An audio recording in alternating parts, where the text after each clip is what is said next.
Wow, I don't believe it. The bizarre problem with my stream title, it was on OBS, not on me. Here I was thinking I was a complete fucking dipshit, not being able to figure out how to set the show up to be the Black Cat Show, but here we are.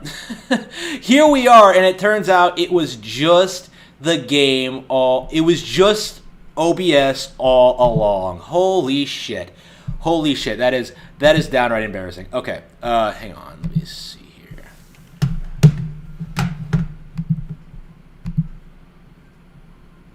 Yeah, they keep updating and changing things, and come to think of it, aren't I supposed to be able to change like my what game I'm playing? I guess it doesn't really matter. But yeah, I am playing Pokemon Snap with the sequel, the long-awaited sequel coming out next week. I thought that this was a must-play game for the foreseeable future. Damn, I have not played this in forever. I have not played this in a... Should I just... Yeah, every time... It's not exactly a hard game to beat, so... Let's see, what should we name our character? Yeah, lately I've been, like, coming up with theme names for the stream. Okay.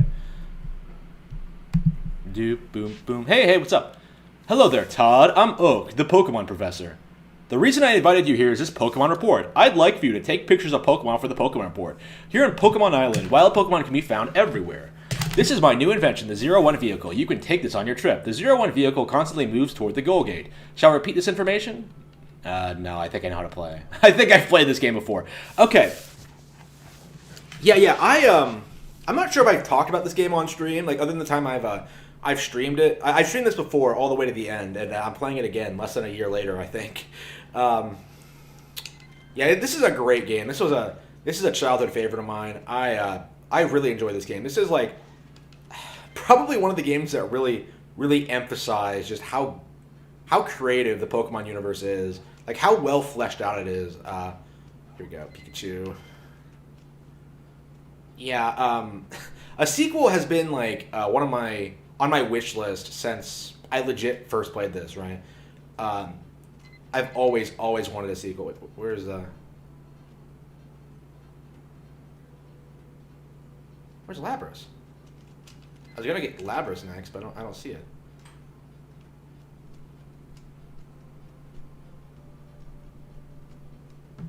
That's weird. That's bizarre.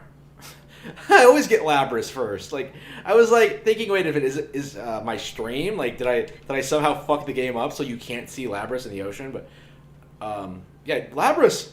One of the really cool things about this game is like how well fleshed out it is and how many great secrets there are. It's a simplistic game on the surface, and it kind of is, like, you know, due to its length mostly, but like you can do a lot of fun stuff in this. I really enjoy it. Where is the Lapras? Lapras is one of my favorite Pokemon, and I can't seem to find it. Yeah, I am very much looking forward to the sequel as well. Here it is. Did it just not surface?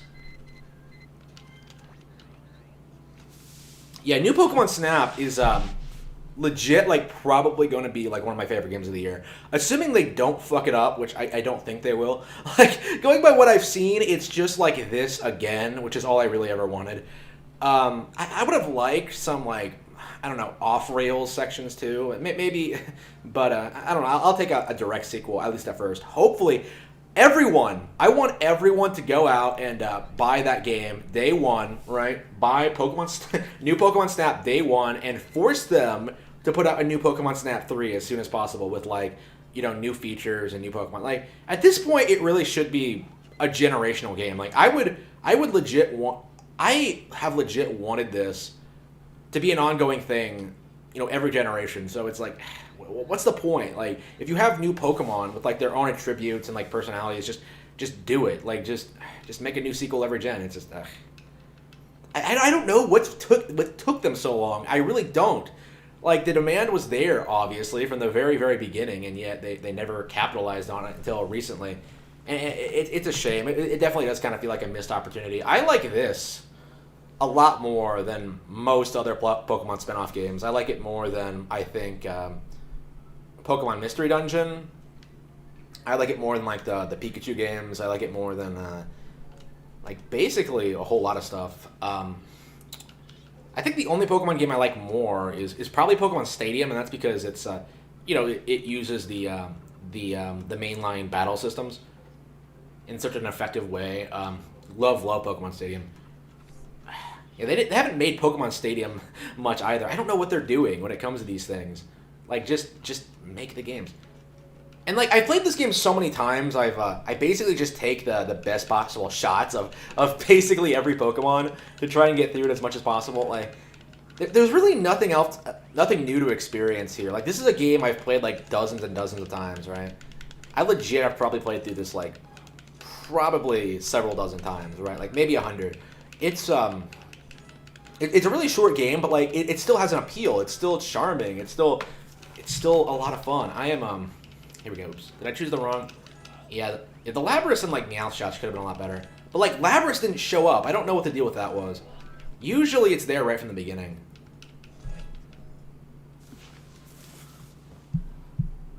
Oh yeah, I haven't played I have just acquired a copy of Pokemon Conquest actually. So once I finish like my Fire Emblem games, I'm gonna go check that out. Yeah. One of the it's kind of a shame that like this really cool like Pokemon record system where you can look at your best pictures.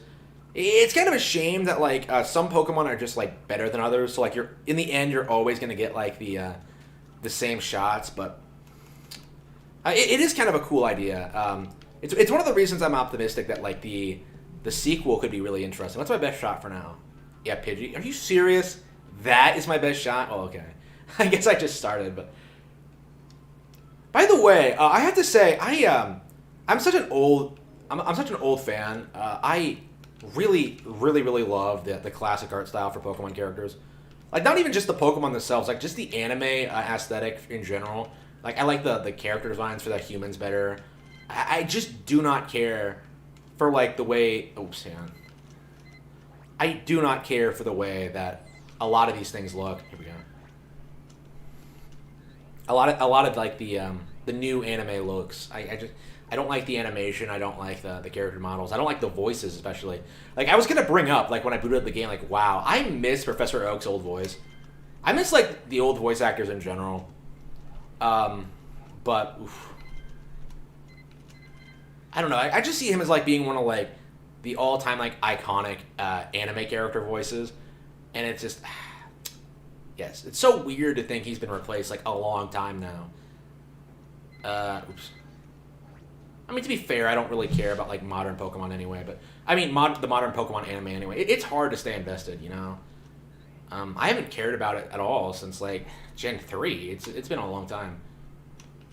They keep, like, almost getting me back in, and then I never make the plunge. I don't think it's ever going to happen. I don't think I'm the sort of person to, like, stick with, like, a show for that fucking long. I didn't even stick with, like, Naruto for that long, and I was, like, really, really, like, into that in the early days. You know, back before, like, it was commonly understood, like, how bad it is. Here we go. Oops. Here we go, Diglett. Yeah, we might as well get Dugtrio. It's so weird playing this without the booster in the beginning. Like, without the power-ups in general.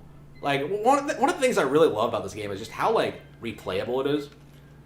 Like, not just the game as a whole, but, like, each individual level has, like, completely different shots that you can miss depending on what you do. It's a really well-executed concept. I wish it had more, like, content. Like, it really, really should have had, like, all 150 Pokemon. I don't understand how they couldn't have done that. Like, just put every single Pokemon in the game. like Ekans, there's no Ekans, there's no, like, yeah, you have all 3 legendary birds, I think. Yeah, Mewtwo's not in it. Yeah, you can't get Magnemite. This always frustrated the shit out of me as a kid, because I could never figure out how to get these things, and just... I hated this as a kid. Like, there was something about it that just bothered me. I don't know, it's one of those weird autistic things, I think. It just triggered me. I don't know. I used to have lots of weird phobias and like had lots of weird interests when I was younger. I think I've like normalized a little bit as I've gotten older, but like as a kid, I was like really really bizarre. That's probably an example. I don't think I beat this until like much later in life. Actually, I never figured out how to get past like the signs. I think for a long time because I couldn't find all of them. Like I think it was the crab, the Kingler that got me. Here we go. Yeah, Pikachu on a ball. Yeah, that's probably gonna be my best shot. Here we go. I thought that was a better shot than what it was. Okay, Kakuna.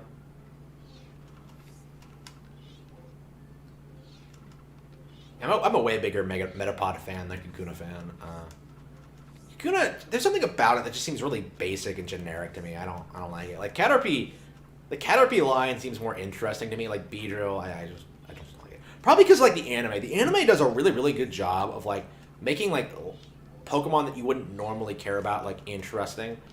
That's probably one of the reasons it was such like a successful show, is that it really really sold you on this idea that like all of these creatures could have like their own appeal and like to different kinds of people. Like it's like what a lot of people said like during the National Dex fiasco, right? Is that everyone has like their own favorite Pokemon. Like every Pokemon is someone's favorite.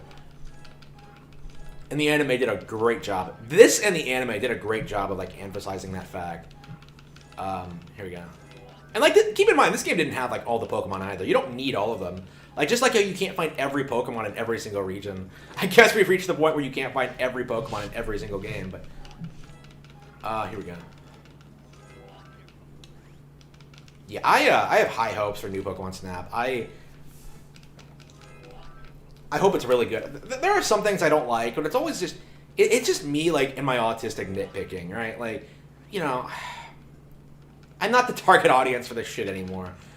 So that's kind of that's always kind of a shame. But like I always have like the old stuff that I do enjoy. So even if I don't like new Pokemon Snap, it's like I'll just come back and play this. I don't give a shit. And that's kind of my mindset with like Pokemon in general. Like if it's not good anymore, like all you have to do is just find something else you like. It's not really. I don't understand like the rage that some people have when it comes to. Here we go. Oh shit! No, he owled me. Shit! Like, oh fuck! Would you like to hear what I said again? Ah, fuck yeah. Yeah. Speaking of like Ocarina, I was planning on streaming Ocarina later tonight. So I think I'll probably finish this real quickly and then like get back to like all my other games. I have a bunch of N64 games. I haven't really been. Here we go. Oops. That Pikachu's not hungry. Oh, here we go. Yeah, we already got all the shots we need. I think we're just gonna fuck around with the environment a little bit. Yeah, this game is like really flexible with all the things you can do, but there's only so much of it you can do because it's on rails. It feels like really organic and lifelike, but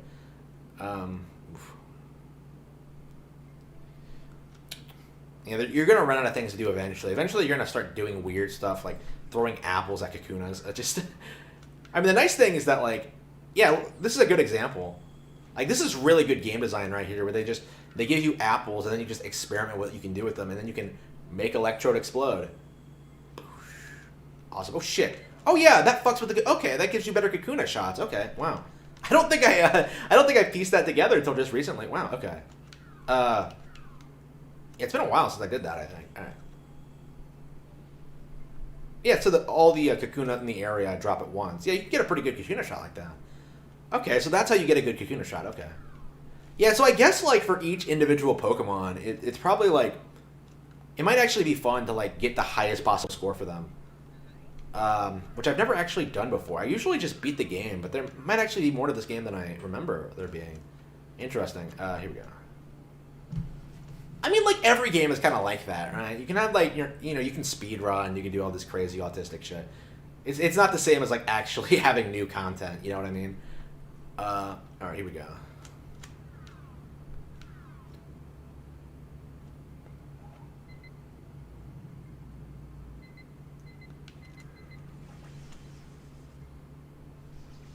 Yeah, these are fun little hints. And they don't make a whole lot of sense. Pikachu and Dugtrio, like, I don't know how you would figure that out.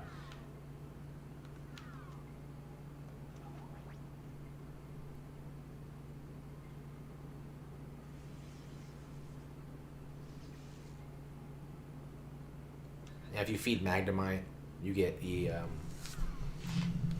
Should I get Magneton now? I don't. Yeah, usually, what I like doing in this game is that I like playing the entire thing until I get every single Pokemon. That's generally when I stop. I mean, I think there are times where I just beat it, but I think generally speaking, what I like doing is getting every single Pokemon. Here we go.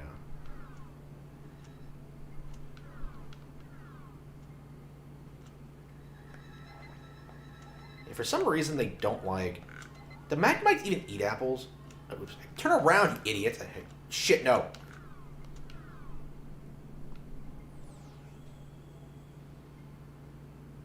Oh yeah. That is very possible. Shit, I don't. Thanks a lot, Magneton. You didn't turn around, and I got. I missed my. I have to go through that entire level again because of you, you piece of shit. All right, what an asshole. All right.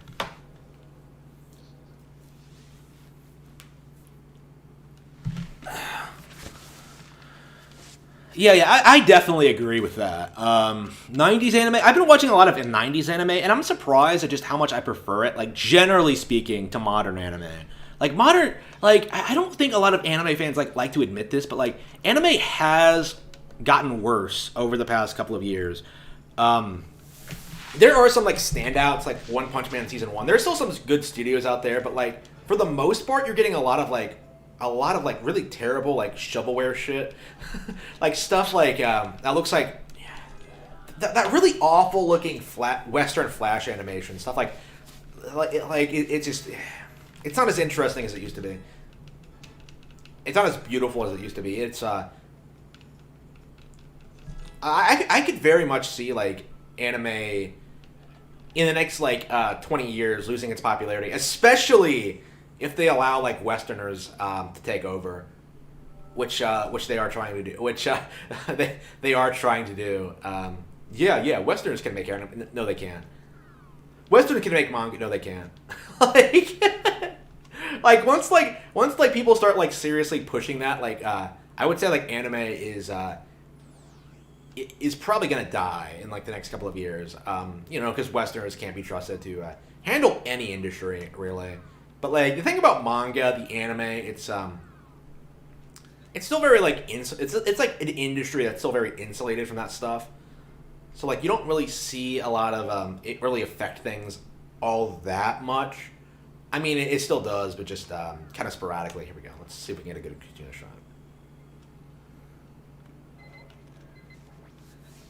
Yeah, I was thinking that I might make a video, like, going over, like, the whole Brendan Chan information, because the more I learn about this guy, how he's, like, partnered with, like, a major corporation, how he's, like, not actually a best-selling author, how he has Kickstarters for his, like, manga, which, since he's, like, a Westerner, doesn't mean he's not actually a mangaka. Like, he can't be a mangaka. That's the thing. It's the more I learn about this guy, and, like, the more I see, like, him desperately try to pretend, like, oh, I'm a real mangaka, like, it just makes me want to, like, tear him down more. Because, like, he deserves it, right? Like, this is a guy who has no real artistic, like, credibility at all. No real credentials. He has no real ability, skill, talent. And yet here he is, like, trying to present himself as being something he isn't. Like, a mangaka. Like, a best-selling author. It's just, it's stupid. Oops.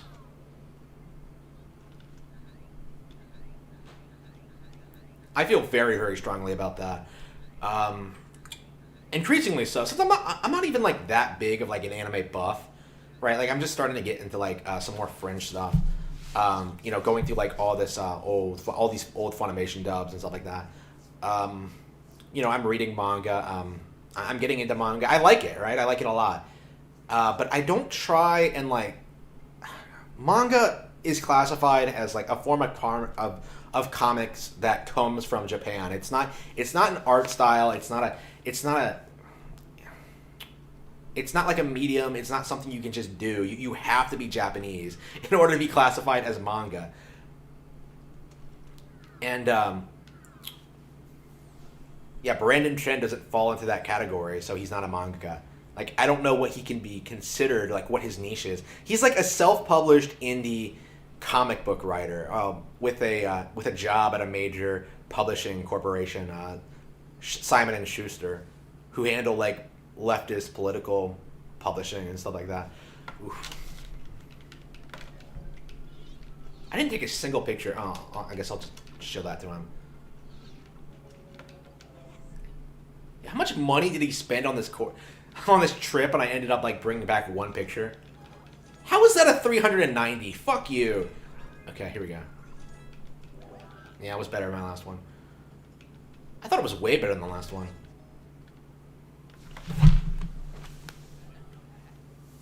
Yeah, it'll look exactly like what's happened to PlayStation. That's a really good example, actually. And why you shouldn't let it happen. Why you should actively be pushing against that. Like things... Alright, here we go. Damn, I love Rapidash in this game. I don't know what it is, but they somehow made Rapidash look cool as fuck. Look at this thing. That, like, the animation, their long, flowing mane of flaming hair, it's just... badass. So fucking bad. I'm not even a big Rapidash fan, right? Like, I'm not a horse person at all. But, like, damn, I love Rapidash, like, in this game. There's something about it that's just really cool. Yeah, I don't know. I love this area in general. This is a top tier Pokemon Snap level. Like, look at this look at these adorable things. And the game looks gorgeous, too. Am I the only one who thinks the game still holds up, like, visually? Like, I like it a lot more than modern games, actually. Look at this. Isn't this awesome? Okay.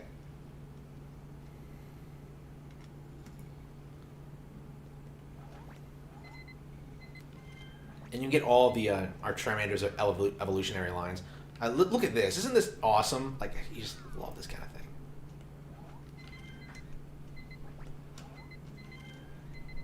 It's kind of hard to get a good shot of this. Like, there's like so many other good Charmeleon shots, though. Here we go. Yeah, there's a lot of Charmanders around here. Oh, this was my favorite thing to do as a kid. Watch this. Look, they just keep calling for more. There's just like an endless like barrage of them. If you keep throwing more, they like invite all of their idiot friends over. Hang on. You gotta be careful not to like spill the egg. Look at this. Yep. Look at this. They just keep like following it. Yeah, it's adorable. Look at that. Isn't that the cutest thing? All right, here they are. Okay, let's get them all over here. Get over here, you. Yeah, I loved doing things as a kid. Look at these guys. Aren't they like the cutest little things? All right. Okay, yep, they're just enjoying their meal.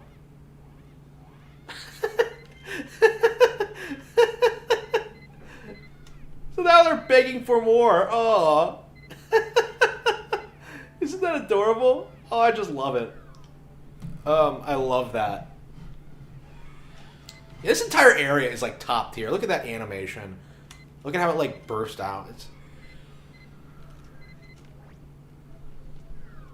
So Moltres do hatch from eggs, apparently. You can just find Moltres on this island. It just... I don't know. It's kind of weird.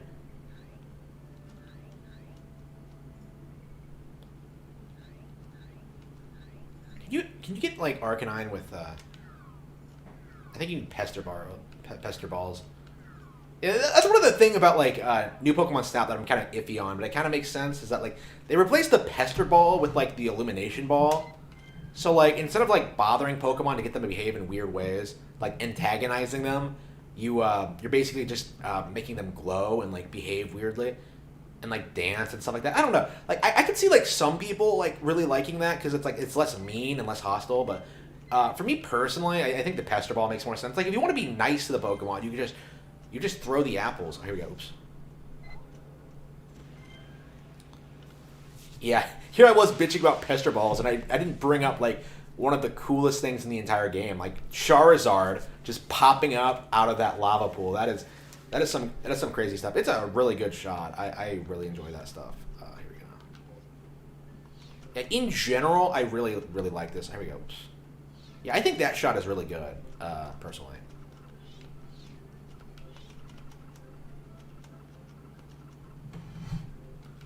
Let's see if that's good.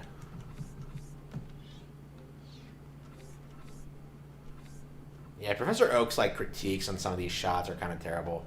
Like there are some shots that I think are badass that Oak would rake badly. Here we go. Yeah, there's only one way to go. Yep.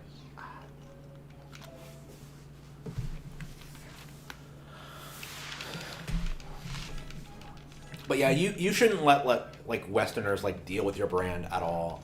I feel like I do think that needs to be like that needs to be like a major thing that people point out is that like leftists generally can't create things. They have to like just sort of take over something that's already popular.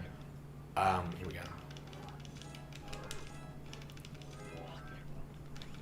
Because like their ideas have like no real merit unless they like just don't have like. Unless they, like, prevent everything else from being made. Here we go. And then people have to, like, ingest their shit. Here we go, here we go.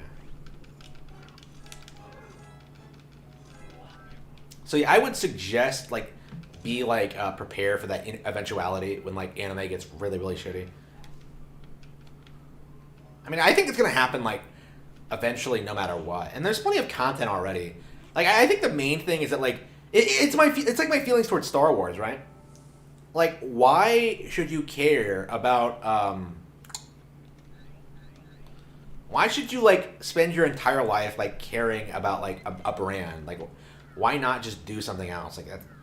Here we go. Yeah, you need it.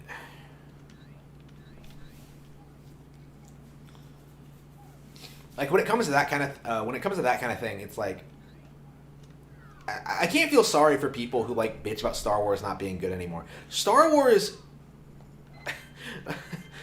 has... You have, like, 12 movies. How many movies do you really fucking need, really? Like, some of my favorite things ever are, like, you know, less than 2 hours long. You don't need, like, 12 3-hour-long movies. Like, no, fuck you. Just do something else. Like, that's kind of my impression. Like, that's what I always, like... That's how I feel, like, whenever, like, people bitch about, like, the takeover. Like, just do something else. Like, why bitch about PlayStation? Play Nintendo. It's not that complicated. Here we go. Oops.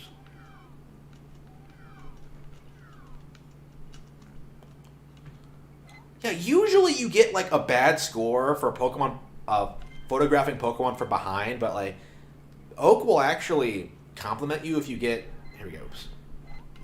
Yeah, Slowbro is just a weird Pokemon to... Here he goes. Oak will actually compliment you if you get, like, Slowpoke while he's fishing, so... it's kind of weird. Yeah, I'm a big fan of the game.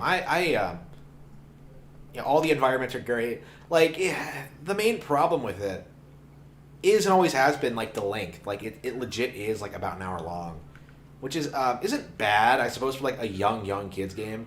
But, like, if you're older, you kind of do feel like, yeah, I could have done one more with this.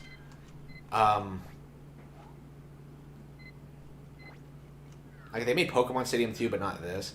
Like, I don't know, they make so many bizarre decisions with Pokemon. Like, not getting rid of Ash. Like, just that's all they need to do to, like, keep people, like, relatively engaged with the Pokemon anime. Like, don't, like... like, replace the characters every season. Like, you don't need to keep Ash and Pikachu. Like, that's what I would do, like, every time. Just have a character with a Pikachu, like, starting their Pokemon journey. That's all you need to do. You don't need Ash. You don't need, like, any of these human characters. I would say, like, using Ash, like, it's more off-putting than anything at this point.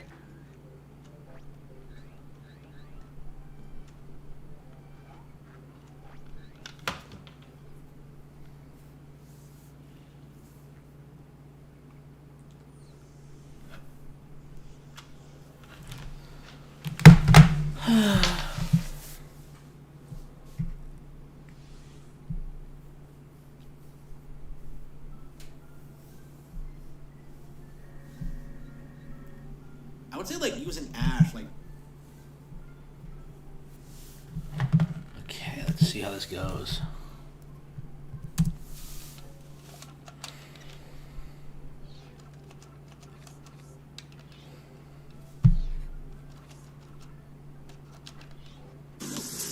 I hate how when you sign into Twitch, they try, like, advertising, like, someone else's stream. I don't care.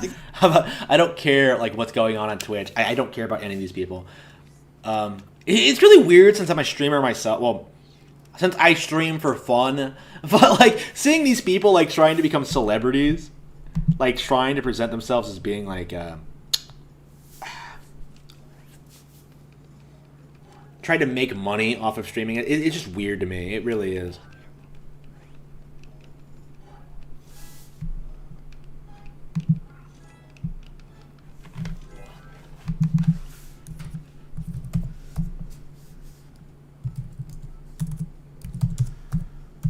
Yes, Twitch used to be do such a good job of updating, but whenever here we go.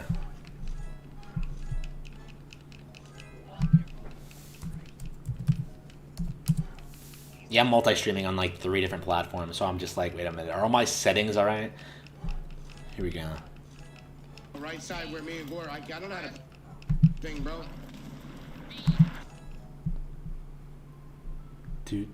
On like 3 different platforms, so I'm just like, wait a minute, are all my settings all right? Welcome back. All right, let's see, River. So I guess now we just have to find new Pokemon.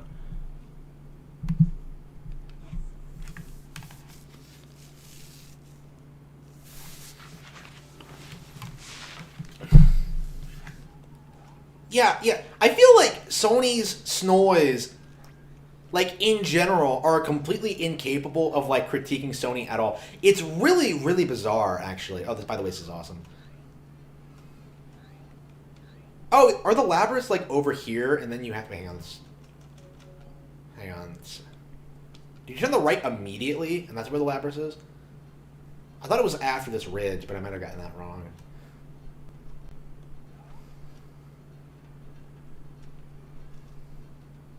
I'm scanning the horizon. I don't see any Labrases. But what is this crazy shit? Where's the Labras? Yeah. So I've seen a lot of Snoys, Sony fans over the past couple of days, like in complete denial regarding like Sony's toxic practices. Like I've been like criticizing Sony for like years now, like talking about like all this weird stuff they've been doing like behind the scenes and stuff like that. And like they actively not only like don't believe you, they like they'll desperately try like to smear your name, to create conspiracies about you, to like do entire live streams like trying to make fun of you. It's really weird, especially like since like everything I talk about is 100% true. like I was talking about like the censoring thing like long before like it became mainstream, right? Like when people were still bitching about like Nintendo for censoring, I was talking about like Sony like being much more extreme about it. Actually, extreme isn't the way to use that. Sony was doing it at all. Like Nintendo wasn't really doing it at all. Like you'll have people who insist like Nintendo is like the worst when it comes to censoring stuff, which just isn't true. I've never really seen Nintendo censor much of anything. Here we go. Oh damn, that's a gorgeous shot. Look at that. Love it when these things. Love these beautiful animals. These beautiful animals. What are Labrases even based off of? Like snails? Like, for something based off a fucking snail, they're pretty gorgeous Pokemon. Here we go. I've always liked them, but I don't know. I feel like I like them more. Like, I feel like I'm kind of reaching, like, the point in my life where I can, like, kind of appreciate, like, certain things again. Because, like, I think when, like, I was poor, I was, like, so adamantly, like, obsessed with becoming a millionaire and, like, getting out of poverty that, like, it kind of consumed my entire life. Like, I couldn't spend time with a girl because I didn't have the money for it. Oof. Someone that I would have probably fallen in love with. Here we go. Here we go. There we go. Shit. I couldn't go anywhere or do certain things. And now that's, like, basically all changed. Here we go. Like, take this, you piece of shit, yeah. You hit it once and it immediately just turns around. Yeah, thank you, Karen. Oops, here we go. Put on your mask. By the way, the mask thing is basically over. Like, where I am. Like, it's still technically mandated, and yet, like, no one's really following it. Like, I myself, like, just went to the gym, like, without putting it on. They had a sign, like, telling you to wear it, and I just ignored it. And, like, everyone in there was, like, not wearing masks. Except, like, a couple of old people. who get really shitty with you for not wearing a mask. By the way, I'm getting to the point where I'm almost gonna like start shitting on people who give me those looks, because I am sick to death of it. There is no fucking pandemic, okay? Get it through your thick skull. I probably shouldn't be talking about that on stream, but yeah. Yeah, I'm getting really tired of that. I really am. I don't talk about it a lot for a couple of reasons. For one thing, like online streaming platforms are like actively going after anyone who goes like really, really hard on that. So like you're just not allowed to talk about it. Like there are several things like that the government just does not want you talking about. Like in this state, like right now, like they don't want you talking about like the election fraud. They don't want you talking about like how COVID isn't actually real. They don't want you talking about like a lot of things, and they'll go to great lengths to like try and suppress you. And like if you act out, if you try to organize, they will try to have you arrested. So yeah, that is pretty morbid stuff. But anyway.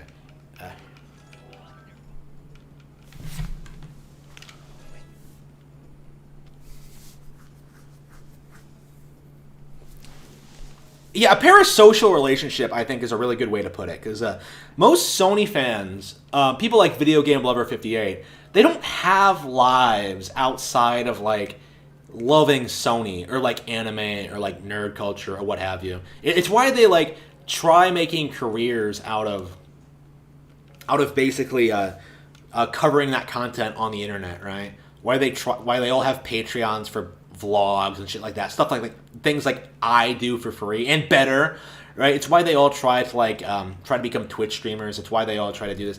Like Sony is like the only thing they've ever really had in their lives. You know what I mean? Like they've never really moved on from that. They never really grew up. They never really like became a man, I should say. They're really sad, pathetic people. I feel like fundamentally, it has nothing to do with their console preferences. But the reason they gravitate towards PlayStation, the console that like promotes itself as being the cool, sophisticated choice for cool, mature gamers, is because like yeah, they are lame, they are pathetic people. Oh yeah, I probably should have just gone ahead and beaten the river section. I was just like, oh yeah, I'll use the pistol bar to get Snorlax. They go with Sony because Sony presents itself as being this amazing brand that just. For adults, basically, like this is a grown man's console. I'm not a little kid anymore. I don't play Nintendo games. I play Sony consoles. Like Sony is like, it's their validation that they're like they've grown up and they've gotten mature and that they've become more sophisticated. Like it's very important to them. Here we go. I can't stand how Scyther doesn't turn around. Like that always bothers me. Like he just comes up and then flies away. Here we go. Yeah, the good thing about getting Scyther is that Pikachu on stumps. I love Pikachu on stumps. Look at that. Like, until you can get the... yeah, I should have waited until I got the flute before I came back, but... yeah, I'm optimistic that in the very near future, Sony will be gone. I hope that, like, this will be the last generation they'll be relevant, and I hope they'll sort of, like, fade away with time. With Game Pass taking off the way it is...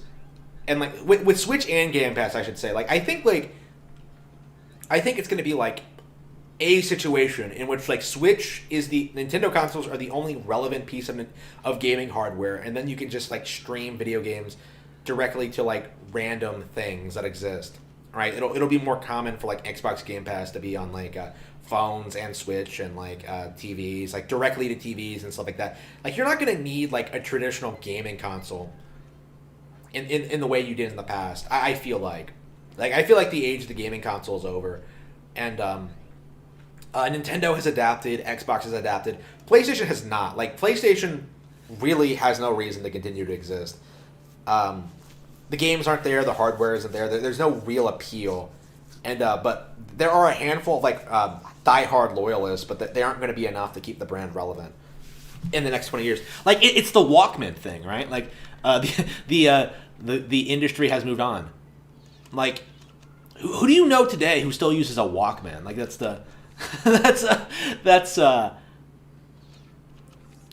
that's how I think this is gonna end. Oh wow, I took a picture of its ass. All right.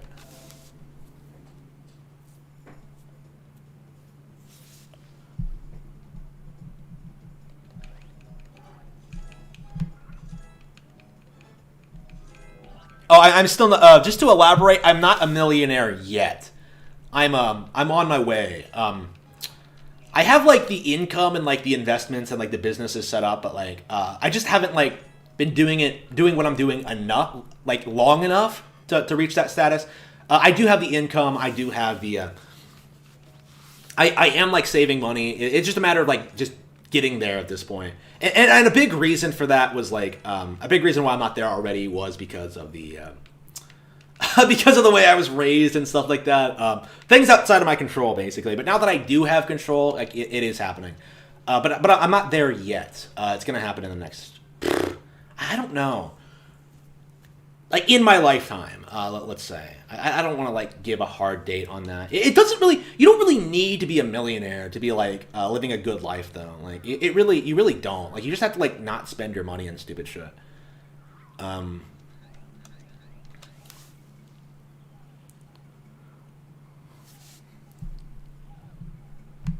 Yeah, I think I am probably gonna go neat. Well, neat isn't really the way to put it because I'm still gonna be like making money and like having like a business and a career and stuff like that.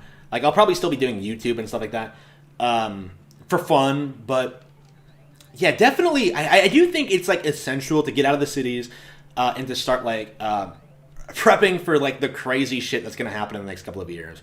Because yeah, I think the Derek Chauvin trial, that complete miscarriage of justice, is probably the worst thing to happen in a long, long while. Because now, probably worse than like the 2020 election fraud, actually, because now we have a dedicated group of people who do not want blacks to be policed for any reason. So even if they do commit crimes, even if they do need to be stopped by the police, they're not going to be allowed to do it. Like it's that's going to be racist. That's going to be illegal, and you're going to see like a lot more like riots. Like every time that like a black person gets arrested for any reason, there's going to be more riots. There's going to be more trouble, and now there's precedent for the police and the government to not do anything about it. So yeah, things are going to get worse going forward.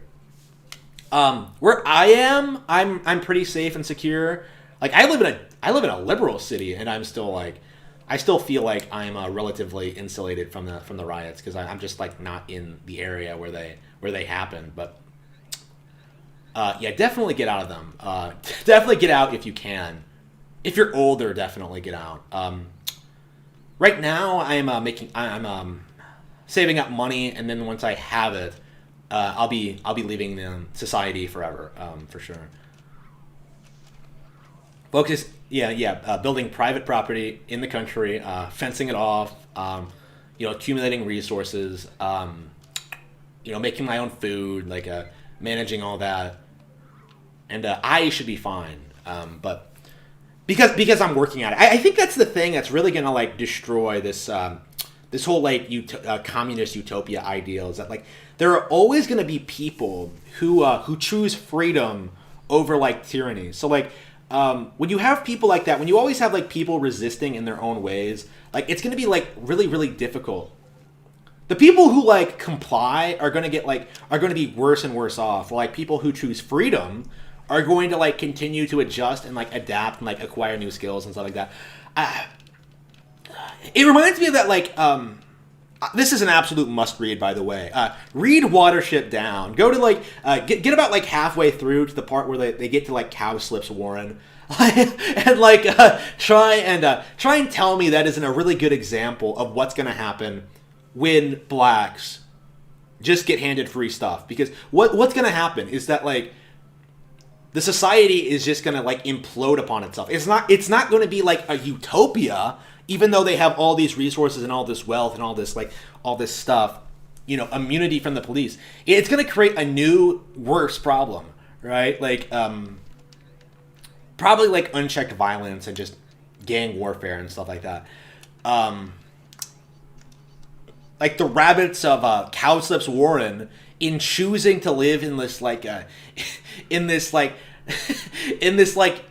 choosing to live choosing to live in that warren where they're being like raised by the local farmer to be like slaughtered off, to be slaughtered one by one. Like they're well aware of this, right? They know it's true, but they don't care because like, it's comfortable and easy. Here we go. That's kind of what I kind of feel about it right now. Like nobody agrees with what's going on right now. They're just doing it because like it's the easy thing to do. You know what I mean? Like Lindsay Ellis, like cancel, like someone who was like a big major advocate for cancel culture. Suddenly she gets canceled, and suddenly like cancel culture is a problem, and she has to make a 2-hour long video about it. Oh, if you cancel me, you're a Nazi. Like, come the fuck on, you piece of shit. That's probably what's gonna happen with like cancel culture. By the way, it's gonna keep coming after basically everyone, including those in power, especially those in power, and eventually they're gonna try to do something about it. It's going to implode upon itself, basically. I would argue it basically already has. Oh, damn, I've always felt so bad for Jigglypuff back in the day. Oh, here we go. Okay, yeah. Damn, this is making me really nostalgic for, like, my childhood love for this game. Damn, I hope today's kids really love new Pokemon Snap just as much. Here we go.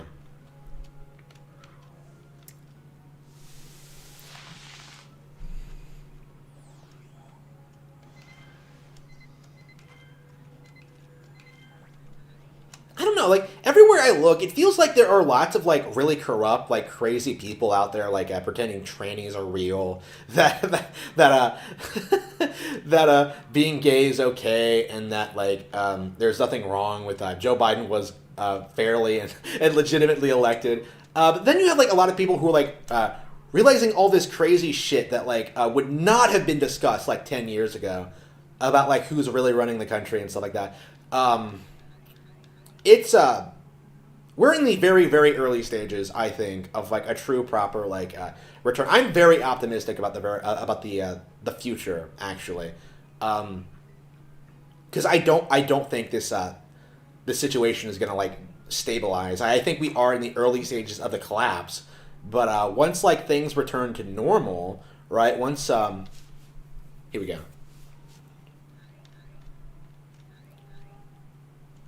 Once we like really start like actively like naming communists and stuff like that, once we finally like start like rewarding merit and like hard work and stuff like that, getting women out of the workplace, like eliminating, acknowledging the problem is like women voting, stuff like that, like feminism, like nothing about feminism has worked, like things like that. It's gonna lead to like major positive changes, practically overnight.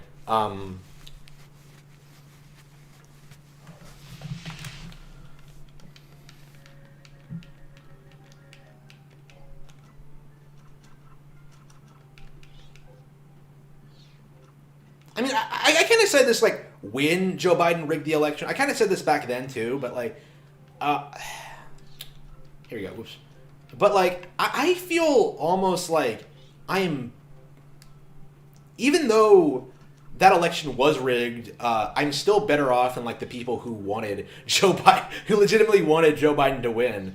Because, like, they just haven't done anything. They legit believe that, like, if they just vote a certain way, they'll eventually be, like, they'll eventually get free stuff, and that's just not going to happen. That's never going to happen. It's always going to be like that carrot on the stick to keep you voting, like, to keep you voting a certain way. And I think eventually it is going to collapse.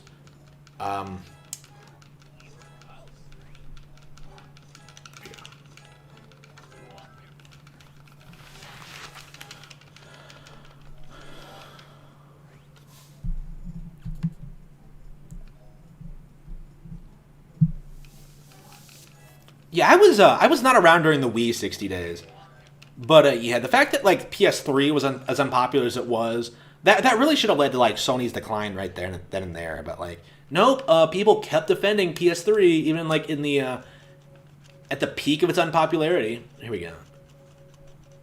Hang on, do I have?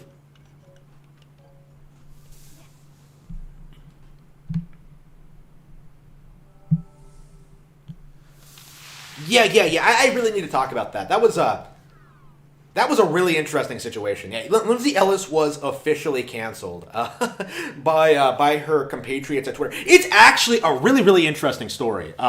Especially for me, since like I'm one of the very, very few people in the world who had not only read her book, but actually am an author myself and was able to like really talk a little bit about how she got onto the bestsellers list, how she got published, and things of that nature. And the really funny thing about Lindsay being canceled is that like she was canceled by her own people, and the reason she was canceled is because she was a white woman intruding on a niche of sci-fi that was meant for like POC LGBT like women, right, individuals, right, like people in that sphere. Like a lot of those people who are winning like awards, like in science fiction and literature, like they don't have any credentials other than those awards. So like Lindsay coming in using her connections to get published, to get noticed by all these major players, like through no like a merit of her own, right, is actually like stepping on the feet of these individuals. Like Lindsay doesn't have talent, but neither does either of like her major contemporaries. Like and with Lindsay being, you know, white, a lot of those people feel threatened by her. White and heterosexual, I should say. She claims to be bisexual, but that's a load of crap. Like she is like, you know how I always talk shit about like bisexual women? It's because of people like Lindsay who like claim an identity to fit into a group or demographic. She never really grew out of that teenage mindset. She really didn't. She really is trying to like believe, act, and like wear certain things, to wear certain political opinions for attention and to be parts of like social circles she thinks are cool. Like it's pathetic and sad for sure. And here I was doing this level again.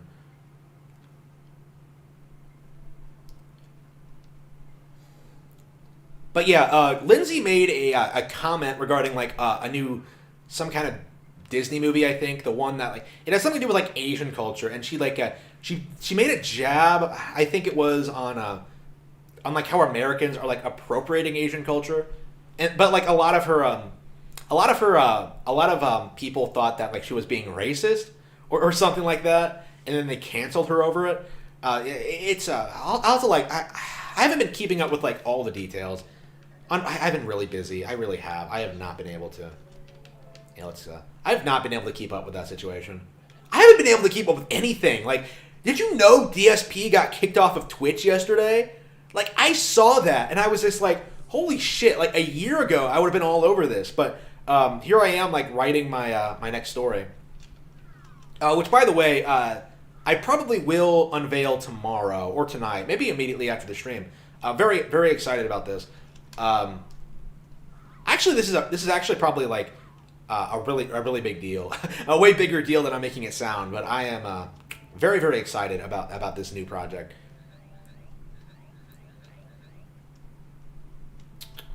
But yeah, Here I was like working, you know, on my personal shit, you know, exhausted. Just got back from like, you know, working a 12-hour shift. You know, I ate some ice cream and then got to work on like this super secret project, and I checked the internet, and they're just like, oh yeah, did you know DSP got that DSP got kicked off Twitch?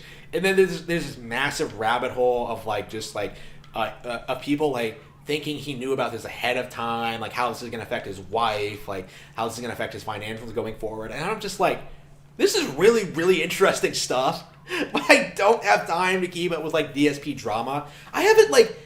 It's impossible for me as like a working adult to even care about any of these people. You know what I mean? Like that was like the reason I was so like obsessed with Player Essence and like weird fringe people back in the day.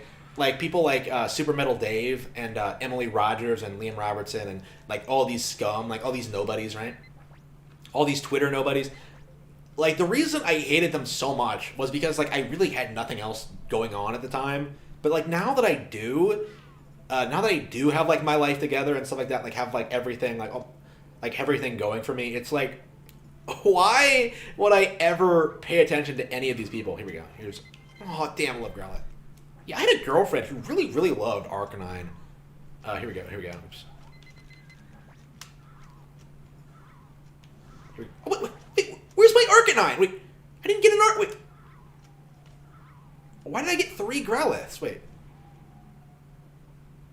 How does that work? Aren't you supposed to get, like, 3... Does it depend on the order you put them in? Hang on. I don't think I've ever gotten 3 Growliths. I thought it was like 2 Growliths and then an Arcanine. That's kind of weird. Okay. Oh, I got a Growlithe. That's good.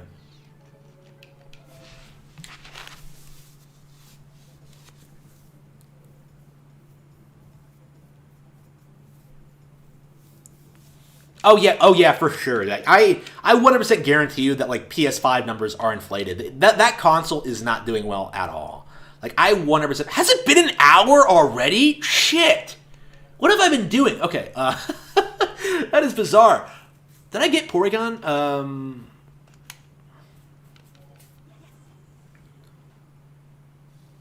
Yeah. I have heard about EDP. Yeah, for sure.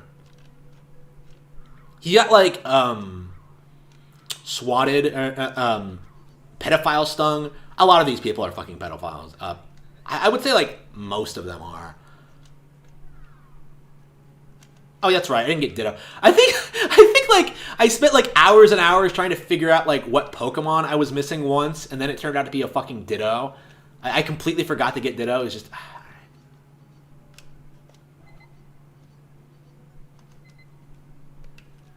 I love how it tells you it's a Bulbasaur, even though it's obviously not.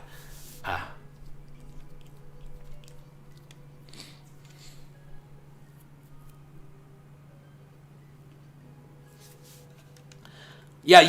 I definitely wouldn't trust anyone who like is officially a part of Nintendo's sponsorship program.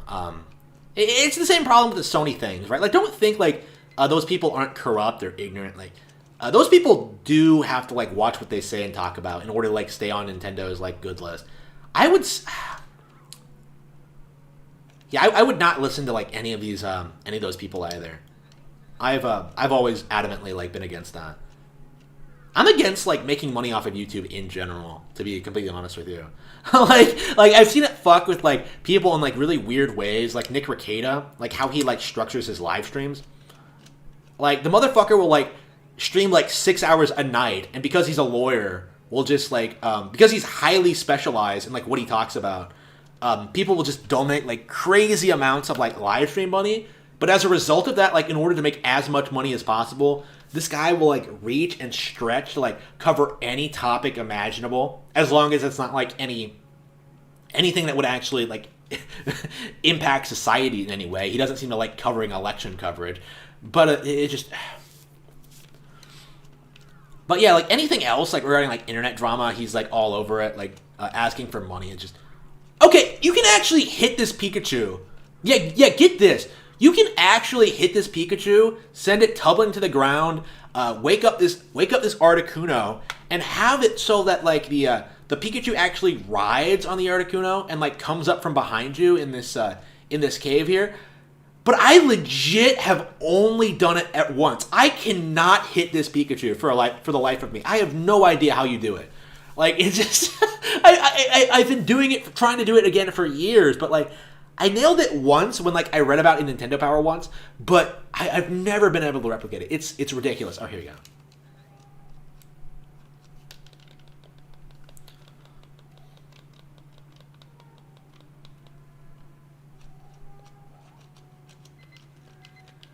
Yeah, player essence is shit.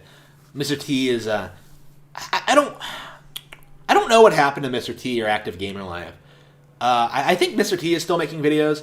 I know Active Gamer Life became like really, really aggressive and toxic, and I believe he left. I mean, he keeps saying he's gonna leave. I don't know what happened to Mr. T though.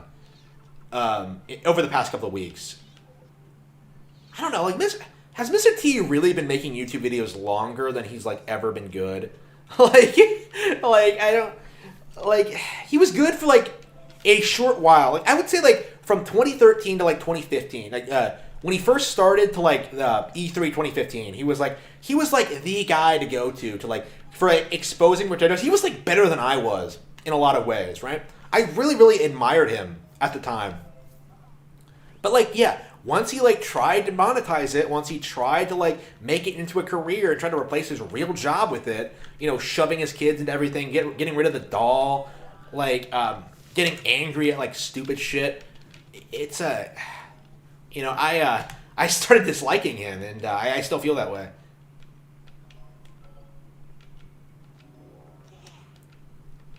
Yeah, not a Mr. T fan.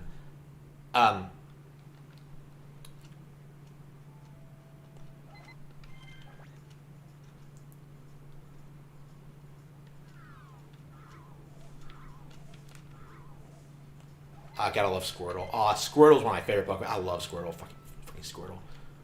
Okay.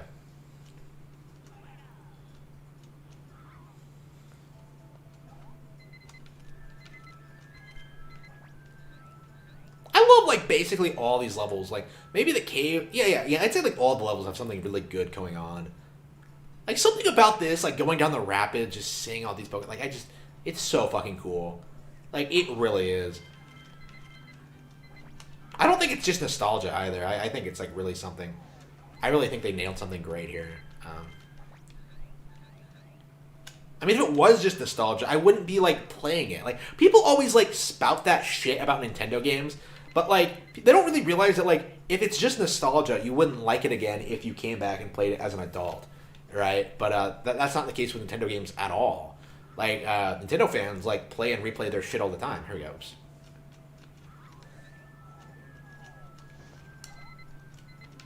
Oh, I love Sandslash.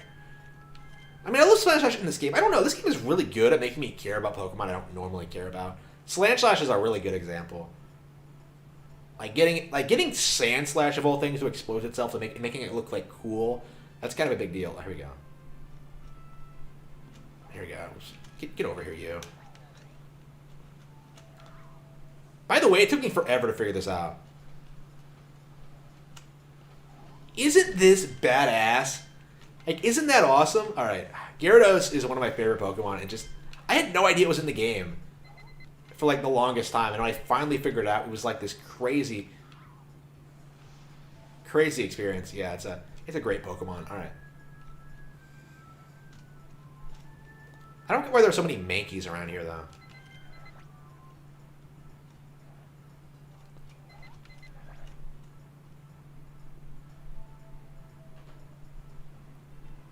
Yeah, I guess we should focus on oops, hang on, Starmie. There she is. I don't get why going to a whirlpool involves fucking Starmie of all things, but yeah, we're gonna do the switch first of all. This is a really cool puzzle. It's this kind of thing that makes me think this game kind of has like unfulfilled potential. Like, look at that. Like figuring out like what you had to do. Like, not even seeing the switch until you, like, turn the corner. Like, having to replay this level over and over again to figure out how to get Squirtle to do that. That was, like, a big deal at the time. Yeah, and then you had to, like, do this. It doesn't fall... I remember turning this corner for the first time and realizing that, like, Mankey didn't fall right on the switch. And that you had to, you actually had to hit him again. It was just, like, one of those moments where I just, like, no! Yeah, this really is a great game. I don't understand why he changes his outfit. Okay.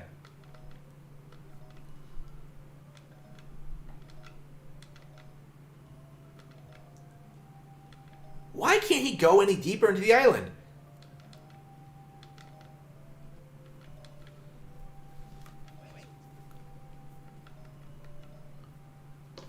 So yeah, this is basically all the areas in the game, which is kind of disappointing. Like the game really is only 6 levels long, plus like a level with Mew in it, but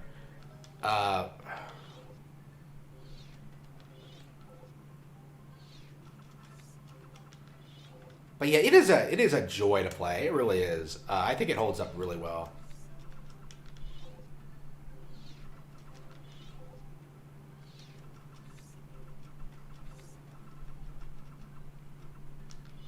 Yeah, I think that's the most impressive one. Star me. Yeah, star you.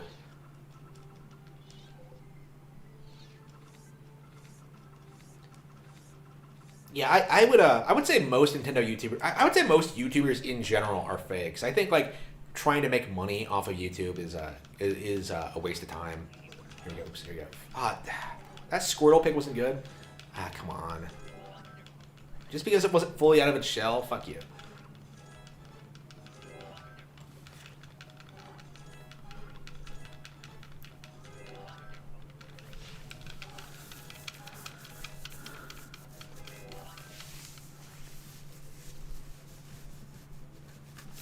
Yeah. I actually like saw Drone Crusher like recently. He was like talking about like Joe Biden, like on Twitter. Like he commented on it. Actually, I reached out to him about that because he's a Trump supporter, and like he was like, yeah, fuck Joe Biden.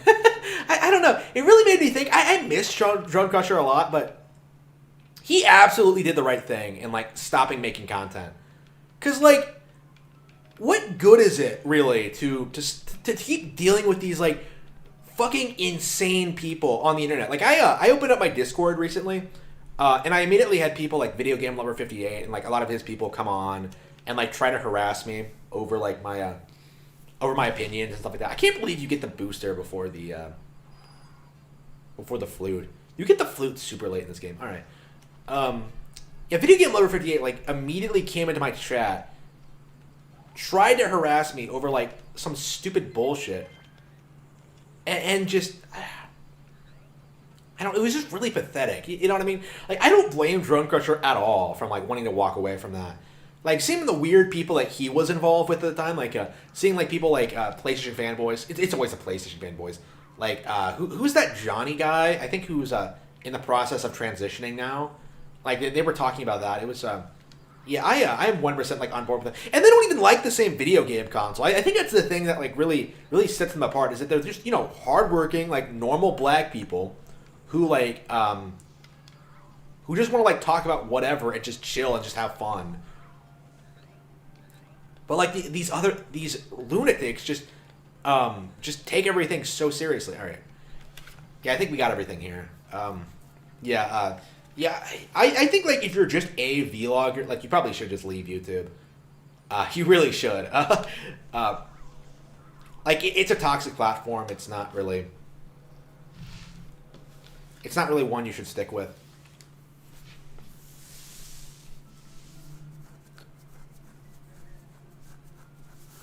Yeah, I'd say generally speaking, like most of the really good YouTubers will just stop producing content. Like, it's normal to want to do something else, right? Like, do you really want to, like, sit around talking about, like, the new Sonic movie every time one comes out? It's just, no, you don't. Like, you wanna fucking have a family. You wanna grow up. You wanna get a real job. Like, these people are basically man-children when you get down to it. Like, I'm reminded very strongly of how I feel about, like, Video Games Awesome Live, the Far From Subtle guys. Like, those guys, like, who have perpetually, like, just spent their entire lives, like, live streaming video game content and just... They're just pathetic people. You know what I mean? Like, they have nothing else besides... This is how they chose to spend their lives. Let's get Zapdos.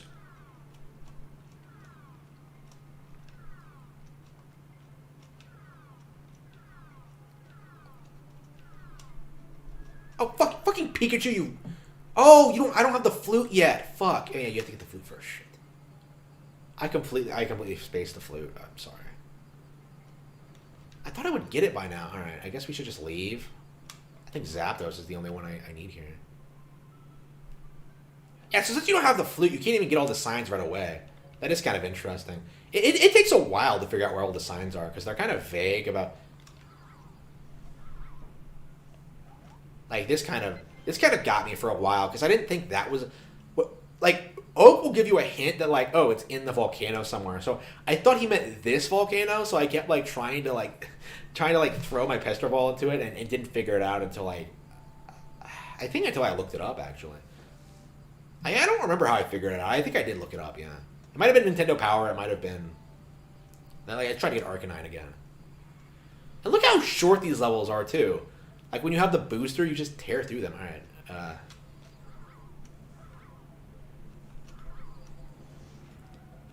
Hang on.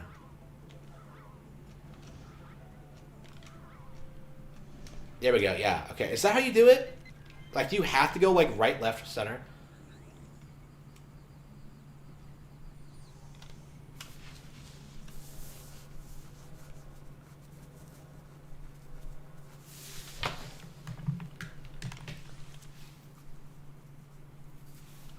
Yeah, Angry Joe is a really good example of like someone who's a career YouTuber who's had to like transition like into making film reviews because like he just doesn't really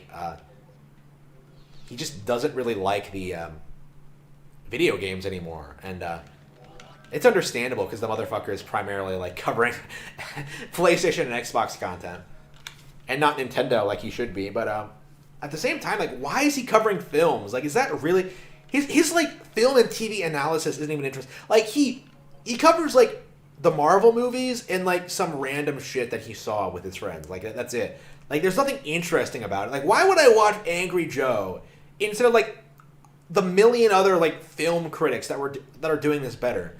Like I watch Angry Joe for like AAA game reviews and like he's not delivering on that.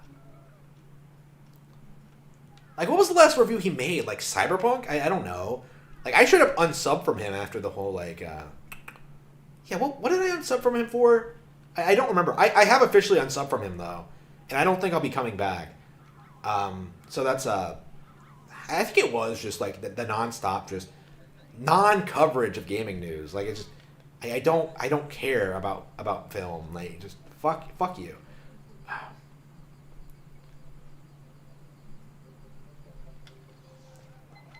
Like Nostalgia Critic is going down the same route. Here we go. Is there anything else here? I got like there's a cloister here too, right? Isn't there?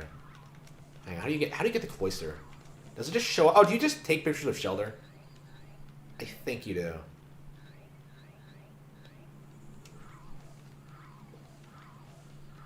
Yeah, for some reason like throwing Petra balls at the water makes Magikarp appear anywhere. It's like the entire ocean is just teeming with Magikarps at any given moment.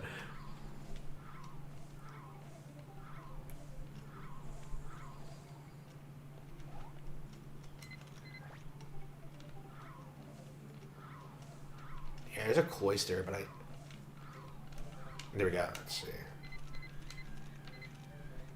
Yeah, I think if you just keep taking pictures of Shelder, it'll show up eventually.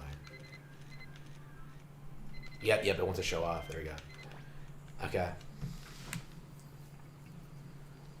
I'm looking for signs, but I want to, like, get all the Pokemon in this run, too.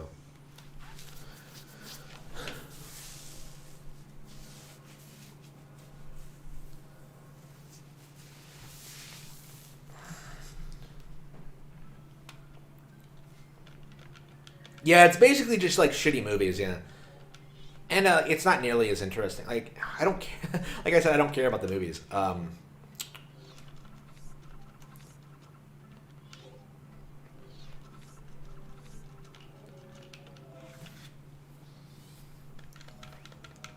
don't. Is Joe really gonna keep like? Is that? Do you think he has enough money for retirement? That's kind of like my thing when it comes to like watching these people. Like, have these people been properly saving up for retirement, or do they think they're just gonna like make money off of YouTube forever? Because I can tell you, it's not gonna happen. Like, it's not going to. Like, the ad revenue is gonna dry up. The sponsorships are gonna go away. You're gonna stop losing. You're gonna stop making money. Here we go.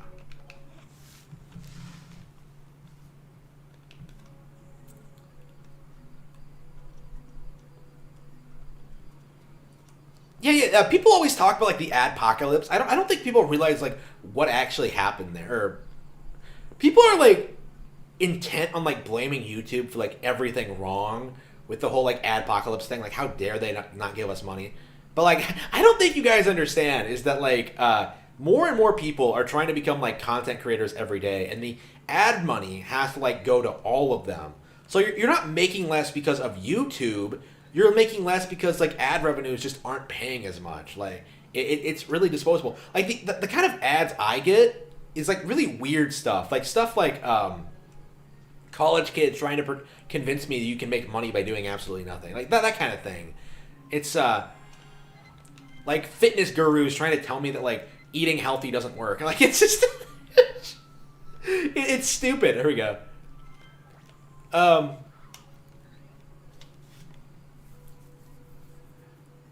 Like those people can't be paying all that much for YouTube advertising. It probably.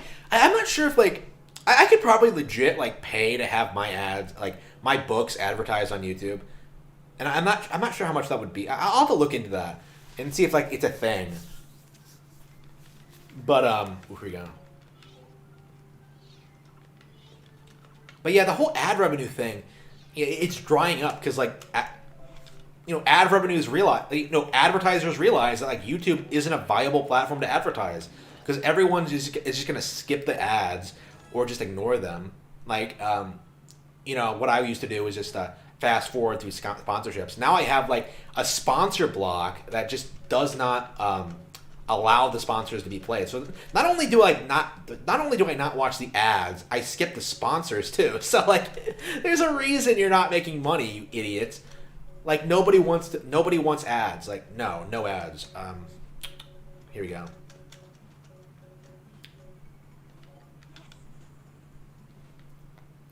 And of course, like YouTube has to take their cut too, which is important, obviously. So yeah, like the whole ad thing is just stupid. And like these people have been primarily living off of like fan donations, I think, for years now. And I think like I think it is going to collapse. Like once these guys start hitting their 50s. Like DSP, like is DSP really going to like exist entirely off of donation? I don't think so. Like you have a handful of people who can just make a living like through donations, but it's not really a career path because you're not really providing a service to society. Like you're just a bum on the street begging. It's not anything different. Like you're making around the same amount of money. It's just the execution is different. Oh shit, I forgot that. I came here for the Pikachu. I was so busy ranting about money. All right. Fuck you, DSP. You made me screw up Pokemon Snap. Has DSP ever played this? Do you think? Like, what am I supposed to do? Why isn't the camera going off? Why am I throwing these apples? All right.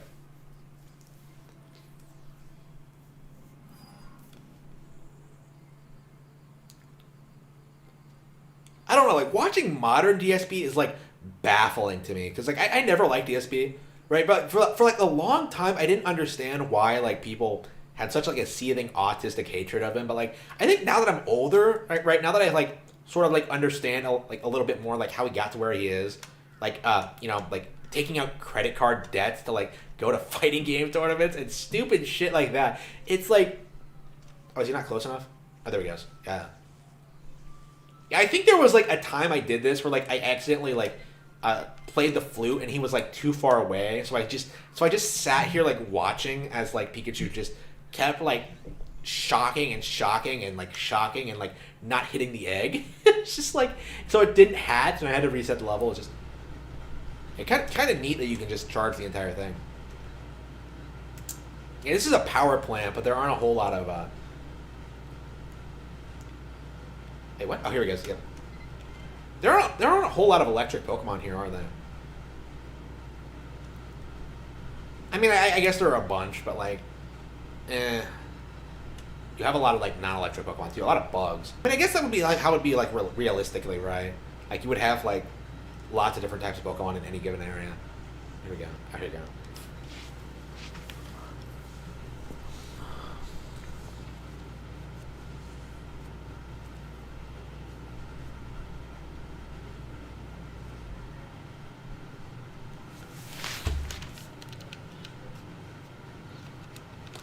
I don't understand what it is with like plebs and thinking that like Deadly Premonition is like some crazy franchise. Like I don't like I liked the original Deadly Premonition. Like not gonna lie, it was entertaining, but like 2 wasn't that great, and I don't really.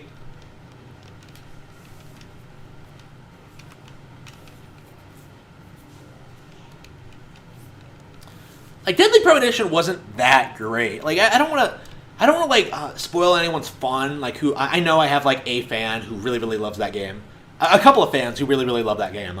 They really pushed me to like play it, but I personally didn't care for it too much. I thought it was like kind of lackluster in a lot of areas. Now, still enjoyable, especially the ending of the original, but like I think they I don't know, to call it like a hidden gem, like on par with like Suda51's work. I don't think so. Like I don't think so. I think there are a lot more creators better than Swery. And like, keep in mind, I'm saying that. I'm saying that when Swery actually personally follows me on Twitter. So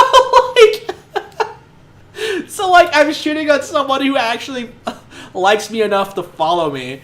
I feel kind of bad, but that's how it is. I don't like your games that much, dude.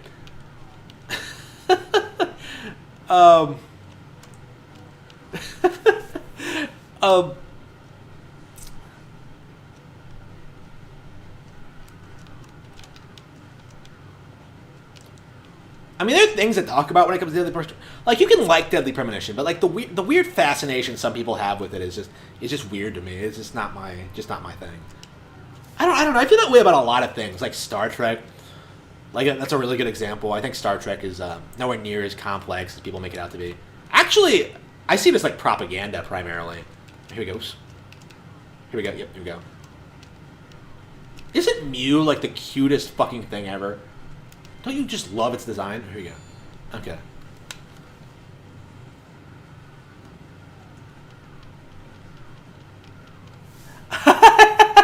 well, okay. I didn't like Deadly Premonition 2 as much as the original. I liked it just fine. I mean, yeah. Actually, in a lot of ways, it was better than the original. But like, I think overall, I much prefer the original. But yeah, I think there are a lot of games on Switch that came out around the same time that were better than this. Like Origami King, I think is probably better. Sakuna, I think is better.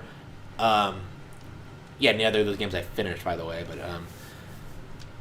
yeah, I need to get back into finishing Origami King for sure, and Sakuna, and a lot of this other stuff.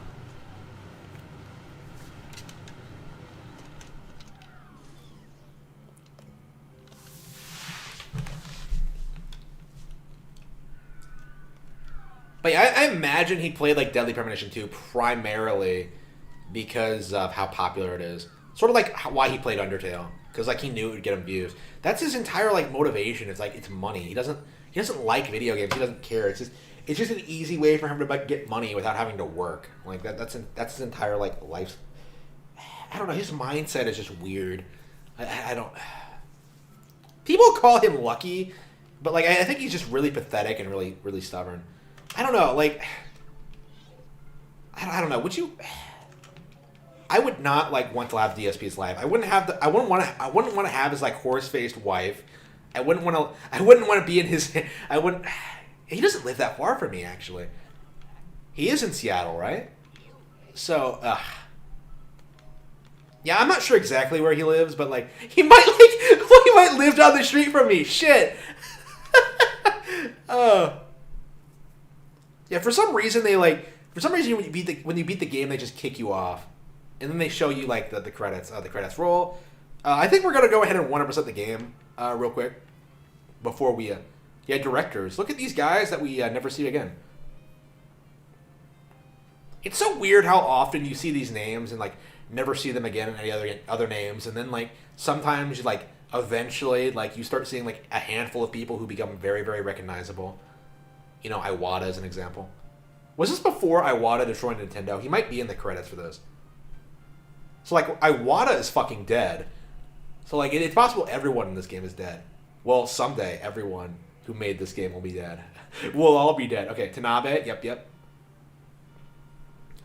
Is that Tanabe, the Donkey Kong Country Returns guy?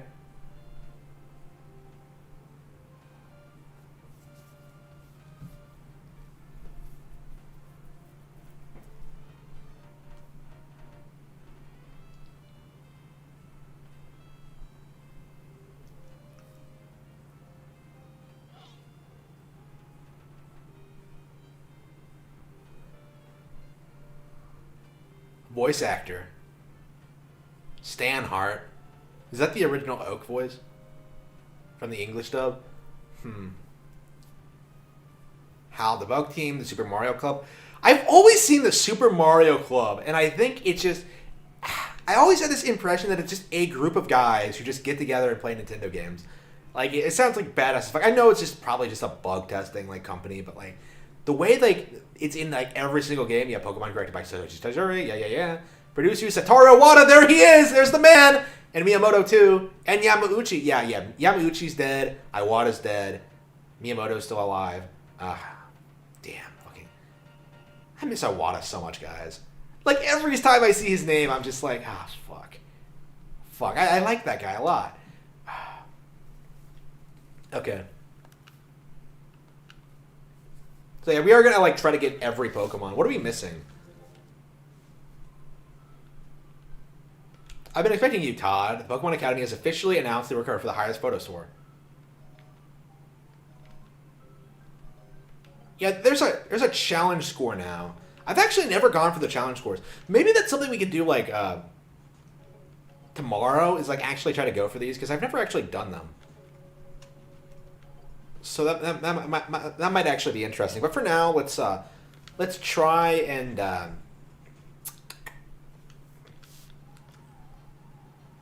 like find every single Pokemon. What are we missing? Do we know? Yeah, it's probably something random. Let's see.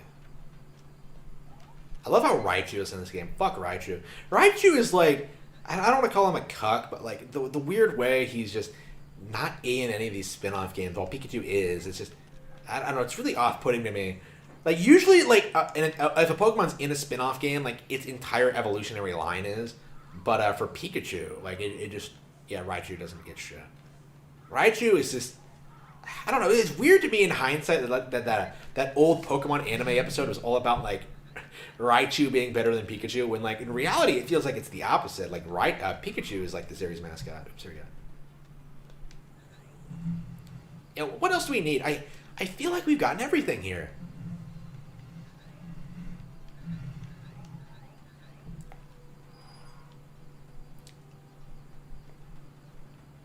Yeah, how many Pokemon do we need left? Gangashkan. Yeah, it feels like we've gotten everything. I think it has to be like Valley stuff. Let's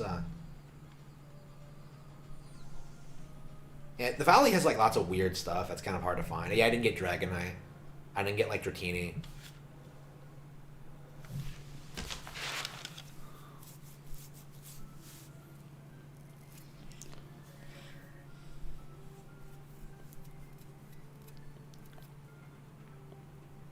Oh yeah. I have the Iwata book. It's sitting right on my to read shelf. Yeah, I do own it. I haven't looked at it at all, but it's on my list for sure. You know, I'll just submit this and see how many Pokemon I have to get.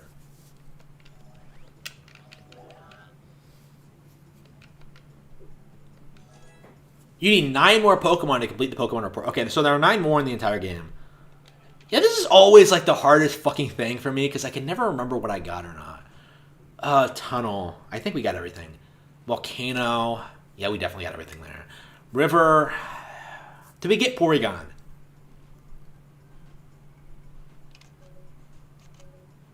Could there really be 9 more Pokemon in the Valley? I somehow really doubt it. But let's go and check it. Since the Valley is the one I remember, let's go ahead and get this out of the way first. Dragonite and Dragonair. Like, Dragonair is, like, really annoying, too, because, like... Oh, is it Dragonair or Dratini? I think it's Dratini. I can never remember either. I actually, like, played this game, like, last time thinking that they were both in the game, but it actually was just, like, one of them. I guess it's easy to mistake them from, like, a distance, because they have the same shape, but...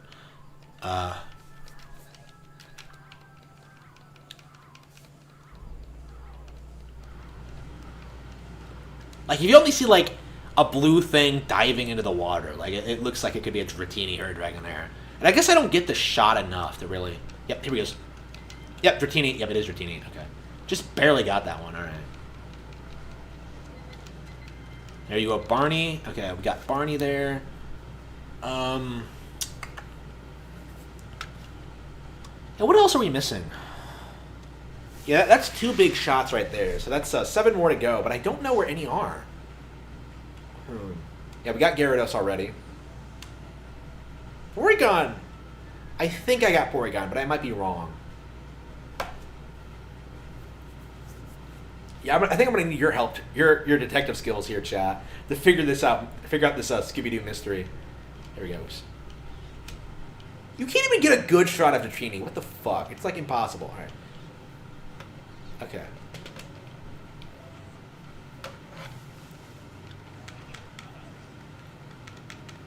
Yeah. I'll say the results. 7 more Pokemon.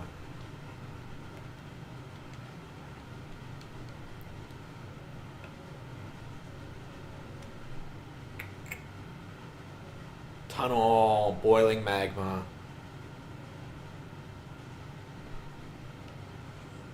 Oh, did I never get Poliwag? I don't think I did, actually. Hang on. That's a weird Pokemon to miss, but... Yeah, it's probably weird shit like that I just overlooked. Did I get Bulbasaur? Yeah, I did get Bulbasaur. I guess we're just have to keep playing random levels until we figure this out. Vlabloom, we got Metapod, maybe? What the fuck? Why are there so many of them? Okay. They just jumped out all at once. Alright.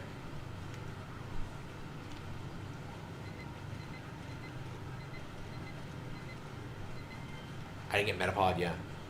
Yeah, I thought not. Now, Porygon, let's see there.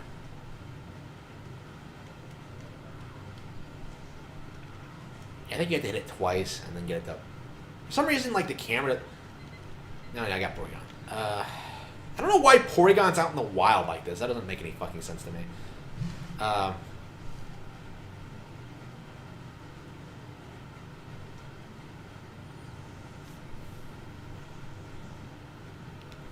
Okay, so that's 2 right there. So that's 5 more to go. I'm not quite sure what else there is.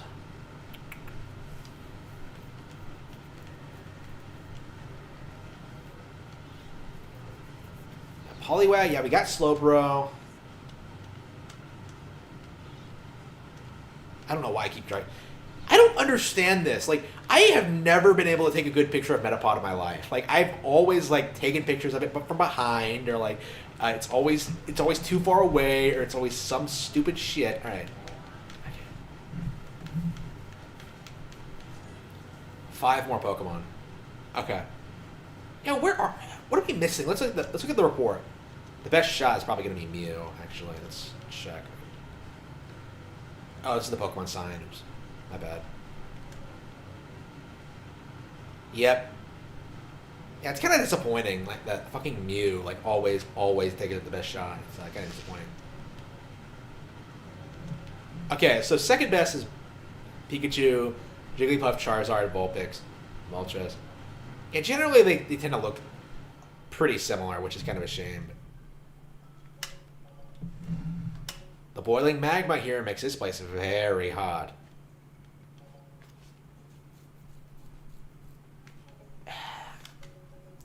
I guess I'm gonna have to keep replaying every levels over and over again until I figure it out with it. Did I get the Magneton? Like, could that be it? I thought I did. Yeah, usually I think I just might miss something. Maybe I just don't turn in a picture.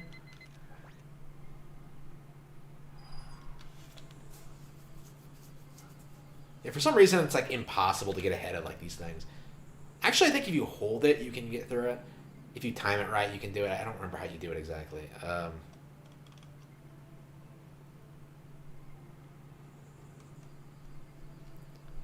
Yeah, Electrode we gotten.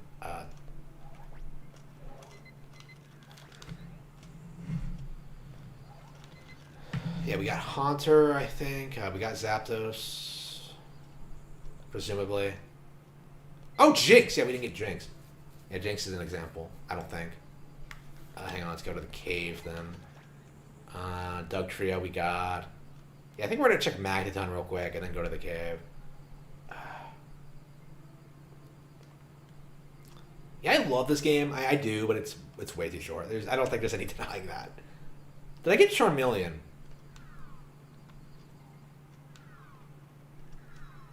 Yeah, that's my big hope for like new Pokemon Snap is they actually keep it longer. Shit, yeah. I don't think we got a single new shot here.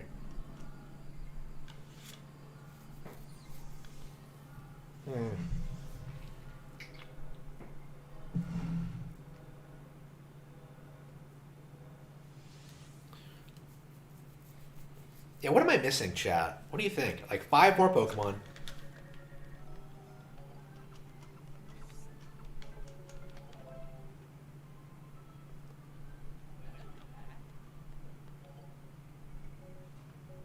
Realistically, don't you think Todd would be like going through these same safari courses over and over and over again, trying to find like, like even long after he beat the game? All right, here we go. All right, a cave. Yeah, I think Jinx is where we need to go next. I think. Yeah, we got Muck, we got Grimer, we got Ditto, which is kind of a weird one.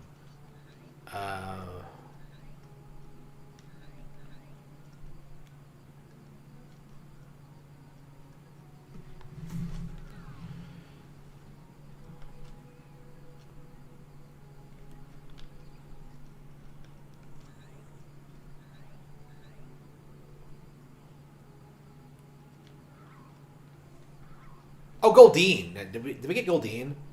Yeah, I think there's a Goldeen in the valley. Somewhere. I'm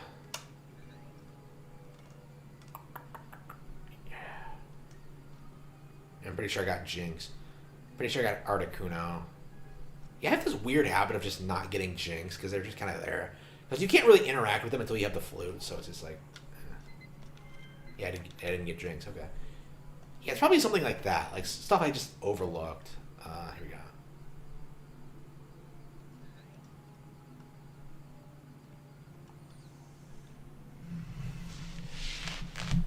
Yeah, I've been fired up about going to the zoo since, like, last year, but I still haven't done it because of the fucking plague. And I just... Yeah, I'm scared I'm gonna die if I step foot outside my house without a mask, for sure. Oops.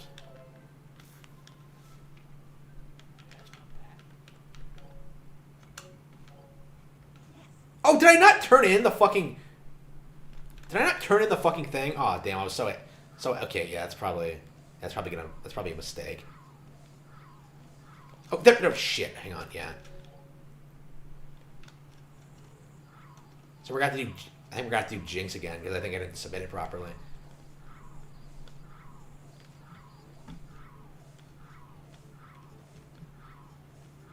You have to stand here just at the ready, waiting for it to pop up. Is that the beginning? Is it random, or do you have to, like, throw it at a specific spot? Here we go. No, it's a magic card.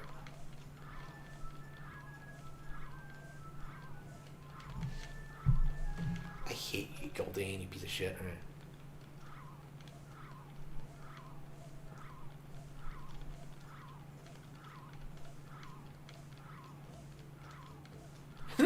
I love how you hit the turtle and it never comes back up. Like, what the fuck? It's so brutal.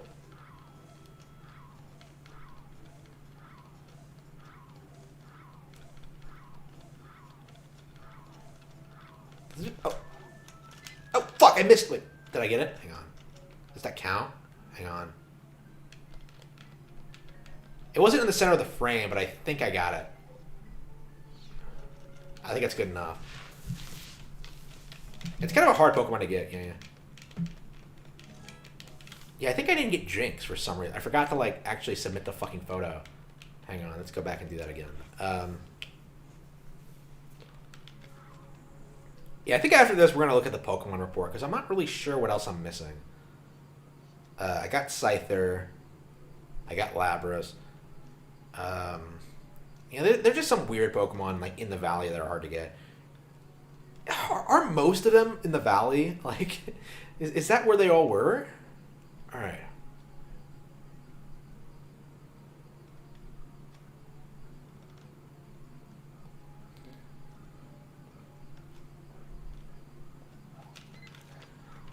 Yeah, Weeping Bell, Victory Bell. All right. And Zubat.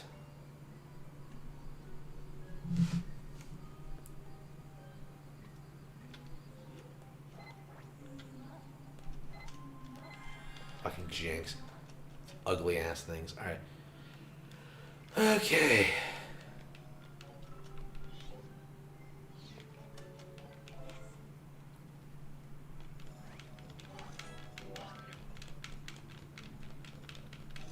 63. 3 more to go. Cave, river, boiling, power plant.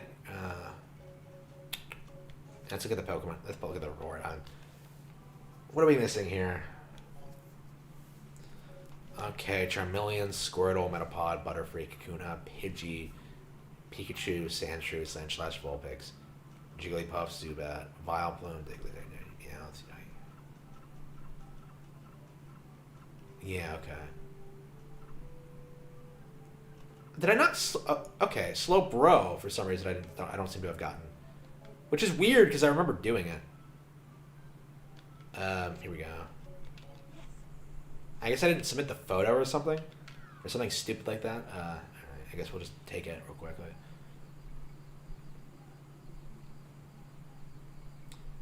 Yeah, so getting to the 100%ing the entire game basically takes me about like 2 hours. Like I imagine if I was like really on the ball, I could probably have done it in 1. But I mean, I'm not a speedrunner. I don't really care about my times. Like, who cares, right? I've already streamed this game once though. Yeah, I guess that's how good it is. Like you can just replay it and keep playing it again. Yeah, I got like fishing. I guess I didn't get like a good Slowbro shot.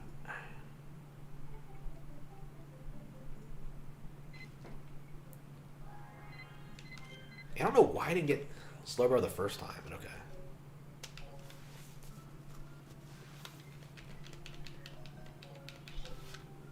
And that's that Slowbro.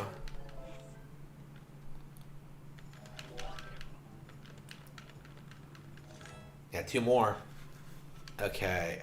Who are they? Who could it be? This Pokemon that I haven't seen. Do. Okay. Okay. Where were we? Magneton. Wait a minute. Oh, fuck. Fuck that.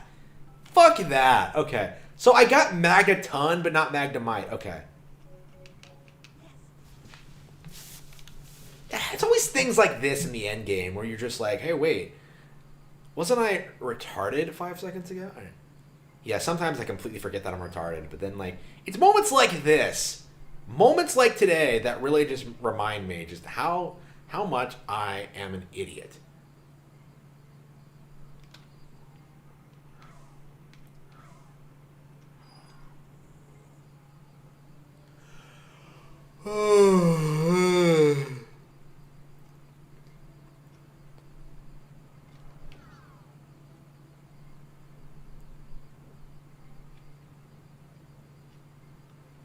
So what am I gonna play after this? I have like Ocarina. I had a playthrough of that. Like, did I just throw a apple at that? Is that thing like concussed? Like what? What? I don't think I don't think I've ever hit one before. Oh, so do Pester Balls not work, but apples do? So maybe like in that Pikachu, like with the Zapdos, you can throw. I think I always do tend to throw the Pester Balls. You've got to be kidding me. That's all I had to do was just. Yeah, that's Magnemite. What did I do this next? Like, did I forget to submit Starmie or some shit? Hang on. Yeah, okay. Yeah, 63 Pokemon in the entire game. That is ridiculous. What were they thinking? Like, how dare they how dare they not include all 800 Pokemon in this thing? Like, shit. Okay.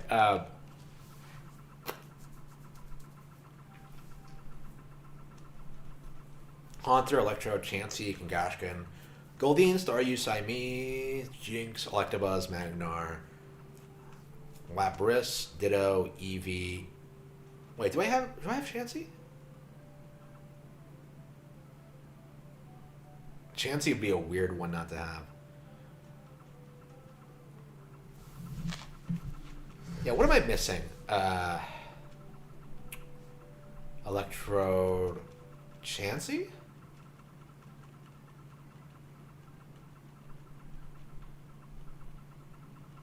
No, it can't be Chansey. No, that can't be right. We got Chansey.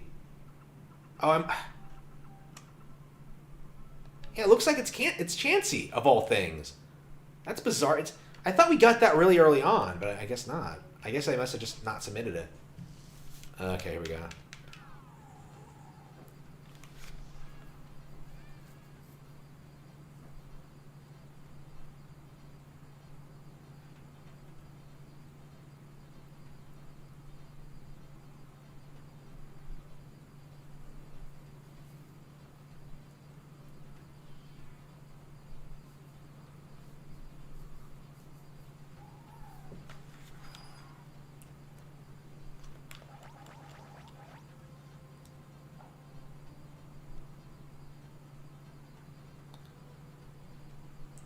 Maybe it's not Chansey, and I just overlooked it. Maybe I just didn't think.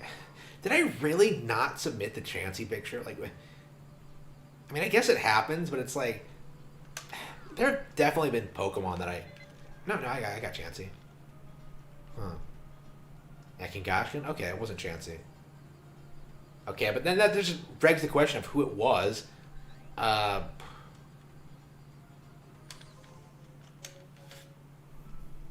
Oh.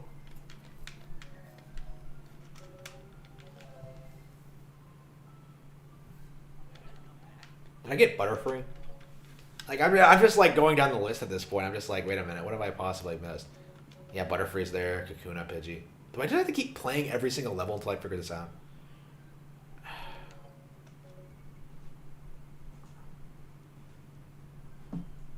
I got Doug Trio. Did I get Charmeleon?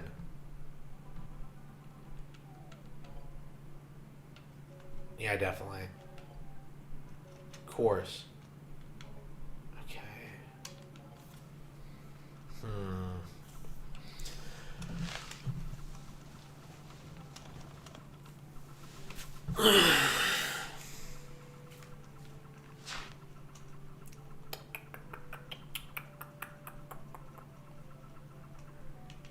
Yeah, I don't want to look. I don't want to look it up because that would be cheating. But Rainbow Cloud, Volcano.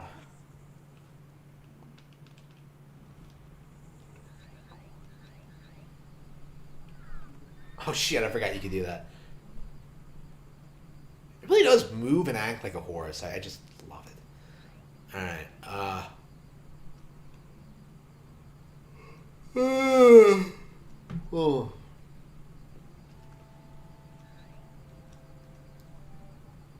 Did I get Magmar? Yeah. Moltres I got, yeah. Growlithe I got, Arcanine I got, presumably.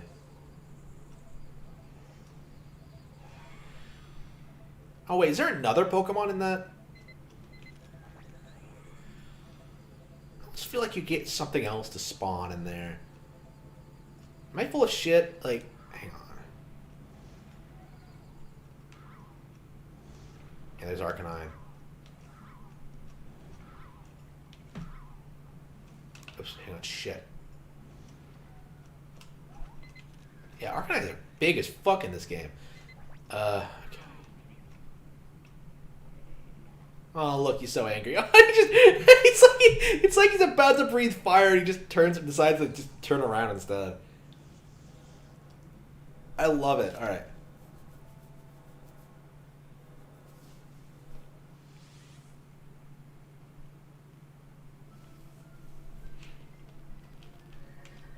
Yeah, I think it has to be in the valley somewhere. Hang on, let's go to the valley.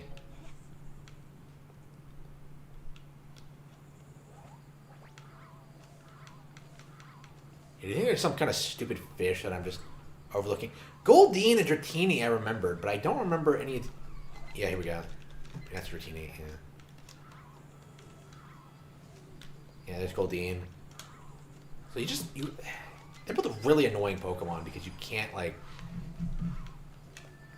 They just randomly spawn, I think.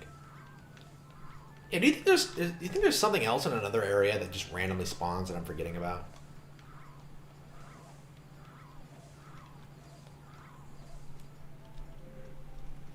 Yeah, they're just dancing. I don't care about that. Yeah, that doesn't feel right. What am I missing?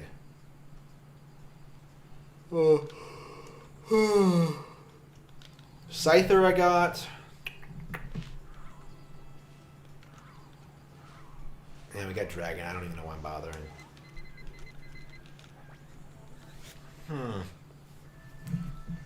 Yeah, this is a conundrum. A conundrum, cat chat. Like, what are we missing? It's a real mystery. And ridiculously... Oh, wow, he just disappears. Dragonite just disappears into thin air. Yeah, Mew I have.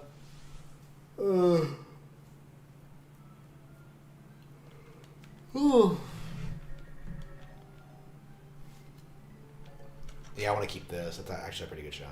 After Dratini.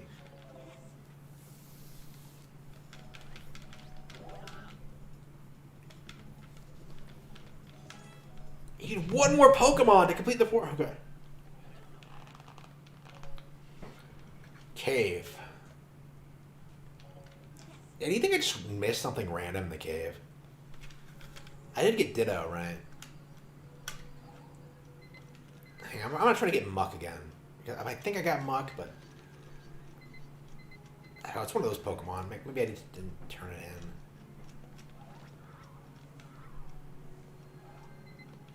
Yeah, Ditto. We got Victory Bell. Got Muck.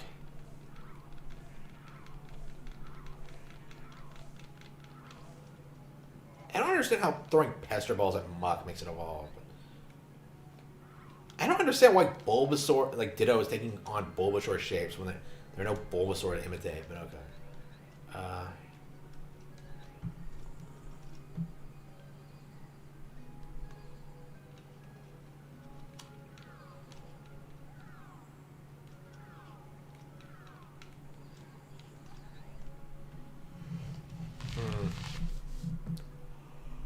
Oh, I'm really tired. You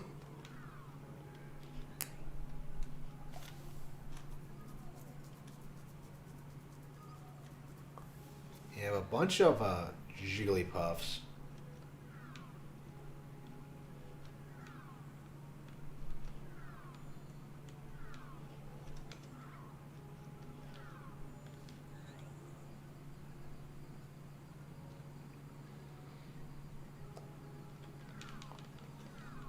Oh.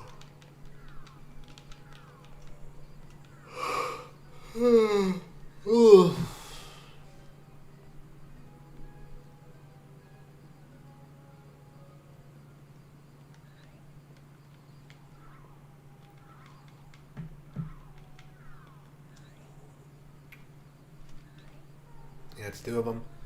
Yeah, I don't know where... I don't know what I'm looking for.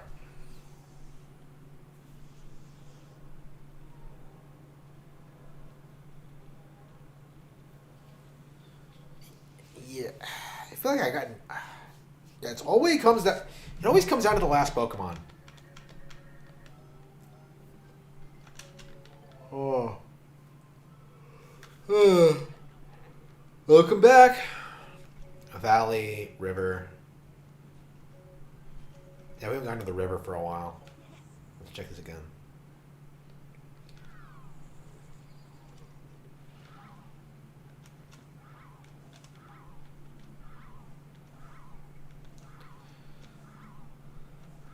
They haven't really messed around with the Poliwags.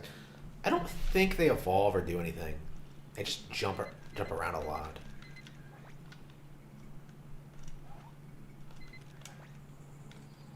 I don't think I've gotten this many. It's been a while since I've actually fucked around with this many Pokemon. There we go. I'm surprised that, like, super hardcore fans haven't, like, hacked this game to have, like, all 150 Pokemon. Or, like, all 251 Pokemon. Because, like, I think all you would need to do is just, like, create your own original environments. Or reuse the engine. And then just import the models from Pokemon Stadium. I can't imagine it would be that difficult. But, alright, here we go. Oops. Yeah, I got Vileplume. Yeah, I'm just fucking around with everything at this point.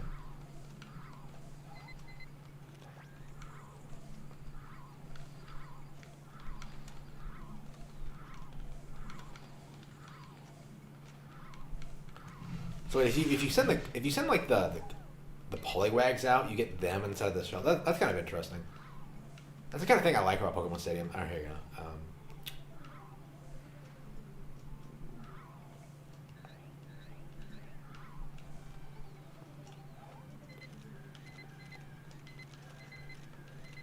Polygon we got.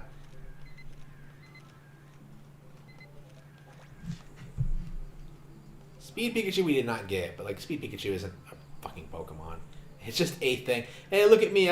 It's like he's showing off. You take a picture of him, and you just, oh, look what I can do. Like, Ooh, I'm stumped, Chad. I have no idea. Oh, if I like knew what Pokemon I was missing, I could easily figure it out. But it's like, I keep having these ideas that are wrong.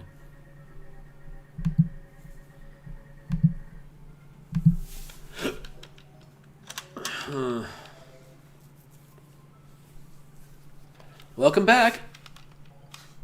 Cave. This is a scary looking cave.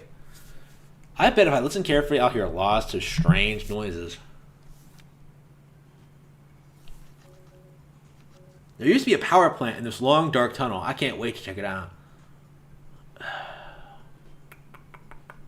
Could there be something I'm missing? Magnemite, Magneton.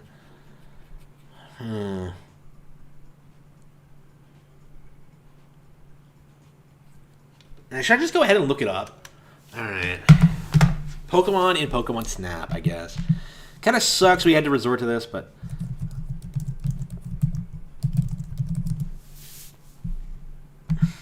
$63 instead of 64.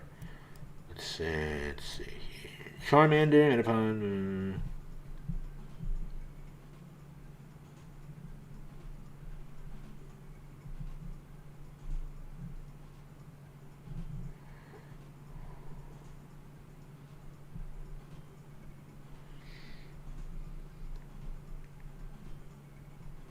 What? Huh. Wait a minute.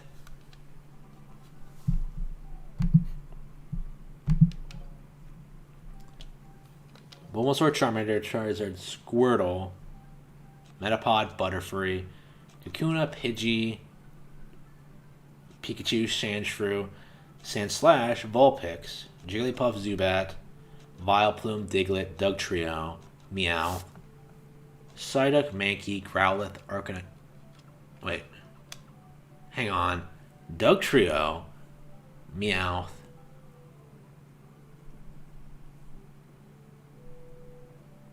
You gotta be kidding me. You have got to be kidding me. 100% bullshit.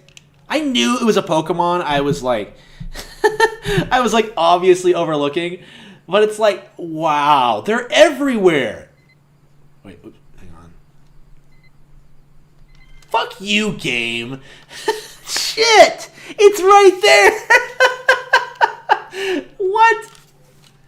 I legit didn't think I was... Okay, we're done. We're done with this. Fuck that. That was bullshit.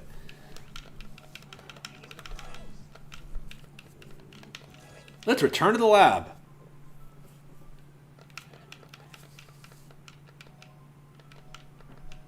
I have nothing left to teach you, so you're never getting another game. Don't look forward to one.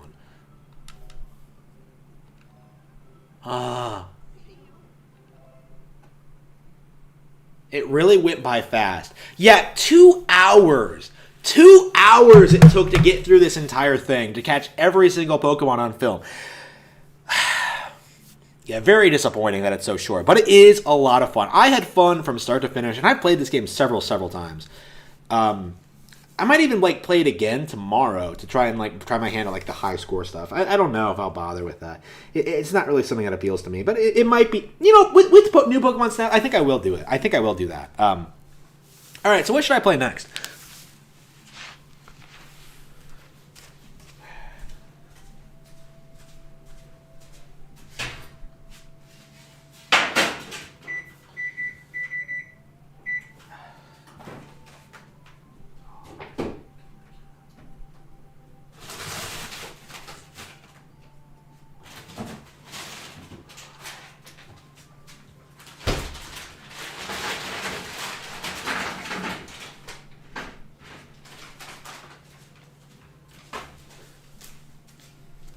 I'm not sure why they're playing the credits again. I guess they don't assume you'll beat the game twice in an hour. But so yeah, still a great game. Probably one of my favorites on N64.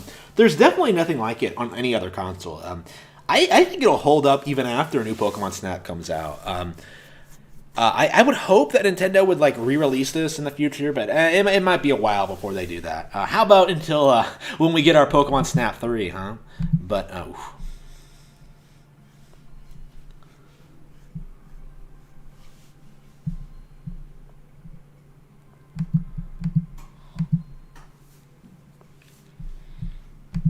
right, what am I gonna play next?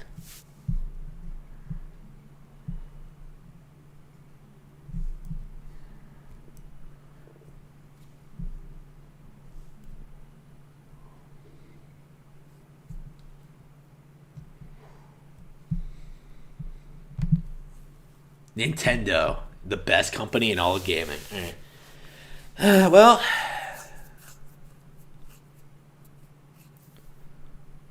yeah. What am I playing next? I have a couple of weird ones I wanted to show off. Stuff that I've played in the past that I don't necessarily have the chance to play all that often. Oh, hang on, is it just free? Is it not? No, it doesn't. Yeah, I knew it resets. I don't get what it's with like some N64 games and just not.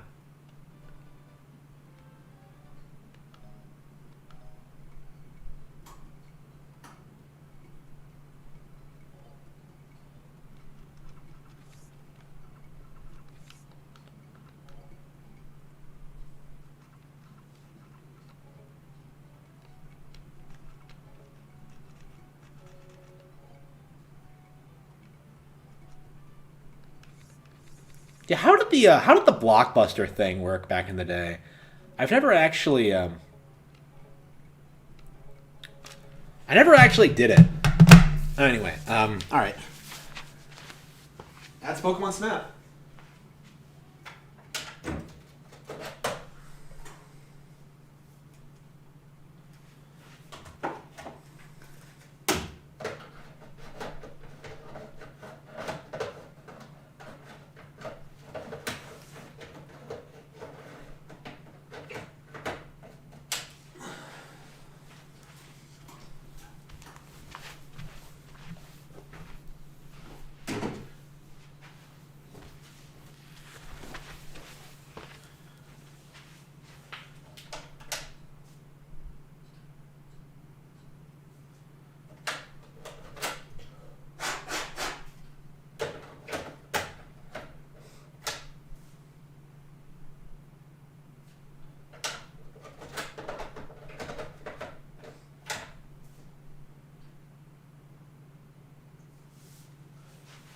Now this is a weird one. Like this is one of those weird shovelware games I picked up at random as a kid. I don't really remember the story behind it, but yep, it is a I'm not even sure I would call it a piece of shit because I do kind of fondly look back on this game.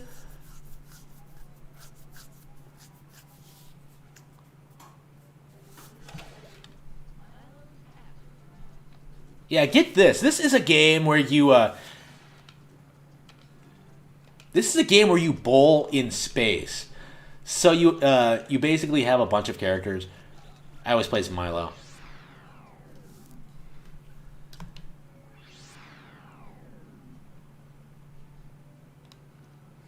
So like this game has like a surprising amount of personality in spite of being a fucking bowling game. Like look at this design here. Look at like the power-ups and like things like that. I haven't played this in a while. I'm really curious of whether or not I'm gonna like this. Hang on, let me change my Twitch game here. This isn't Pokemon Snap. I mean, I like the announcer and like the stuff. Like I don't know anything about this game or who made it. I think it must be a Western game because it's bowling. It's not anything creative, but I don't know. You have power-ups. You have you have aliens. You have like all this.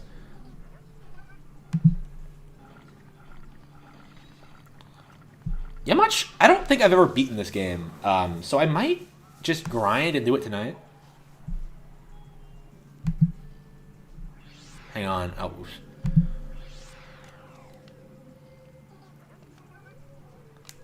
Yeah, early on, all you need to do is, like, to win is just, like, throw the ball as hard as you can and use a power up. Later on, like, the lanes get more complicated. Like, they have, like, curves and stuff like that. So it actually does take a lot of skill to win. So, like, I think, like, I haven't played this in all the way through in forever. Oh, what an idiot. I haven't played this all the way through in forever, but, like, my recollection is this game is actually not that bad.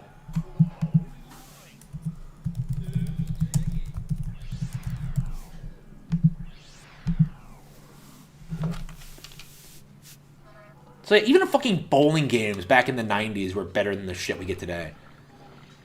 Like, I actually popped in, like, MLB The Show, and I actually got bored before, like, I really played it. I was willing to give it a shot, and I was just like, I don't really want to do this.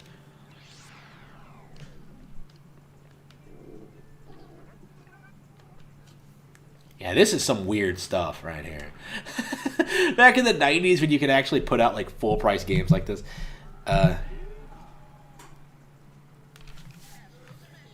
Astro smashing? What? The weird things the announcers say. Oh yeah, not only can you not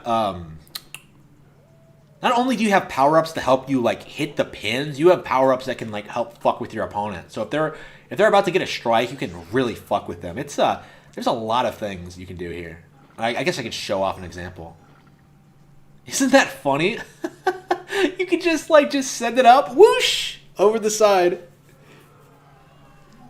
Whoa. And he sounds so shocked that it happened.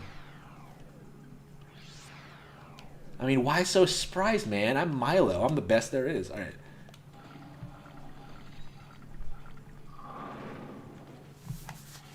Yeah, MLB.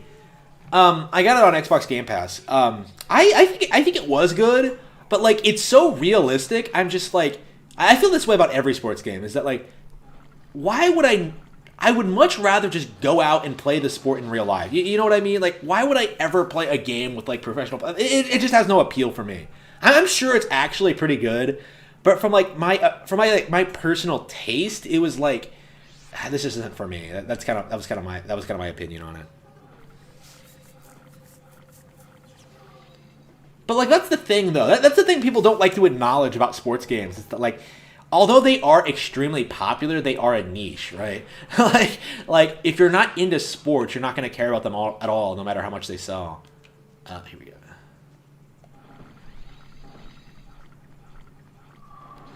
Oof. So even if it is like a really well-made game, I just don't care about baseball enough to play it. Yeah, I think I am going to, keep playing this game for as long as I can until, like, I hit a wall. Because, like, that's typically how this goes. Is that, like, I play this game until, like, I get stuck on it. It keeps going until I get a course that's too hard for me. I've never actually beaten this. And I'm not sure I ever will, but... Alright.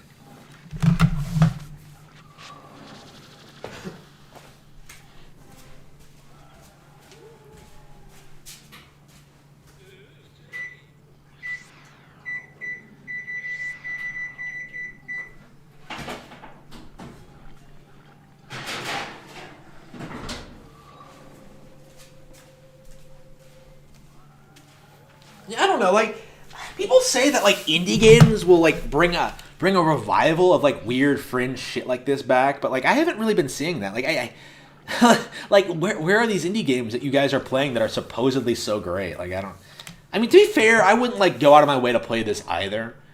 So, like, I guess, like, this is an example of a game I grew up playing that I just happen to like in spite of all of its, like, in spite of its quirks, despite the fact that I don't really care for games like it, honestly.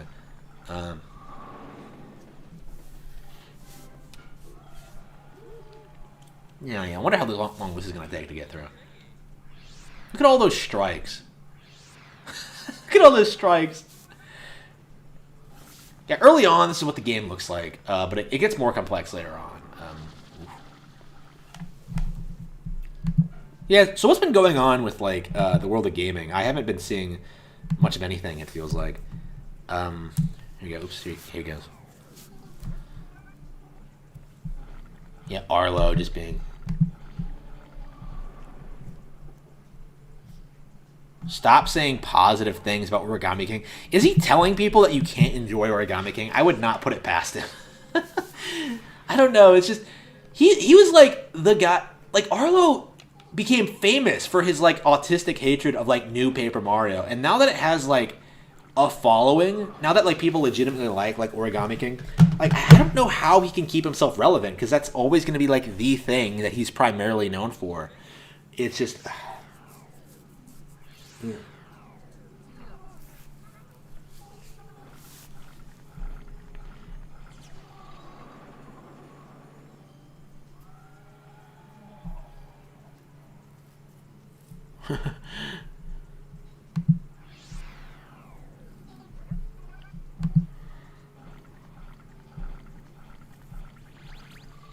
COVID.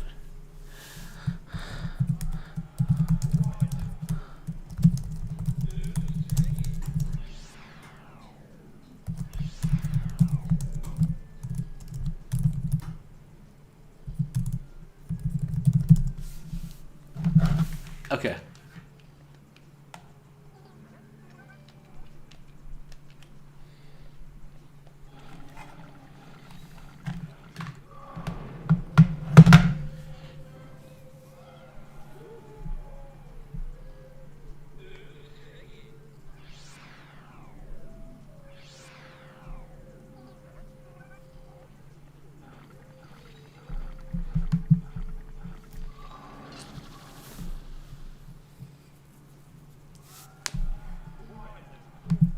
All right.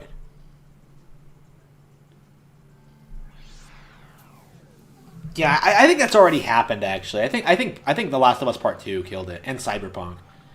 Like there just aren't any big AAA games to get excited for anymore. I feel like.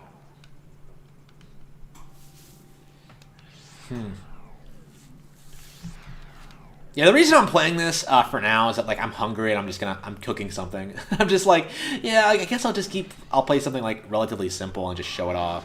Just show off this like weird ass game that I have. So how long do games take? Like 10 minutes?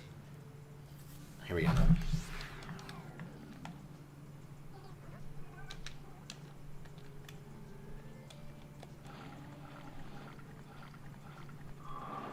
I love this like electric like energy ball stuff like so much. I think it's so cool. Milo himself is lame as shit. I hate this character, but I like it more than like the rest of the cast. Like they're just all boring, except maybe like the android girl.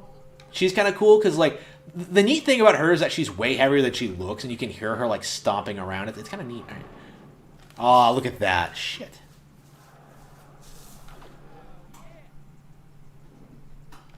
$276. That's not bad.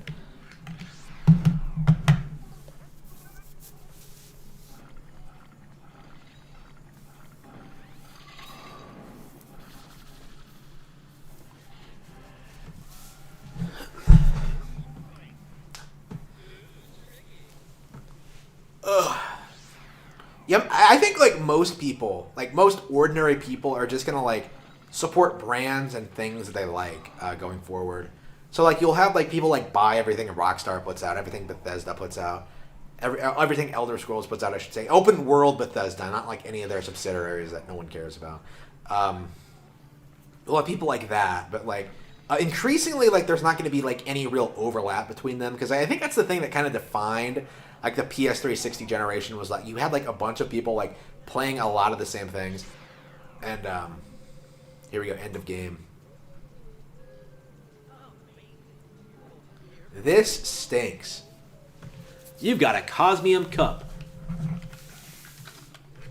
Yeah, I kind of wish we could just skip to like the later courses so I could just show them off. But yes, I know. I stopped him. I'm way better at him than this. Oh. I guess the game can't be that good if I've never beaten it, but. Oh.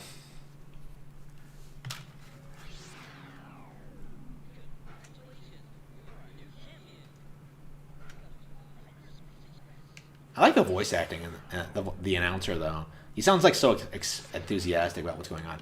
Yeah, this took me forever to figure out. Like when I played this for the first time. Okay, so get this. Like there's a ramp here, and you kind of have to jump the ball. You have to speed it up with your by throwing it harder. And I didn't know how to do that when I first played. So like I just kept like throwing it normally. It just kept just falling right. You might actually see it like the AI do it.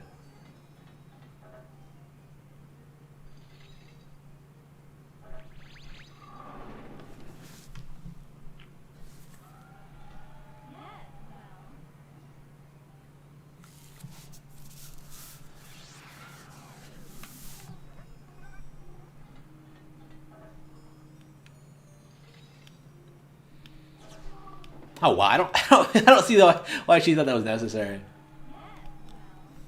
Yes, well. Bonk.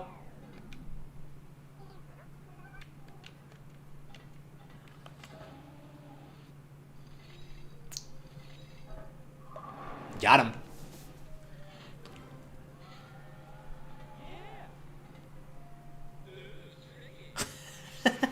Ooh, tricky. I don't know. There's just something about it that just makes me laugh.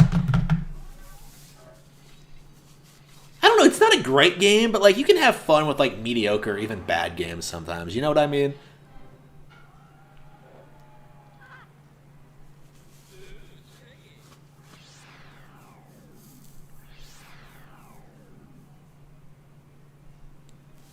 Oh yeah.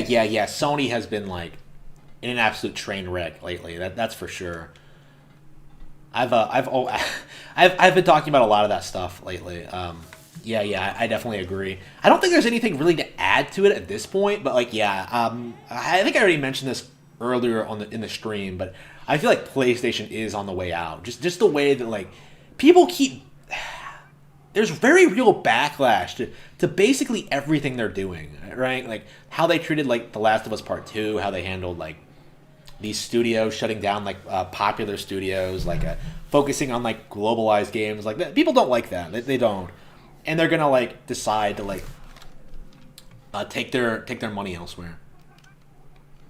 Like Sony can't do what Hollywood is doing, where like they basically just tell you that like, well, if you don't like movies, you're not going to Hollywood. You're not watching a Hollywood production. But with gaming, like you just, you have lots of options. You have Xbox, you have Nintendo, you have mobile, you have PC. Like Sony really isn't big or powerful enough to keep competing, even with like their crazy monopoly on certain things and businesses.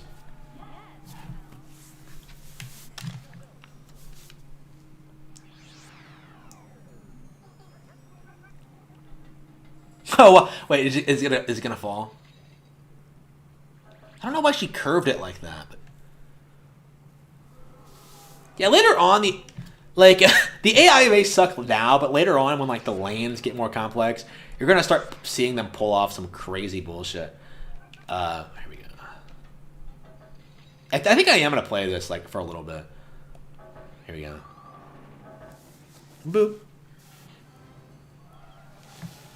Yeah.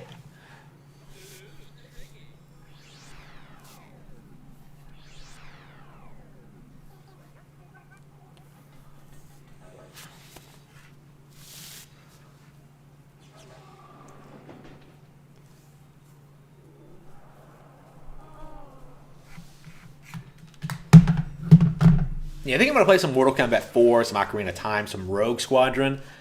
Rogue Squadron I haven't played, I think, in several years.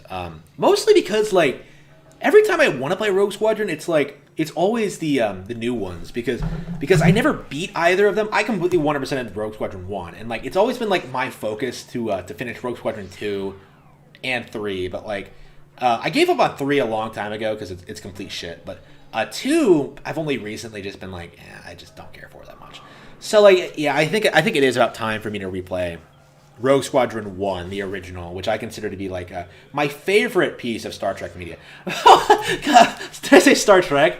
I was just about to like segue into my point about like ridiculous Star Trek fans, but like, have you noticed that like Star Trek fans?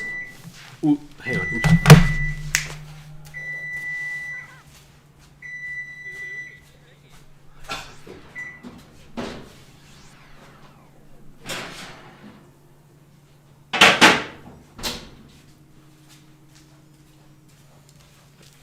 you noticed that like Star Trek fans will like talk all this crazy shit about Star Wars, like the new movies, the old ones, the prequels, like the spin-off material, like the extra stuff, like the original movies. Like they'll do all this shit, and then they'll turn around and say stuff like, well, Star Trek has like the bad material. It has the odd numbered movies. It has the reboots. It has like the new series. But Deep Space Nine was pretty good. I don't know. Like I don't understand what's with this weird double standard. Like. Like, you talk so much shit about, like, oh, I hate Star Wars so much. And then you just talk up Star Trek while ignoring, like, Star Trek's even more Trek. Well, I don't want to say even more. Like, both of these franchises are stupid, right? Like, I don't like praising either franchise, honestly, like, in this day and age. Because, like, neither of them should have become a franchise, I feel like. Especially Star Trek, because I think Star Trek has actually been used to... was actually one of the earliest examples of like communist thinking like infiltrating our media, but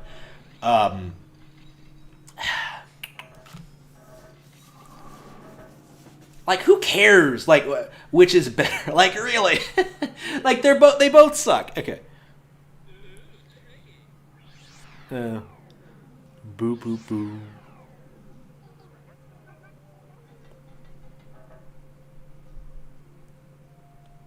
Yeah, I feel like a lot of like casual gamers, a lot of plebs don't really appreciate. Yeah, I agree with you.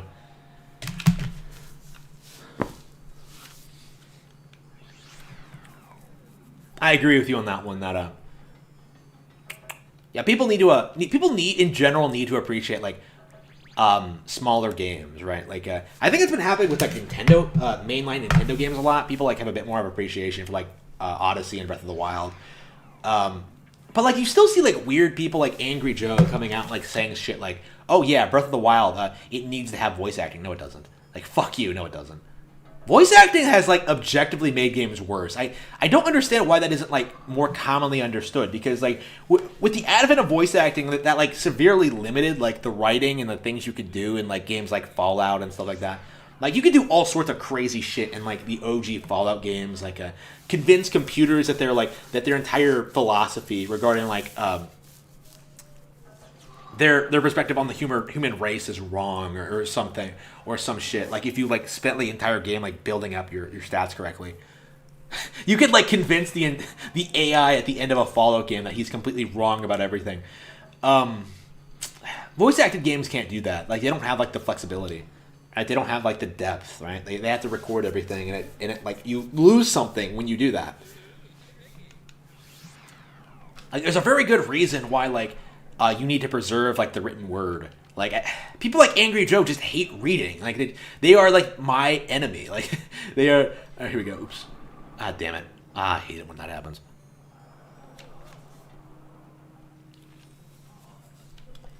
Even when this happens, I have no idea what I'm doing. Like, aiming in this game, I've never got the hang of it. Like, if it's not, like, straight ahead, I have no idea what I'm doing.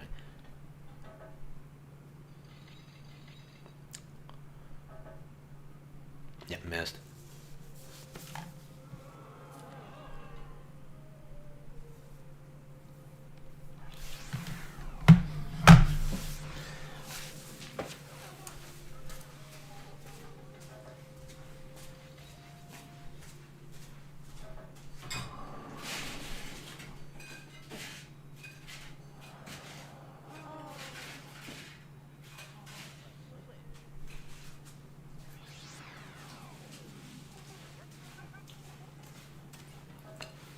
I have to say, this is the first time I've seriously tried playing this in a while, and I'm actually having a lot of fun with it.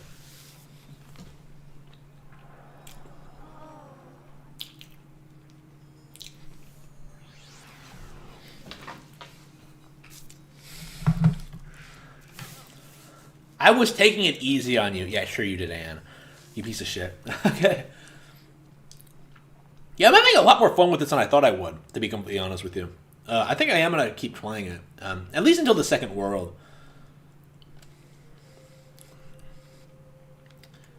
I mean, I wish like this game actually saved. Like, I don't understand why games in 98 like don't fucking save, but Do you think there are still games today that don't save? They were like crazy shit. Like I had like Game Boy Advance games that didn't save. That still use password systems. It wasn't that unheard of back in like the 2000s. But, like I wonder when like it stopped for good. Was it like 2005? I would say. That's like one of the good things that like that was one of the good things that that generation brought. It was like, oh yeah, you have proper save files for everything now.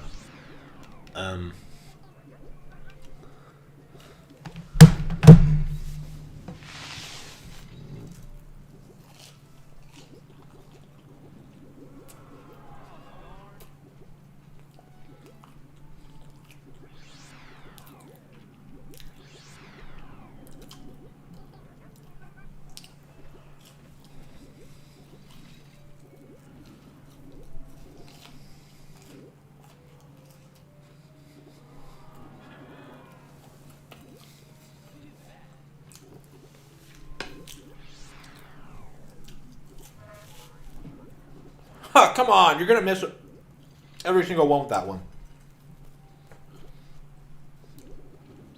He didn't give it.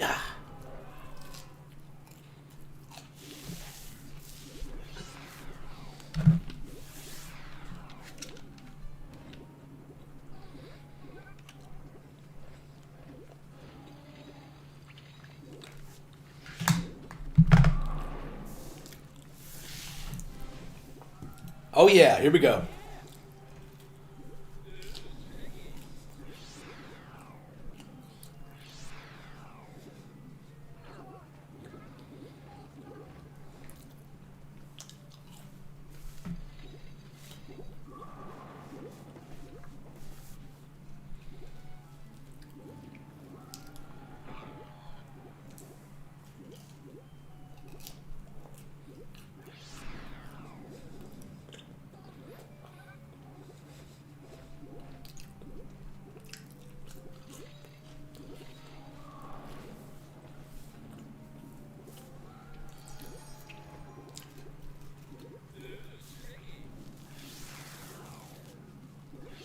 Yeah, what is the chat thing? Do you think this game looks fun? Am I just being like a little bit crazy here?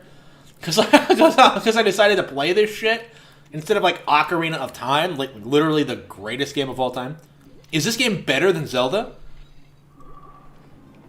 Was this all the PlayStation needed to like dethrone Nintendo for good? Like, why am I having so much fun with this? Oh, here we go. Oh, I thought I was gone. All right.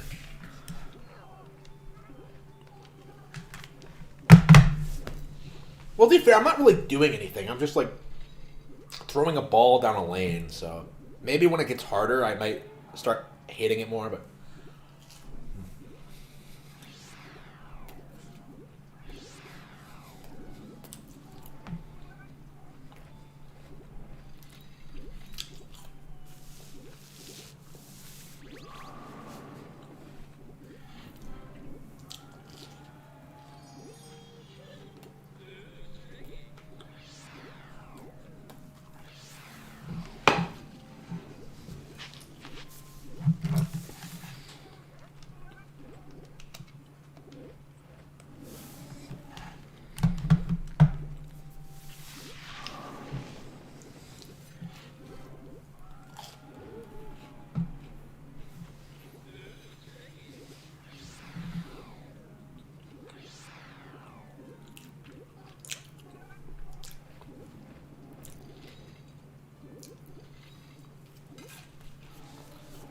Oh no! Oh no! What a complete dipshit. What is he doing?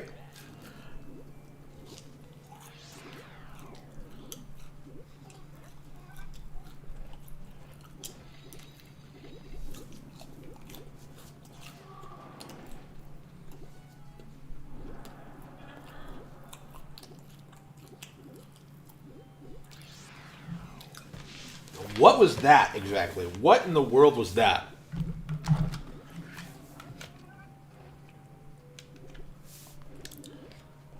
Yeah, I kind of wish there was more variety in the courses, like to start with, but like eventually you start getting like environmental hazards and stuff like that.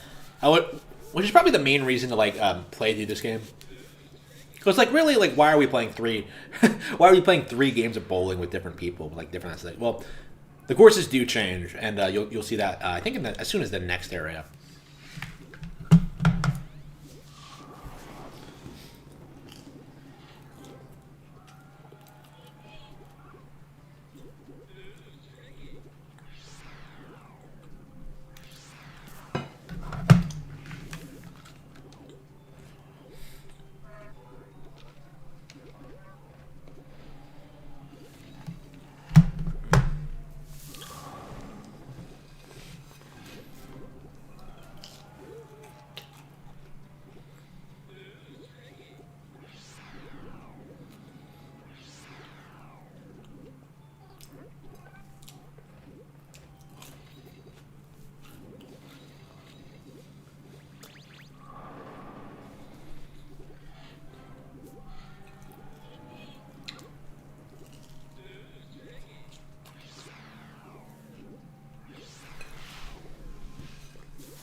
It's been a long time since I played Majora's Mask. Legit, like, I think it was a couple of years before, like, the remake came out. So, it might have been, like, 5 or 7 years. So, yeah, once I beat Ocarina, like, I'm going straight to Majora's Mask, for sure. And I am very, very, very excited about, like, playing that one again. I love Majora's Mask. And it's been long enough now that I think, like, playing it again is going to be, like, a completely different experience for me, which is going to be very interesting. Oh, yeah, I did! Yeah, I was going to make a video about it. The Great Ace Attorney 1 and 2 is finally coming stateside. Finally. Yes, I'm very thrilled about that. I'm a big Ace Attorney fan. Legit, this is probably going to be one of my Game of the Years. One Ace Attorney game would have been worth paying full price for, but like 2 of them? No, yeah. I am I am thrilled. Positively thrilled about that. So yeah, remind me tomorrow, and I think I'm gonna try streaming. I need to finish like playing through all of like the Ace Attorney games. I think I might go ahead and do that now this weekend, in the future at some point, before those games come out.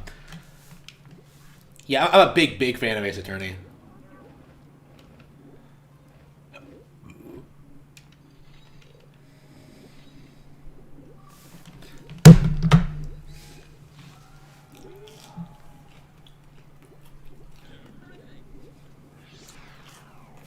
But not only am I a big fan of Ace Attorney, though,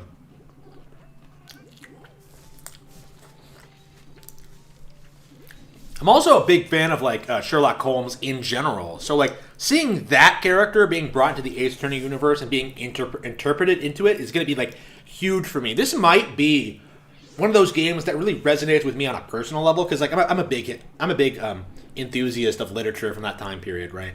I'm a big fan of stuff like Codename Steam and stuff like that. Fuck, I'm reading a Jules Verne novel right now, actually. I really like.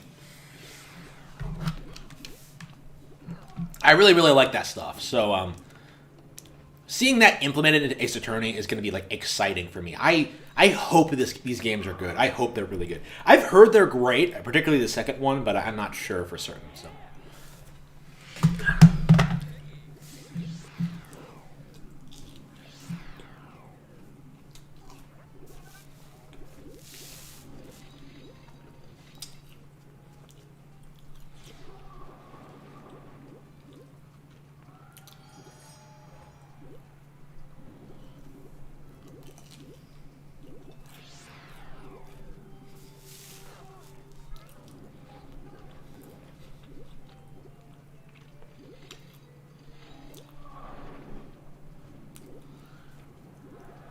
Oh,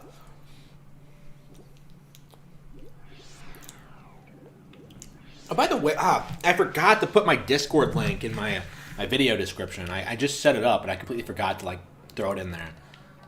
The website's there, but not the Discord. I think the website has a link to the Discord there, so you might be able to find it if you dig for it. But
yeah, Ace Attorney.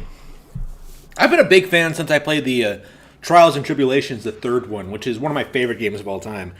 I've played most of the games. I haven't played Investigations 2 or anything like that, but I've played all of the ones that have come out in the West, and I like basically all of them. I would say. I mean, obviously, I would say like 2 and 4 I could have used a lot more work. 5 I need to replay. 5 and 6 I need to replay now, I think. It's been 5 years since 6 has come out, and I still haven't had the time to replay it. Holy shit. It's been on my list, like, legit since, like, a year after I finished it, but I've been wanting to play it since, like, the anniversary, but no.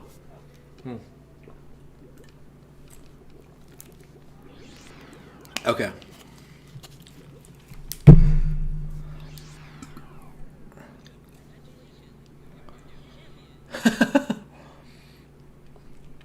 Wait, what do I do now? Wait, how do you proceed? Wait. How do you proceed? Hang on.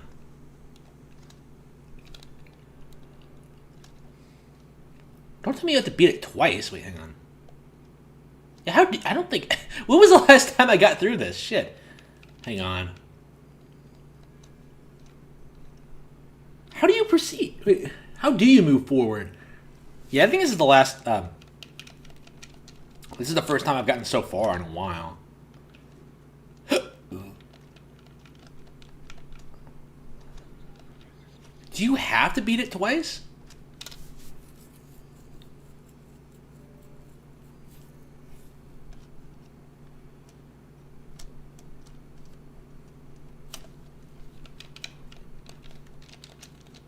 Hang on.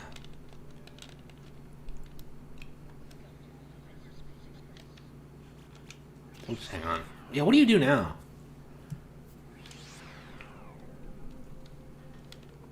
I don't even think I've done this. Yeah, you definitely don't have to do this. Wait, what? What? What is this crazy shit? Yeah, go back to the lobby. I don't care about this. It's all 3 of them, right? Why can't I go through here?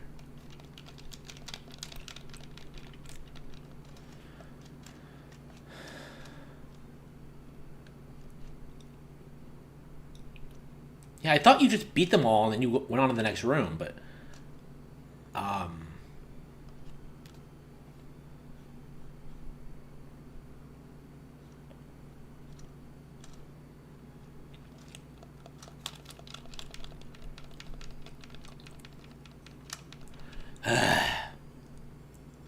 I guess I'm gonna have to stop if that's it. I mean, if I can't proceed, did I glitch it, maybe? I guess that's possible, but I don't think so. Like, I explicitly remember all you need to do is just beat all the things and then proceed.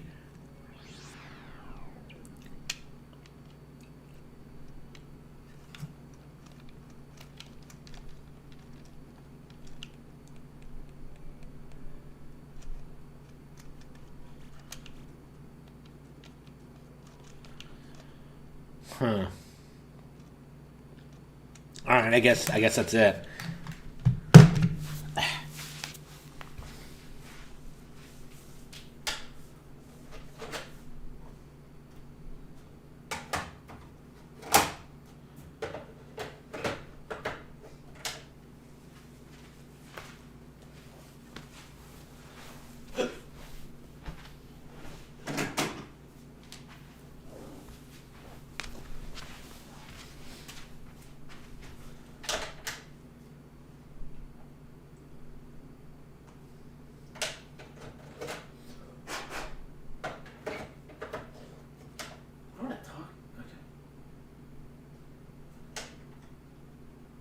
Was it about to come on? Hang on. Oops.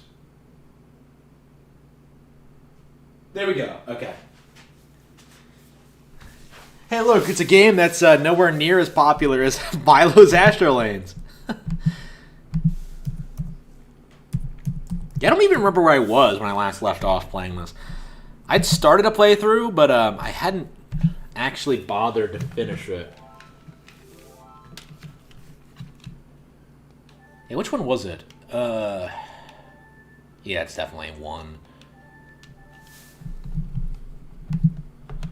Ah, damn, I love this. Every time I see that screen, I just get excited. Shit.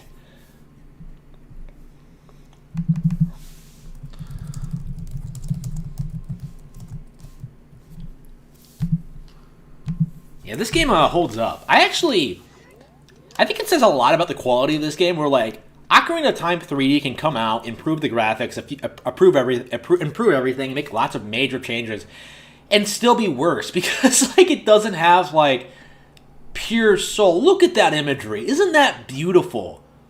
Like, the artwork, just... I love the environments here. They're so good. I really admire, like, everything they've done with this game in general. I just think it's top-notch stuff. Okay. Did I get Epona yet? I want to say that's what I did last time, is that, like, I just immediately went and got Epona.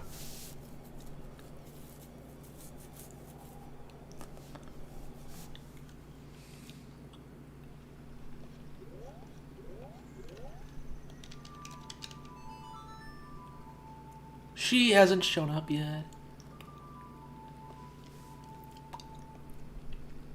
Yep, this is what I thought. Yeah, for some reason, like, Hyrule Field is less dangerous, like, under Ganondorf's evil rule of terror than, like, the rest of the world. I don't know. The game is usually so good about this stuff with, like, its visual storytelling and stuff like that, but this is, like, a really weird, glaring omission. Like, why is Hyrule Field completely unchanged? Like, there's nothing torn up about it. There's nothing really weird. It's like all the side areas that are really fucked up, but...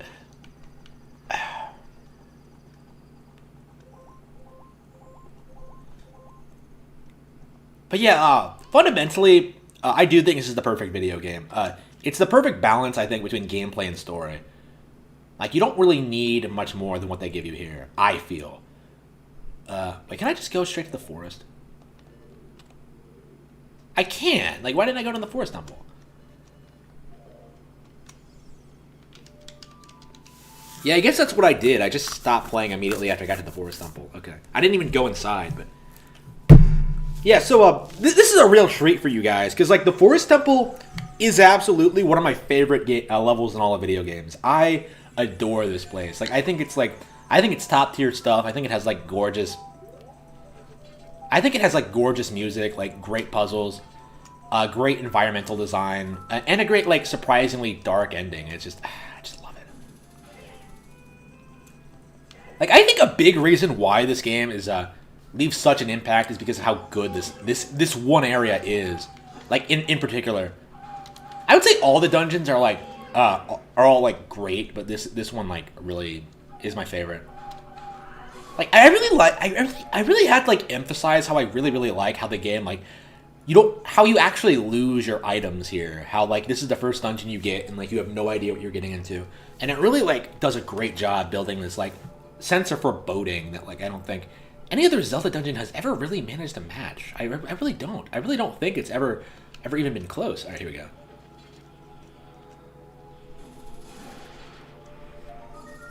In general, like, I think this is the closest. This game is probably the closest. The N64 Zeldas, I should say, are probably the closest Zelda ever got to horror.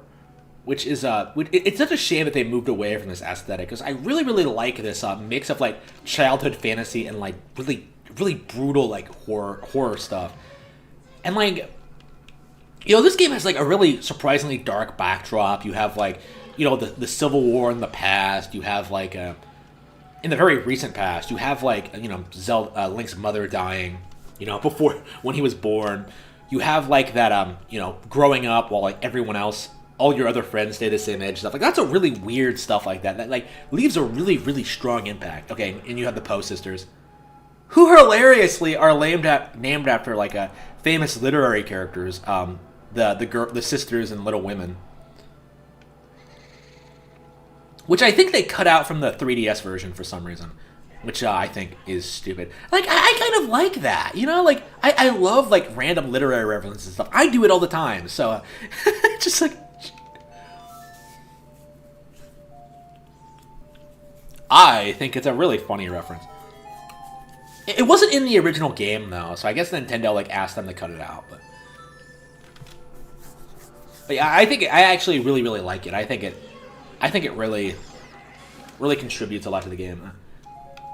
I mean, it makes them like, it makes the Ghost feel more like actual characters with their own history and stuff like that. Like, you can just imagine, like, oh yeah, it's the girls from Little Women, only they're dead now, and you're fucking fighting them. I think that's another thing this game does really, really well. Like, it leaves a lot up to your imagination. It's not just pure like storytelling. It actually does leave a lot open to interpretation. Like, I've heard like lots of weird fan theories about this game that I don't think would really have become a thing like in the modern era. Like stuff like say Zelda and Link being siblings, right? Like that's kind of the theory that a lot of people like came up with, is that like we know Link's mother came to the forest, died while she had him. So if Zelda was older, or maybe they're half siblings, like, you know, like it's things like that. Oops, like Zelda says you're familiar, like maybe it's like a more intimate connection than you might than she originally implies. But it's probably not true. But it's like things like that, you know, like things you see, like the designs of like the architecture, like the history, like it really makes you like really care about like what's going on. Like, not even just what's about going on, like the thing, like the distant past of the world of Ocarina of Time. And I think Breath of the Wild does this too. Like another thing that makes the game so great. But for me, like I grew up with this one, and this is the one I really really cared about.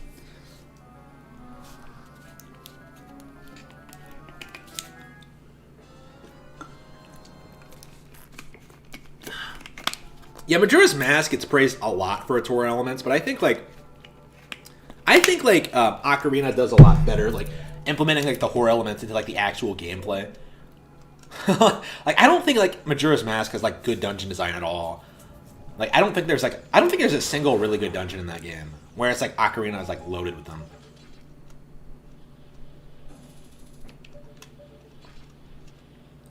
Yeah, I don't get why like you have a long shot thing. Okay, here we go. Oh yeah, by the way, I've always really loved these gardens. Like that's the thing I really really like about like this dungeon in particular, is that like it really feels like there's a really wide range of like areas in this like small building. It's a lot like RE4 in that regard, where like you go through like gardens and like bedrooms and stuff like that. It's great. I really enjoy that. Here we go. Oops. I really enjoy this kind of thing. I think like most Zelda dungeons like feel a little bit too samey, but this one like really sticks out in my mind as being like completely different, like from start to finish. Right, we got with.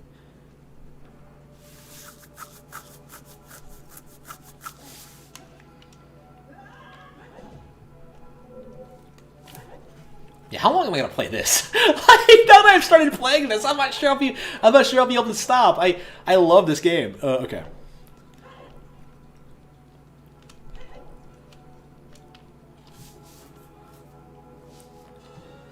You found a small key.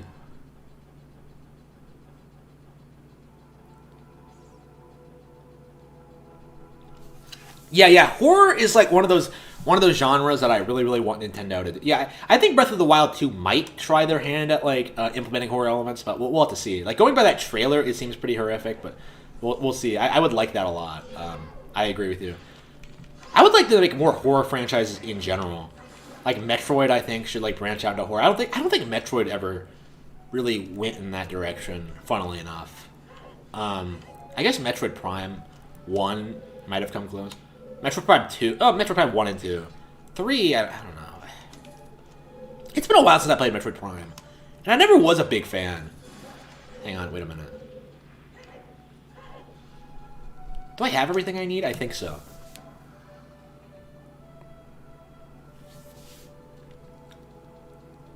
Oh yeah. Well, you got to the Goron Temple. You don't want to know where I got filtered by Majora. I got filtered by Majora harder than anyone's ever been filtered before. Like, I legit don't think anyone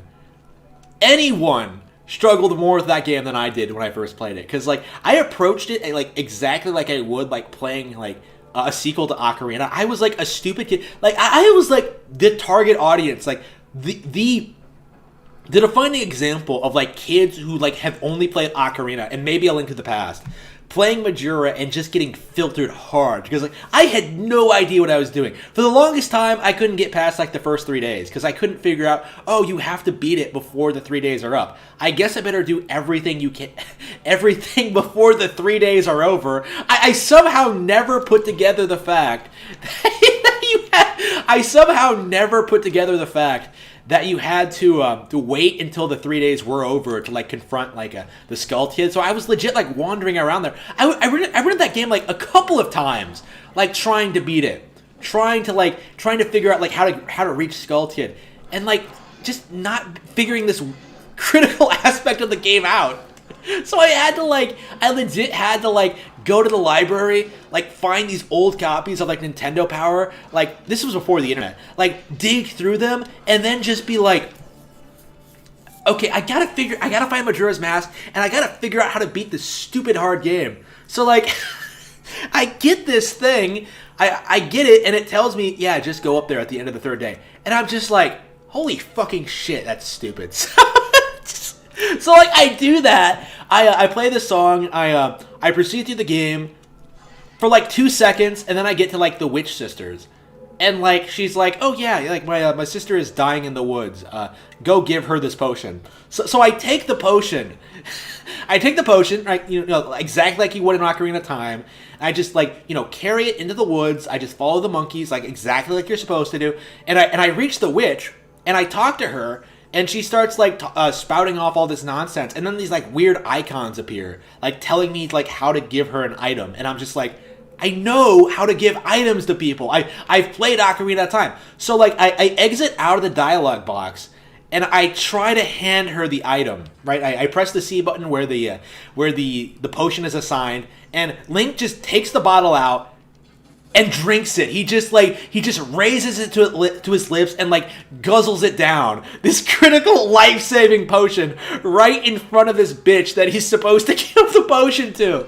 And I'm just like, what the fuck? Okay, yeah. Okay, I'm immediately just like, okay, I must have been standing too far away. She's lying down. I thought I looked at this wrong. So like I go back to the witch, have her yell at me, and then like she gives me another potion. So I go back, do the same thing again. It doesn't work again. So I just go back around, talking to this witch. Like I do this in a cycle. Like I talk to this witch, I get the potion, I go back, go through the woods, follow the monkey, go back to where the other witch is, try to give her the potion, and every single time Link would drink it, and it pissed me off so much. It made no sense to me. I was just like, okay, this isn't fucking working. There has to be like something more to this that I'm not understanding. So I had to do something that like I swore I would never ever do again. I went out and bought a strategy guide for Majora's Mask trying to figure this out. So I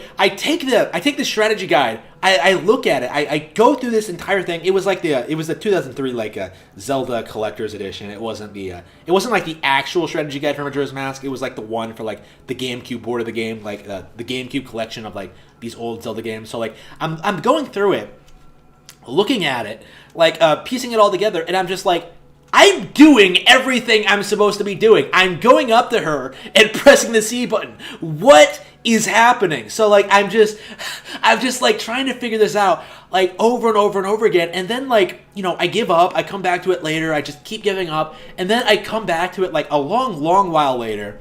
And then like, you know, I read like every inch of the dialogue box. And like I suddenly realize that in Majora's Mask, in order to hand someone an object, you can hand them objects while you're in the dialogue box. So like while you're supposed to hand it to her while you're in conversation with her. Like so it's a little bit different than Ocarina of Time. So like I was exiting the dialogue box instead of just giving it to her. Like, I was just drinking it. I was putting in the command incorrectly. So, like, it pissed me off so much. Because, like, it's not how it works in not only is it not how it works in Ocarina, it's not how it technically works in Majora's Mask. Because, like, there is a segment where you actually go ahead and hand an object to someone. But it's, like, it's not an object you yourself can use. It's just, like, it's just an object you trade. Whereas this is, like, an object you can just... this is a potion you're supposed to give to her. Something that you can use too. So like I never reached the dungeon in Majora's Mask for years. I feel like for a long ass time because like I'm completely incompetent at playing this fucking game. It was nonsense. It was ridiculous. And like I'm a fan of the game now, obviously, but like stuff like that is like, damn, that game is really annoying. Well, it's not even the game, though. It was like me being a fucking autistic kid who didn't read everything on the screen and didn't possibly consider that maybe handing people objects in this game worked a little bit differently. It was crazy. It was some crazy shit. Not a fan. But and like the funny thing is, like after I actually got to like the dungeon, yeah, there were a lot of stories like that. I think. Like, figuring out, like, some weird thing. Like, I think I did get filtered in the Gorn Dungeon, too. I think Great Bay gave me some trouble. I don't remember Stone Tower. I think after the halfway point, it gets a little bit easier. But, like, yeah, that first couple of hours is just, like, is so rough on a fucking kid. It really is. It was ridiculous that I struggled so much with it. Like, how do you fail that hard at playing Zelda? I legit don't think it's possible. Like, I legit have never heard anyone. Oh, to be fair, like, an actual fan. Because, like, I knew a lot of kids, like, growing up who bought copies of Twilight Princess and, like, never got out of the first town. Like, they would just be, like, wandering around Ordon being like, what the fuck do I do? And, like, I have to show them, like, how to fish, how to get the fish for the cat, you know, how to get the slingshot, like, how to herd the goats. And I would basically, like, end up, like, playing through the entire game for them. And then they would only want to play, like, during the boss fight. So, like, I would just get through this entire dungeon for these people. And then just like, fight the boss, and they would just fight the boss, and then that would be it. And it was like the most awkward fucking thing I've ever fucking experienced. Like, how are you this bad at video games? Like, how do you own so much shit and like have never played any of it? It's just bizarre. He had like I remember this kid had like an unopened copy of like Final Fantasy 1 and 2 like for Game Boy Advance, and I was just like, oh fuck, that's so cool. And he had no idea what it was. He's like, yeah, whatever. Like, not even playing this fucking shit. It's baffling to me. And, like, this is one of those kids who was, like, always talking all this crazy shit about, like, how PSP was way better than, like, Game Boy Advance. Really, he had no idea. No idea what was even on Nintendo hardware. Like, this motherfucker is why I hate PlayStation fans so much. Like, fuck that guy. It just, okay.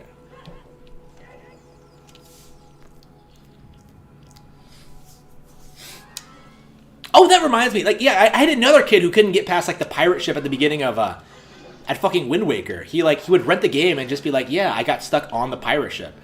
Not even like to the Forsaken Fortress. Like he just got stuck on the pirate ship, and I'm just like, what a fucking dumbass.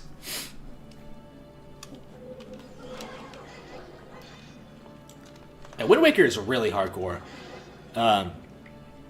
I don't know, like, Zelda, like, has a reputation for being easy among gamers, but, like, when plebs play them, it's, like, it's embarrassing. And they have, like, the nerve to, like, call the game shit, like, afterward. Like, oh, yeah, like, Witcher 3 is way better than this. I love how I immediately, like, talk shit about, like, Witcher 3 and Dark Souls fans when, like, this one, like, specific fight actually inspired, like, the combat in Dark Souls. From what I remember. Here we go, yeah. Yeah, let's have some milk. Get rid of this milk before it goes bad. The milk doesn't actually go bad, but it just, like, seeing, like, half-drunk milk in my inventory just bothers me to no end. Okay. I mean, that milk, like, how was that milk not bad after, like, 7 years? Like, come on.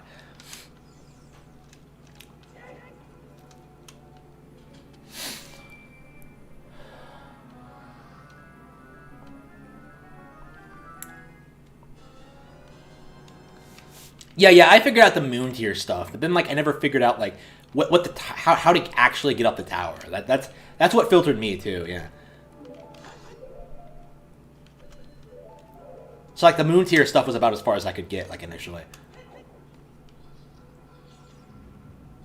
It pissed me off so much that like I bought this Zelda game and I wasn't playing as Link. Like what the fuck? Okay, here we go. Yeah, this is typically how I do it.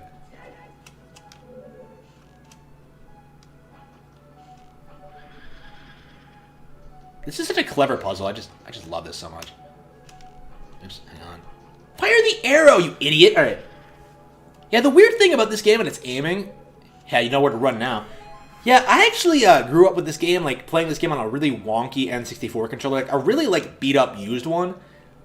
And like the control stick was kind of weird, but like for some bizarre reason, I developed this like incredible ability to like aim my bow with this this wonky ass control stick. So, like, as a result of that, I might as well just beat the shit out of it. I don't know why I used to do that a lot, but there's no point. Oh, wait, hang on. Let's look at the... Beth, one of the Poe sisters. And for her when she appears. Yeah, they are all named after Little Women. It's hilarious. I think it's hilarious. And it's not something like a kid would pick up either. So, I think that's really funny. Personally. And, like, Little Women is public domain anyway. So, like, why not just let them keep the fucking names? Like, whenever I see the Poe sisters return, it's like, oh yeah, the Little Women, they're back again.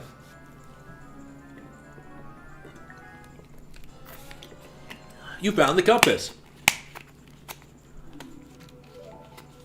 Yeah, I don't know a lot about Little Women. I know a little bit about it. Like, it was super popular, like, among girls, and at the time, like, there was this major controversy regarding, like, around, one of the girls and her, like, how she didn't marry, like, this very popular, like, male character, and how, like, her sister did instead. Like, it was the tomboy not marrying, like, this this boy that she had, like, a really good chemistry with. Like, one of her sisters did. Here we go. I mean, I've never... I've read a little bit of it, but I don't remember it very well at all.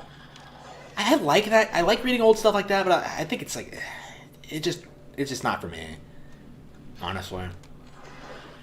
Like, I was too old. Like, maybe if I was a little bit younger.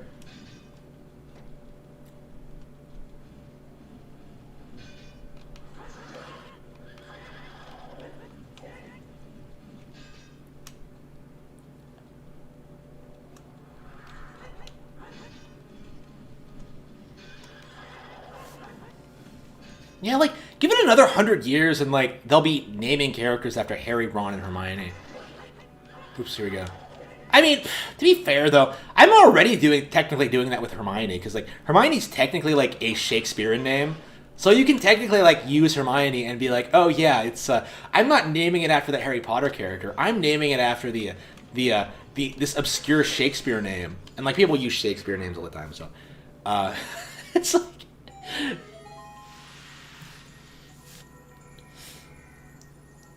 Yeah, I'm not exactly sure like where the name came from. I've been reading some Shakespeare.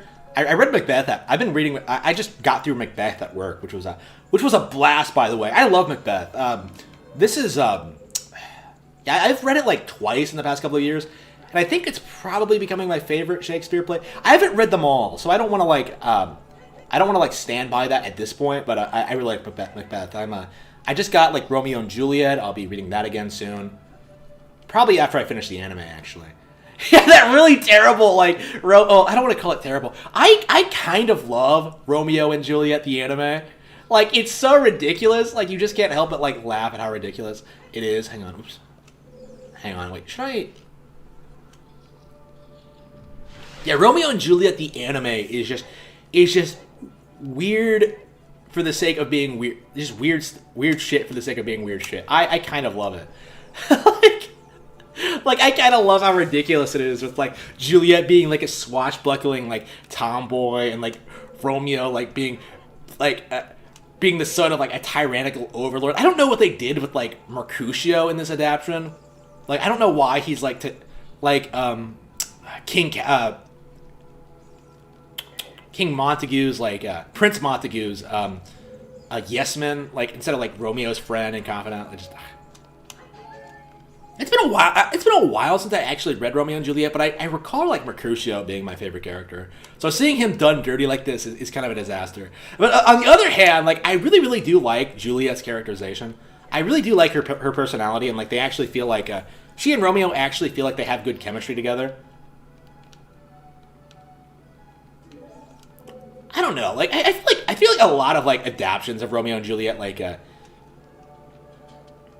I feel like a lot of adaptions handle like the romance between the two a lot better than like the original. The original, if you're not aware, is it's actually meant to emphasize like how like Romeo and Juliet like loving each other is like really fucking stupid because you know they hardly know each other and like there's no like they just like ruin their lives for each other for like no reason basically.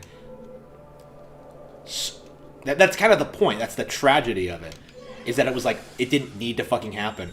But you know, adaptions tend to like portray them as being like having real chemistry, like in the original play. Like they cut this out of the anime, but like in the original play, the reason Romeo meets Juliet is because like he's hoping to like enter the party and meet up with like this other girl that doesn't like him for some reason. I don't remember Rosalind. I don't remember like if she even appears in the play at all. If she has a character, but yeah, basically Romeo is like after Rosalind, and like when he sees Juliet, like immediately decides to get with her instead, which just shows you all you need to know about like what Romeo is like. But then Juliet's never had a boyfriend before, so of course she's like all over it. But no, their families hate each other, so like that causes all that drama.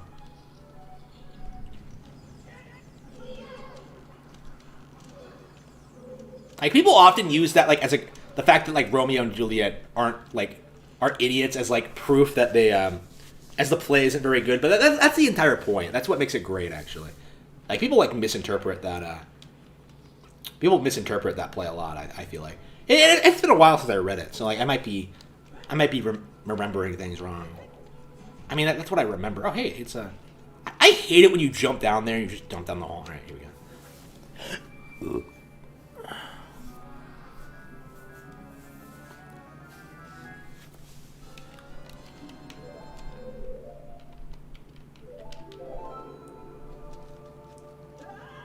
I love how, like, quick and easy saving is in this game. It's, like, so satisfying to do. Here we go. Oops.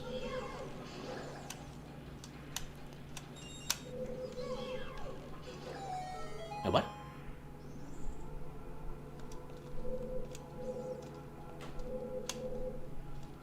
There's only one way out.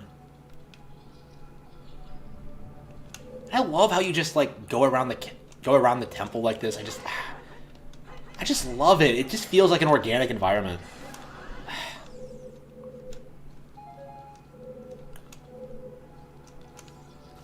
Yeah, I'm not sure if like most people feel the same way I do. That this is the best temple in the game, but That's how I feel. That's how I've always felt about it. I don't think there are any truly bad temples. I think the child ones are a bit too easy. But then, like, with the adult ones, you get this crazy difficulty spike that's really well handled, I think. That really, like, I think it really does a great job of, like, emphasizing how serious the situation has gotten.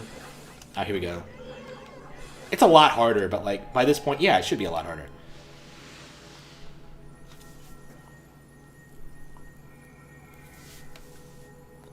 I think A Link to the Past had, like, a similar difficulty spike with, like, the Dark Palace and stuff like that. So, like, yeah, the formula was just... They established the formula, like, in A Link to the Past. It didn't really, like, change it until Breath of the Wild. So, like, sadly, it feels like audiences want, like, more Breath of the Wild.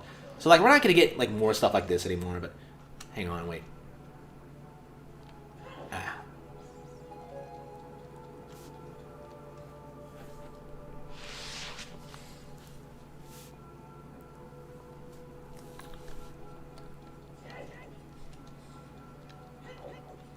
Yeah, lots of things pull names from Shakespeare. Cordelia from Fire Emblem Awakening, she's named after a Shakespeare protagonist. One of the daughters of King Lear, I believe, which is kind of interesting. Yeah, I'll have to look up like all the Fire Emblem characters named after Shakespeare characters, because I'm sure like it would turn up a pretty interesting list. I love Cordelia, dude. Like, she's such a cool character, and like, I will always be salty that you can't marry her to Chrom. Like, what were they thinking? Like, you have one to fight. Like, she's in love with Chrom. Let her be with Chrom. What's the big deal? Like, what? Like, just let me support Kyra. I don't care how long it takes. Just let me do it. Okay, but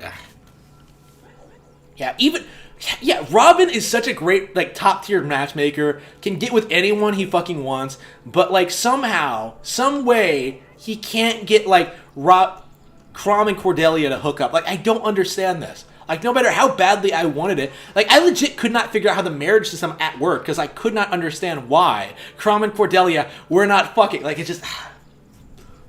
It was bad. Like, it was just... It's been a while since I played Awakening, too. For the record. Awakening, I'm playing, like, yeah, once I get through, like, Fire Emblem 3 and 6, I'll basically be almost completely caught up with the series.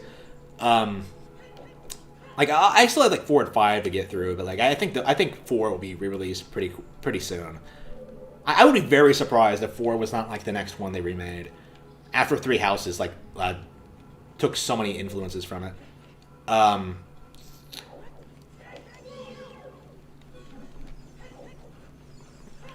What was I getting at? Yeah. So, yeah, I think I'll like probably start replaying Fire Emblem games after I get caught up with those. And like replaying like Path of Radiance again, replaying Awakening again. Like, those are going to be real treats. Like, those are games like I put on par with like some of the best games I've ever played. Like, I love those games. Like, I would put like Path of Radiance on par with this almost. It's that good. Yeah, I played a little bit of it already. Yeah, I could probably stream Path of Radiance. I think I will stream it at some point. Wait, what? Hang on, what did, like, hitting the thing do?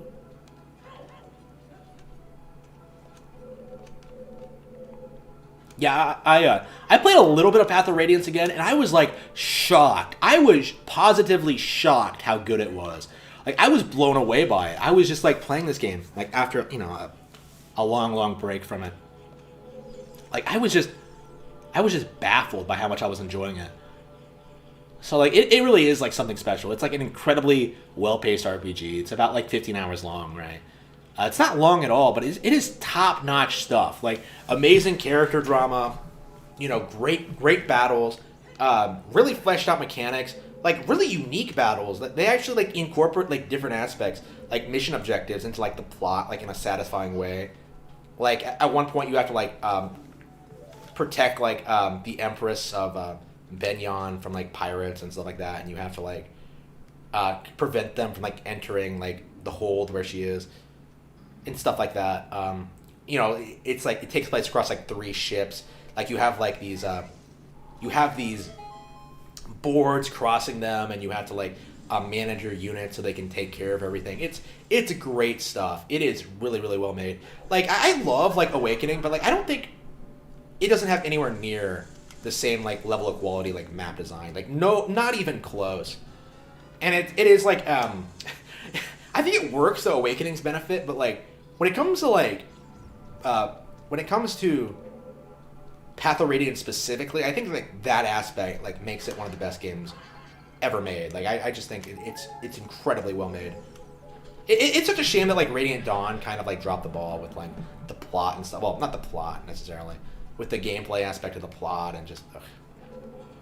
There are lots of good things and like there are lots of good things in Radiant Dawn, but like there's lots of like disappointing aspects too. I don't know. I the morality of like the characters is really interesting. Like Micaiah is a really interesting example of like this character who like everyone believes is like flawless and perfect, and how she keeps like making mistakes, like these really obvious mistakes, but people still like have absolute faith in her. It would be like really really annoying. It'd be really easy to hate someone like that, but they pulled it off really well. Wait, what? Hang on. Did I put it in wrong? Wait, was I looking at the side of the? Hang on.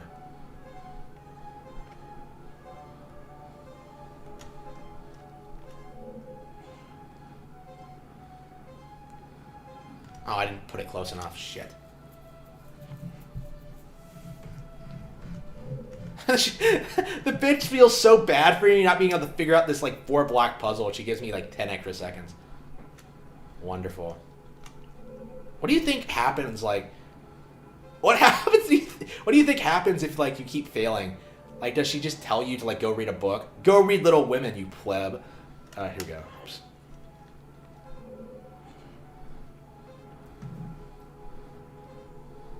Is this the one named after Joe? Yeah. What are all the girls' names? You have like Joe, Beth, Meg. What's the 4th one's name? And I don't remember anything about the characters.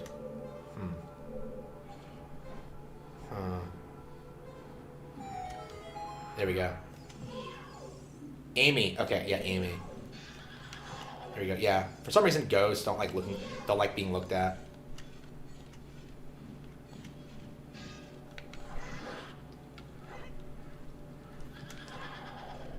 Yeah, I'm gonna have to upgrade my wallet. Do I have like any gold skeletons?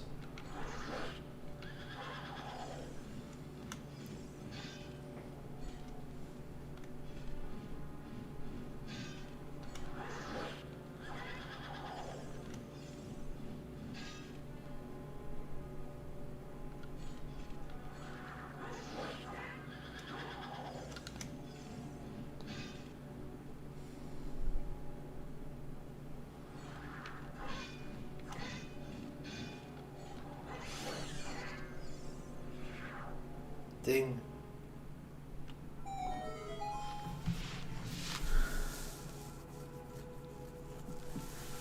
I have beaten Shadow Dragon once. I tried replaying it recently, and I did stop playing it. I did choose to. I just don't think it's a very good remake. I thought it was very poor. There were things I found interesting about it. Things that like Modern Fire Emblem doesn't do. For example, like I really really liked how disposable your units were. Like the game is a lot more unforgiving and difficult, and like your guys will die, but like it's not really as bad as you would think, because like you just get like more guys. Like they're different guys with different powers and stuff like that, but like you get more people. Like those games, like those early games, like really just throw people at you.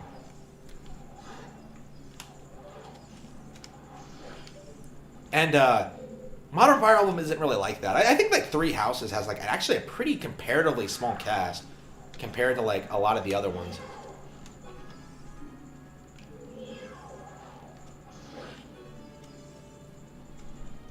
But they also have like more fleshed out backstories. They have like extremely intricate personalities and like character flaws and relationships.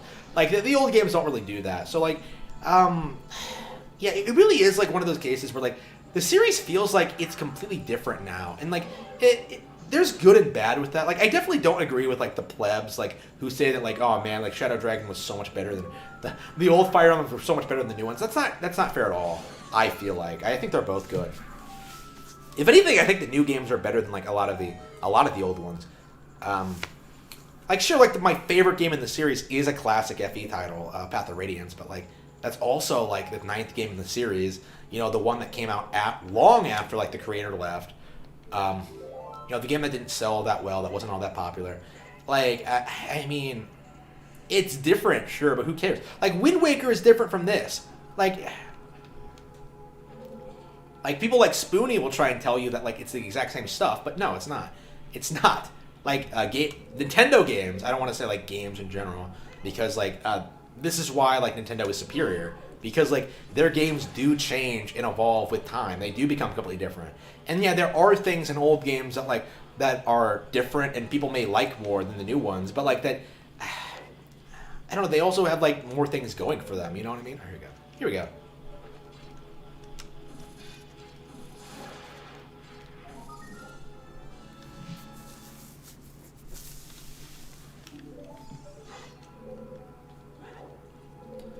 Ooh.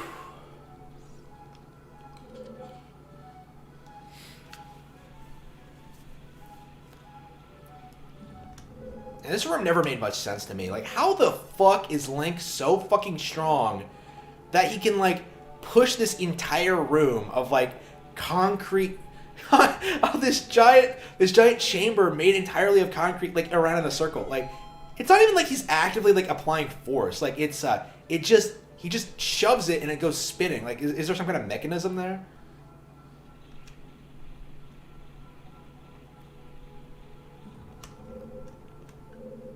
Oh, damn it, I didn't open the door. Here we go. Wait a minute, that's all you have to...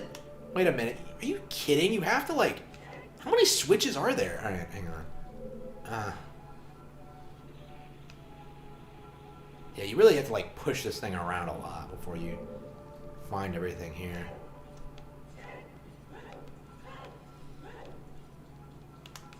I'll already open this one.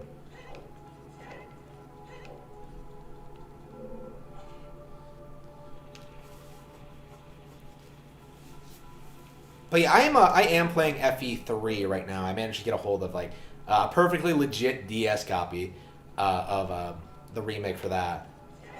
So I'm playing through that one, and I'm enjoying that one a lot more than Shadow Dragon. Shockingly so. I'm actually addicted to it. Like I've come home a couple of times like completely exhausted and wanting to go to bed, and like regretting the fact that I can't play Shadow Dragon. So like, what the fuck is the game called? I don't remember. Let's just call it the remake of 3.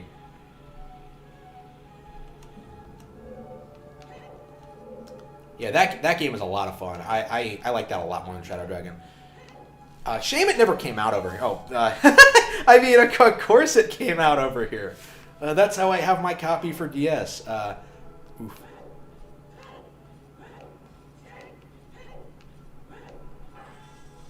I don't know, it might be a... Oof. Oof. Okay, here we go.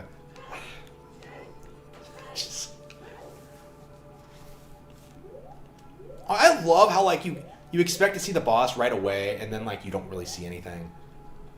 And then you decide to go back. This is a really well-executed boss in general. Like, I think fighting this boss for the first time was, like, really impressive for you. Really impressive for me. Like, you... Alright.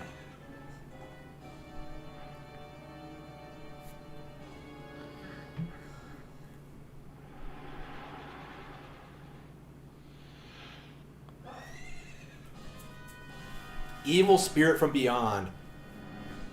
Yeah, I remember beating this for the first time and bragging to my friends about it. It was great stuff.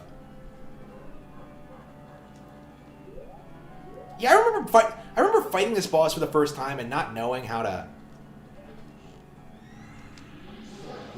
like reflect the blast. Because like when I saw it for the first time, like my assumption was like, oh yeah, just use the shield to do it. But no, you have to hit it with your sword, which is completely different. Yeah, this is a really cool boss fight because like you actually have to like use the use the 3D camera to like look around and like get a look at it. Get a look at all the guys. Oh, here we go. That's not it. Oh yeah, you can actually tell the difference between them. Wow, I've never noticed that before. I think that the official guide said you couldn't until like they were at the. Oops, hang on. Okay, why am I not hitting him? Hang on. Got him. Take this, you piece of shit.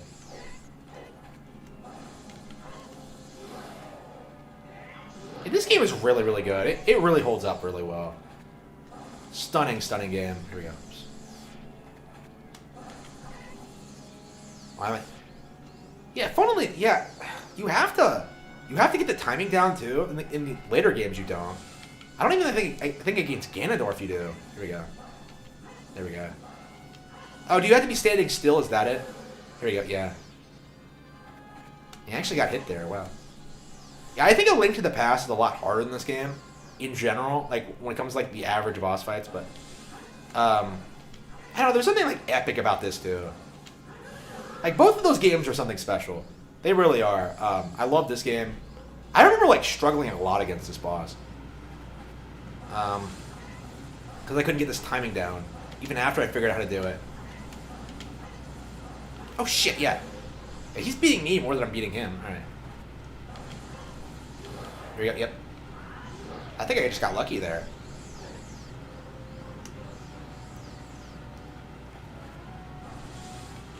I don't know, like, I think with like too many modern Zelda bosses, it feels like you just have to like do a very specific action to like get them to fall down and you just wail on them. And this one, like, there are phases to it. Like, it feels like it doesn't go the same way every time. Like, I don't know, there's more personality there. I don't know, this... People aren't kidding when they tell you this is one of the best games of all time.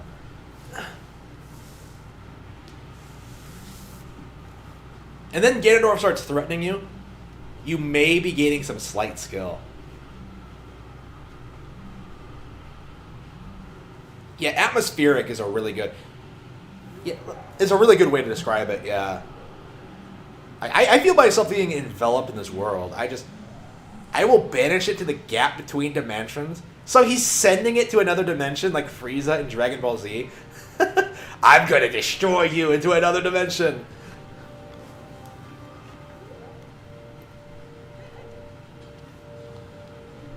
Remember when you were really young and really stupid and like didn't always pick up the heart container? When like you beat the dungeon?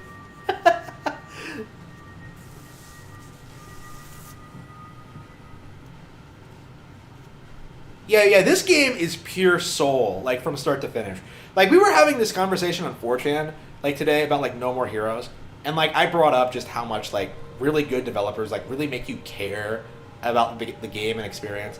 And, like, No More Heroes was an example, and this is another one. Look at this! Yep, I am Saria, the Sage of the Forest Temple. It just throws this at you. Oh, yeah, by the way, I'm the Sage of the Forest. Because I know you.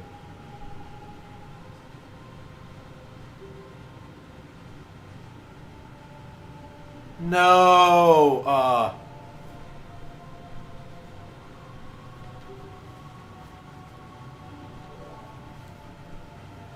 Now we can't live in the same world. It's not enough that she's a fucking Kokiri. She has to be a sage, too. I don't know, I love Saria so much, but, like, it always bothered me how she never appears in, like, subsequent games. Like, they always just, like, come up with new Forest characters. Like, it's really bizarre. It's really baffling. Alright. Saria will always be your friend. Yeah, and that's another thing about Saria that really, I really don't understand, is why she always refers to herself in third person. Like, it just keeps happening. Like, if you... Here we go. Like, it's such a weird characteristic that I don't think is really expounded on. I don't think anyone else has ever brought it up, but, like, I've been noticing it lately, and it's just... alright, here we go. Oops. Yeah, in this game, like, what a nice change of tone. You go from, like, the Forest Temple to, like, back to the forest, where like new life is beginning. Like you see just how your actions have affected the world around you. It is great. It is top tier stuff. Okay. I can grow and flourish. Thanks a lot. Pure soul. Hey, have you seen your old friends? None of them recognize you with your grown-up body, did they? Oh yeah, not only is it like great as shit, you're also getting a top tier plot twist.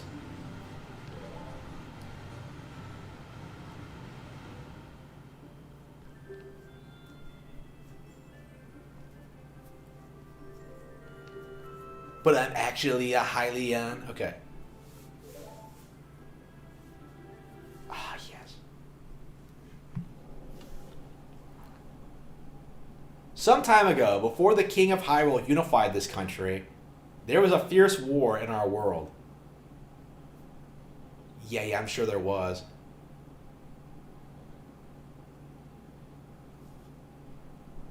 That just begs the question of who the fucking father was. Okay.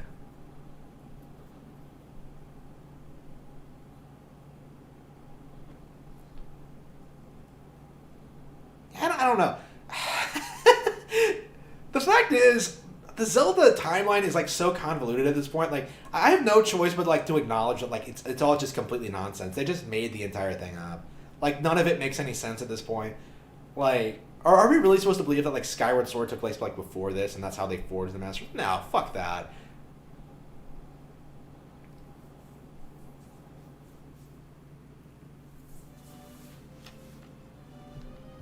You are a Hylian, and we're always bound to leave this forest. And now you have learned your own destiny, so you know what you must do. That's right, you must save the land of Hyrule. Now, break the curses in all of the temples and return peace to Hyrule. Yep, we have 4 more to go. 4 more top tier levels left to go. Alright. It's kind of nice that they just throw this at you. Like, by the way, you're not actually a Kokiri. Like, it doesn't mean anything in the overall plot, but, like, for you, like, it's a great way to, like, resolve your connections with, like, Kokiri Forest. Like, in a way, this is you embracing the fact that you were always meant to leave the... Like, it's great stuff. Really, really, really good. Really, really good stuff. Now that the Deku Tree's sprout is growing in the Great Deku Tree's meadow, the forest has returned to normal.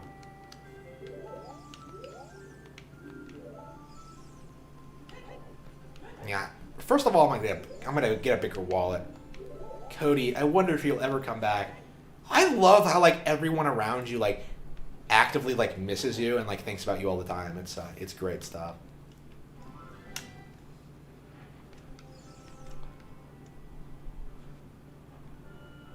Yeah, I'm gonna get a bigger wallet before I do anything else. I don't know. That's one of the things I think is so great about this game. Like, you actively see how, like, your actions are, like, affecting the people around you and how, like, you're making the world a better place. I think that's really inspiring in a way.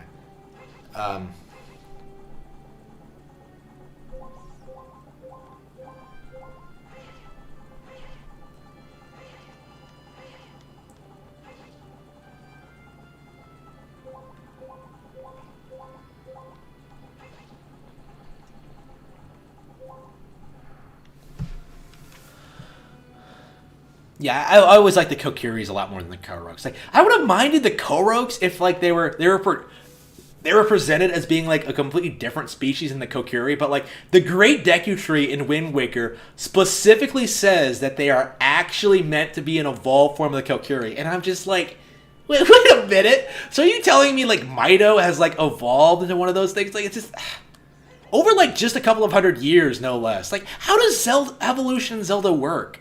Like, Wind Waker seems to think that, like, people can, fish can evolve into birds. It doesn't make any sense. Like,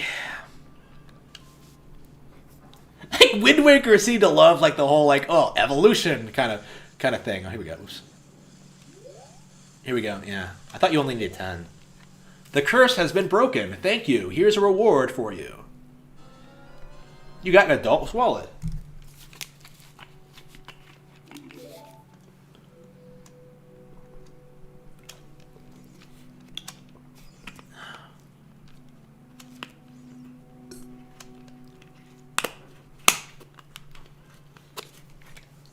Oh, I would have preferred Kokiri over like, what are all the races? Yeah, that would have been great. I think I would have liked them more than the Rito actually. The Rito feel kind of like shoehorned in. I don't really like the Rito and Breath of the Wild. It was kind of nice seeing them again, but like, yeah, I think the Kokiri were like long overdue for a return. I think. Hopefully we'll see them again like Breath of the Wild. They keep like considering bringing them back and like failing to do it. Like Twilight Princess was supposed to have them too. I think. Like you go to the Lost Woods, like. It almost feels like they're there. You just can't fucking see them because you're not part of their community in that game. Here we go. Oops. Oh shit! I fucked that up. I used to be like impeccably good at this, but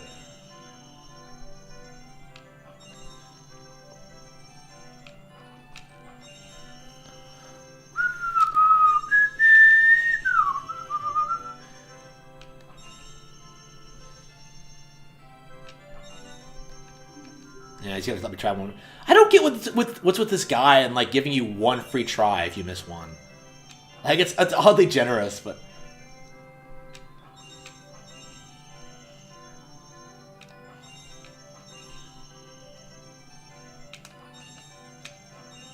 yeah, I think there's another one too. Did I get it? Nope. Here's a fantastic present. Da da da da. Yeah, I've always liked these target shooting games, but like it kind of sucks that I'm so good at them. I can just beat it like usually the first try, first or second try, like in all games. Like Majora's Mask has like an updated version that has and like it has different stores and locations. And I think they're different depending on the day, but like still like there's no reason to keep playing them. It's kind of a shame. I wish Breath of the Wild had stuff like that. I don't think Breath of the Wild has like really any mini games at all. Maybe it'll be a thing in the sequel, but we'll see. All right, so where are we going now? Death Mountain. Should we go up there now? Yeah, can we go right up there, or do we wait a bit? Do we need to do something else first? I don't remember. I think you do just go straight up there. Wow. Yeah, this game gives you very little direction. You really are just like meant to just wander around and like figure out like where the hookshot is, where like where all the stuff you need is. It's pretty open-ended. Like, I don't even think you really need to, like, do a lot of the dungeons in order. Like, I think once, like, I got, like, halfway through the Forest Temple, left, beat the Water Temple, like, left that, like, beat the Spirit and Shadow Temple, then, like, did the Forest Temple last or some shit like that. Like, I think you can do that. Like, do stuff weird, really weird, like, out-of-order stuff like that, if you really want to, but it's fun to do. Yeah,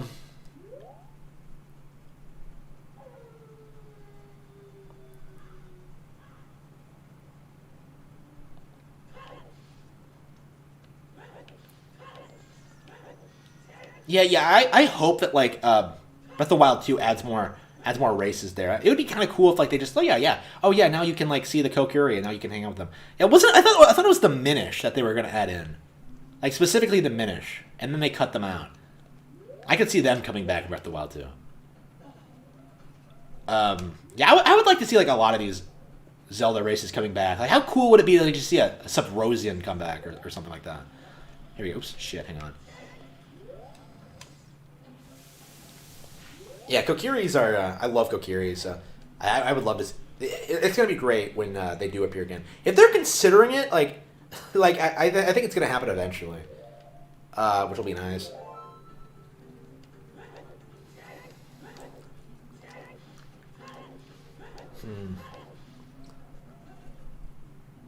Yeah, you don't even like... You don't even like... When you first come in here, like, you don't even register what exactly you're supposed to do. Like, it takes a little bit of like experimentation, like exploration to figure out like, oh wait, there's a Goron here. Let's get him to stop. Oops. No, I forgot he does that. Yeah. Oh, that's it. Yeah, the easier way to do this. Yeah.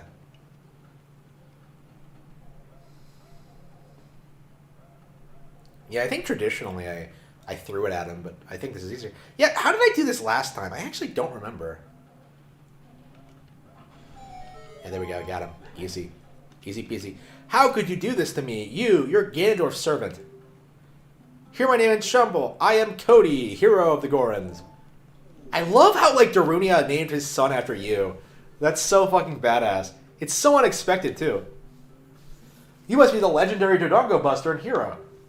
My dad is Darunia. Do you remember him? Dad named me Cody after you because you're so brave. I cannot believe he named... I really like it. You're a hero to us Gorons. I'm so glad to meet you. I love this character as a concept. It's a...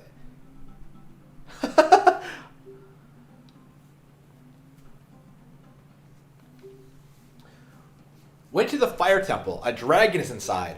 If we don't hurry up, even my dad will be eaten by the dragon.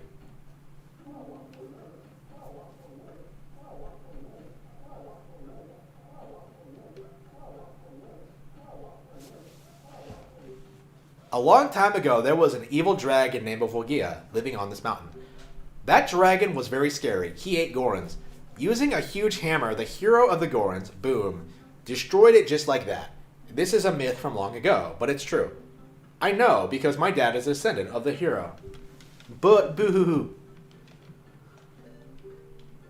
Everyone was taken to the fire temple.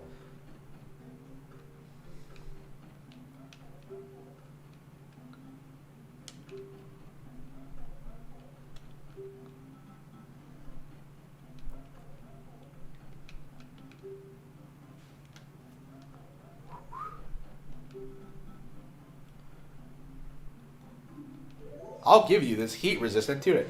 You got a Goron tunic. This heat-resistant tunic is adult size, so it won't fit a kid. Going to a hot place? No worry.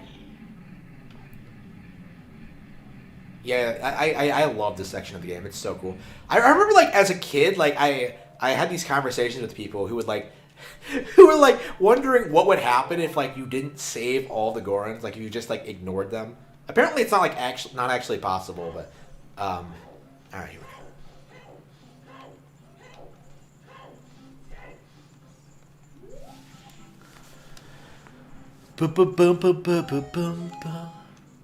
Yeah, the Gorons keep coming back, and I love them a lot, but, I know, they're in everything, even in things where they don't really make sense. Like, explain to me, like, please explain this to me. Why in the world are Gorons wandering the Great Sea in Wind Waker on these little rafts selling objects to people when Zoras have apparently gone completely extinct? The fish people died out because of the flood. What sense does that make? Are they like freshwater creatures and then they just died off because of like the salt water? Like I don't. No, that can't be true because of Great Bay, right? Great Bay is like explicitly connected to the ocean, right? The passion of friendship will soon blossom into a righteous power, and through it, you will know which way to go. Oh, by the way, Sheik is a top tier character. I fucking love her, like, monologues. This song is dedicated to the power of the heart. Listen to the below row of fire. I love her so much. She's such a great character. And she's such a mystery early on. Back when, like, you're too stupid to put two and two together. I actually don't remember, like, if I ever figured out if Sheik was Zelda ahead of time. I think I had, like, a dream about it happening, and that's how I figured it out. I was like, oh yeah, Sheik and Zelda are the same person. And of course, like, Super Smash Bros. Melee, like, just confirmed it to everyone. Yeah, that was something that, like, people, like, said back in the day. Like, oh, after Super Smash Bros. Melee came out, oh yeah, if people play Melee before they play Ocarina of Time, people aren't going to be surprised when Sheik turns out to be Zelda. But now, in Super Smash Bros. Ultimate, which explicitly does not specify whether Sheik and Zelda are the same person, it's very possible that that normies aren't going to be aware that Sheik is Zelda anymore. That they're the same character. Especially with, like, the, like, how many different Zeldas there are. So, like, it's possible people might not actually be aware of that spoiler going forward, which is kind of an interesting thought to think about.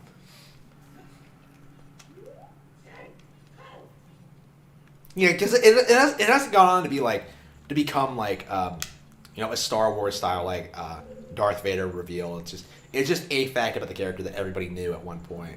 But it's been so long now, and it's not exactly like a relevant piece of trivia anymore. That like I think it's not really. For casual fans, it might not be well known.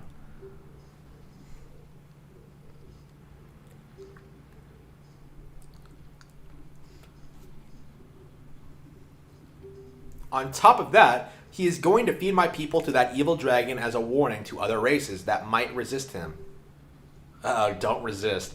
If that fire-breathing dragon escapes from the mountain, all of Hyrule will become a burning wasteland. I will go on ahead to try to seal up the evil dragon. I'm concerned though because I don't. Oh, by the way, yeah, this is the original uncensored version of like the soundtrack. I'm not sure if like Twitch is gonna take me down because of like hate speech for Muslims, because apparently like Nintendo removed this track because it sounds too similar to a Muslim chant. But I think it sounds cool and badass as fuck. I love this. I fucking love Muslims, but I have no choice. Cody, I'm asking you to do this as my sworn brother. While I'm trying to deal with the dragon, please save my people. The prisoner's cells are in the opposite direction. I'm counting on you. Yeah, I absolutely love the original Fire Temple theme, and I think it's a downright travesty that they censored it out of like future re-releases. Actually, I think like all the censorship this game has gotten has been bullshit. Like changing like the color of Ganondorf's blood, like removing this track. I think there's like a couple of other notable examples. But yeah, this is the original uncut version. Are you releasing me? Am I free to go? I'll tell you a secret for saving me. In order to get into the room where Darunia went, you have to do something about the pillar stuck in the ceiling. Find a path that leads to a room above the ceiling right away. Yep. They gave you advice how to proceed, which is pretty neat. It makes them like feel like, you know, actual useful characters rather than just burdens you have to rescue. All right.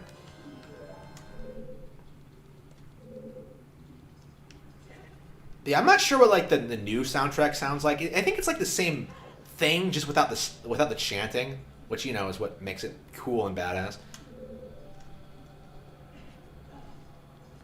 Yeah, I don't think I noticed how much I love this track until they removed it, and I was just like, yeah, fuck that. That is pure shit. Like, now that I've bought Nintendo, like that is the first thing I'm going to do once I take full control is like put this back in. Like if Muslims complain, fuck them. Just like, but yeah, they shouldn't have removed it, and hopefully, like in future re-releases, they'll put it back in. Like, who cares about Ganondorf's blood? Like, who gives a shit? Like, keep it. Ganondorf's blood is red. Okay, here we go. Okay. Yeah, what other censorship do they do? Those are the two things that I'm adamant like against. I'm not sure what other changes they made, but a wall that you can destroy with the Goron's special prop.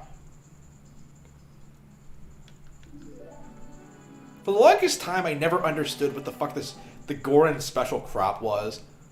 I don't know if it's because I'm like autistic or what, but like, yeah, they made bombs. Here we go.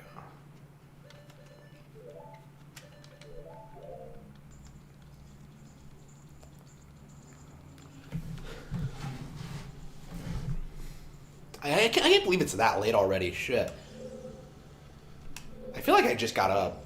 I had like a rough night last night. For some reason, like I got up at like really, really early, like 3 hours earlier than I normally would. So I legit just sat up and like did nothing. I think I maybe worked a little bit on my super secret project, but other than that, I didn't accomplish anything. But by the time I got home, like I was exhausted and just like couldn't do anything. Like I legit had to work out like after I got home, and I didn't do it like right away. I just went to bed immediately and then did it like after a couple of hours after I got up. Oh, by the way, my workouts are going really, really well. By the way, I've almost where's my squat at when I started? I haven't doubled it yet, but I'm getting there. Like I think in another 2 days I'll have gotten it there. I mean, doubling my squat isn't impressive because my squat was terrible, but yeah, I was really weak. Oh, whoops! Fuck you, you piece of shit.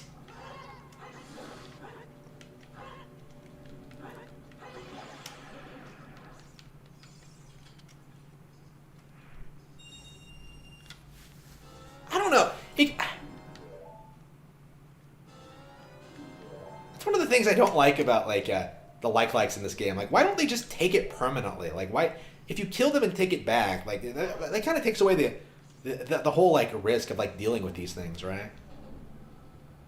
I don't know. I guess losing your stuff would be like frustrating for casual players, but I don't know. Maybe in Master Quest, do they? Yeah, that reminds me. I need to beat Master Quest. I still have not played through Master Quest.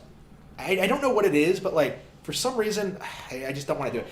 I don't like how it's a mirror image of like the world.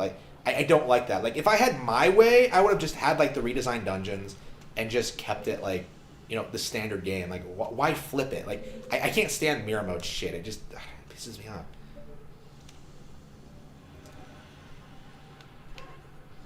Yeah, this game will probably isn't going to get re-released again until the 30th anniversary.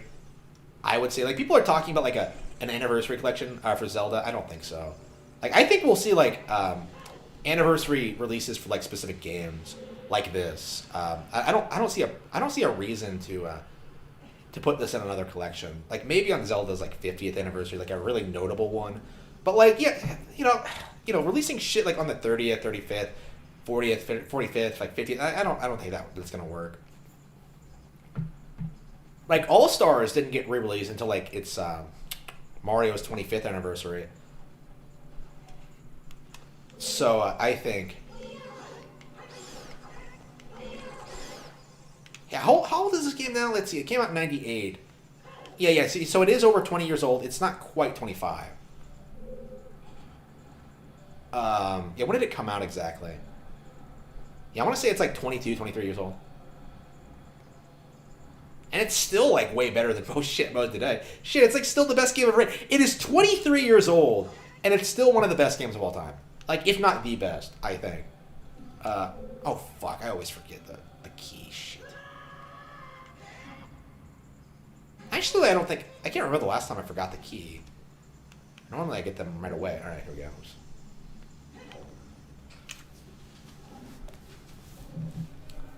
Oh, that's right. There's another one on the other side, isn't there? Yeah, you have to go to the side first before you... I don't get... What is this? Like, it's not magma, because you can't walk on magma. Like, Samus Aran and her, like, alien exoskeleton can't walk on magma. So, like, what the hell is it? Here we go. Okay. So is Link, like, tougher than Samus Aran? Yeah, that's the thing. I wanted to bring this up on stream because I really wanted to run this by you. Like, am I the only one who thinks that like Link has to be like a lot more powerful than a lot of people like think he is? Because like there's been like all these weird debates where like people are just like, oh yeah, Cloud, Link could never beat Cloud because Cloud like can do the Omni Slash with his limit breaks and beat Sephiroth and all this crazy shit. And I'm just like, how exactly are you scaling like Link's accomplishments to that? Like it's like you don't know what like. You could argue that like Cloud has failed a lot more often than Link has. Like, you know why Link hasn't lost? Because he's so fucking powerful that like nothing can fucking stop him. So like my impression, going by what I've seen, like especially in Breath of the Wild, where like it's confirmed that like 4-year-old Link is able to like beat up like grown trained soldiers. Like Link has to be like extremely powerful. And that's why he can like do all this crazy shit, fight all these dragons, and like win the hearts of all these babes. Like it's because he's fucking Link, like the hero of time, the legend, the legendary hero of Hylia. Hylia's chosen champion. Oh wait, yeah, that's not. I just got done bitching about like Zelda continuity, and here I am bringing up Hylia. Yeah, there's no way Hylia existed in this game. Like she doesn't fit into the lore at all. Like. And you're meant to believe that, like, all these incarnations of the hero are just, like, you know, reincarnations of, like, a hero chosen by Hylia and not, like, by the Triforce as was stated here. It's, yeah, Zelda lore is just, like, contradictory at this point. I still love it, obviously, but, like, my impression, it's, like, they're loosely connected, like, interconnecting stories with, like, a similar mythology, but it's not the same one, right? Like, that's kind of how I feel about it, is that, like, they're similar, but they're not exactly the same. And it's kind of fun, like, pointing out, like, all the things that are similar and different. But yeah, it's definitely not the same thing as it was in the original. In like 1986 with the original Legend of Zelda. Where like there was, remember the original, in the original Legend of Zelda, in the fucking cartoon, there were only 2 Triforce pieces. The Power one and the Wisdom one. Like Courage didn't come until, I think this one actually. Like I think it was established there were 3 pieces in A Link to the Past, and then this one like, established what the 3rd piece was, the Courage one. If I'm remembering correctly how that went down. Like lots of aspect of the lore has been like kind of forgotten in like recent Zelda. Like when was the last time the Triforce itself has been like all that relevant? Like when it comes to like the lore, like or what's happening or what have you. Like it just kind of exists in a lot of cases. Like, oh yeah, Ganondorf is back because like he had the Triforce of Power in Ocarina of Time, and that makes him strong as fucking shit. That's what happened to like Twilight Princess and Wind Waker, basically. So he just comes back, you know, wreaks havoc. Link has to stop him, and then like Skyward Sword like presented it as an origin story, but the Triforce like itself already existed, just the Master Sword didn't, and you're like fighting dragons and shit like that. I just.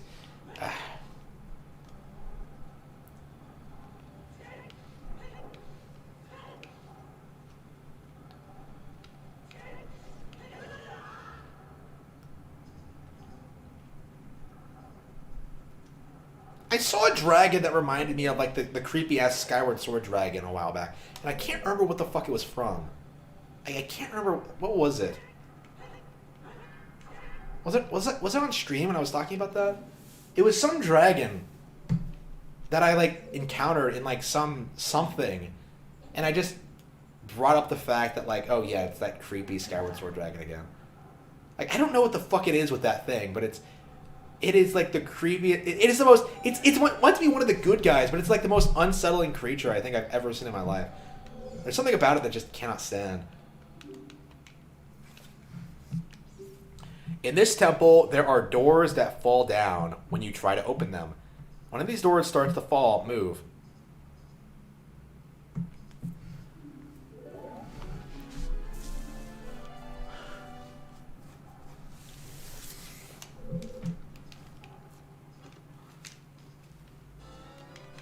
I don't know, like certain fans of everything like overrate their fucking characters. It's really weird. Like you have manga fans like overrating Guts all the time. You have like people hyping up Doom Guy. Like, oh yeah, Doom Guy can like run it like. What is like the narrative regarding Doom Guy? That like he's like literally able to hold all these weapons at once, and because he runs so fast, that means he must be able to like, he must be like the strongest soldier alive or some shit like that. Like like it's like over like autistic like over analyzing of just like how the world must work. It's just ridiculous. And then you have like weirdly humble ones like Link and Nintendo fans like when I like say shit like, oh yeah, Mario can beat up Superman, it's mostly a joke, but like it's like it's one of those things where like, yeah, I mean the reason I'm saying this is because like so many people like talk shit about things I like Harry Potter, right? Like, I'm always seeing, like, Star Wars fans say shit like, oh, yeah, like Star Wars could beat the shit out of Harry Potter. And I'm just like, who the fuck cares? Like, oh, damn it, no! God damn it, I hate it when that happens. That is, like, the biggest bullshit. I hate it when that happens.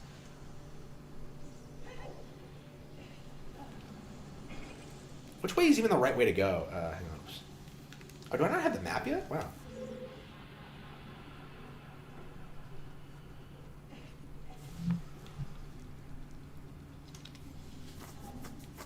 Oh yeah, Dante is another really good example. Yeah, like how they always insist he can beat Bayonetta.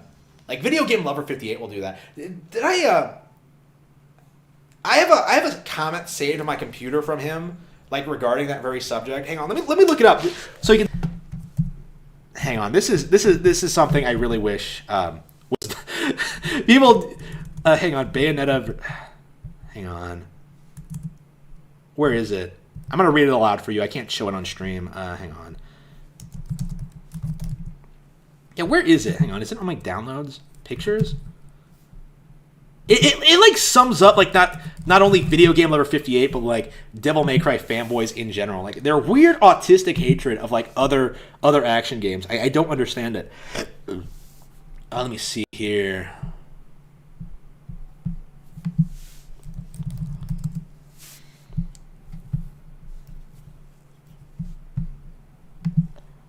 No, wait.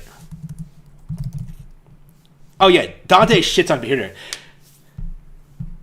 Hang on.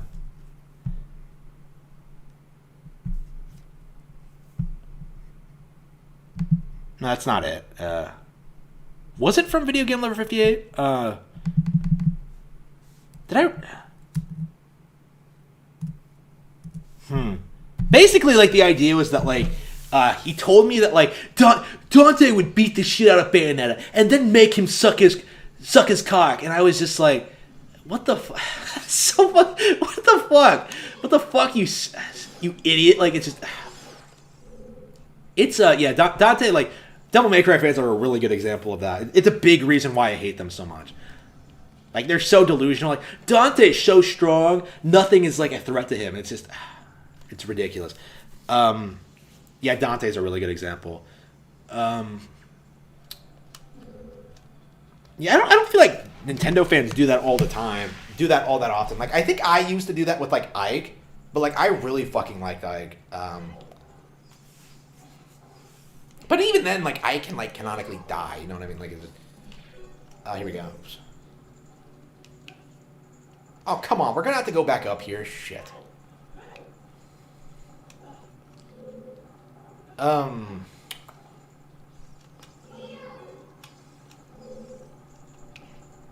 You've got to be kidding me. Fuck. This game does not want me to get back up to where I was.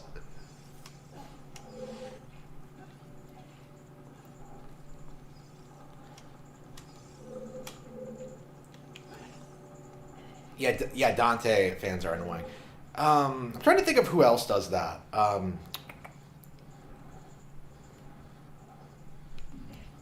Yeah, Superman fans, comic book fans in general.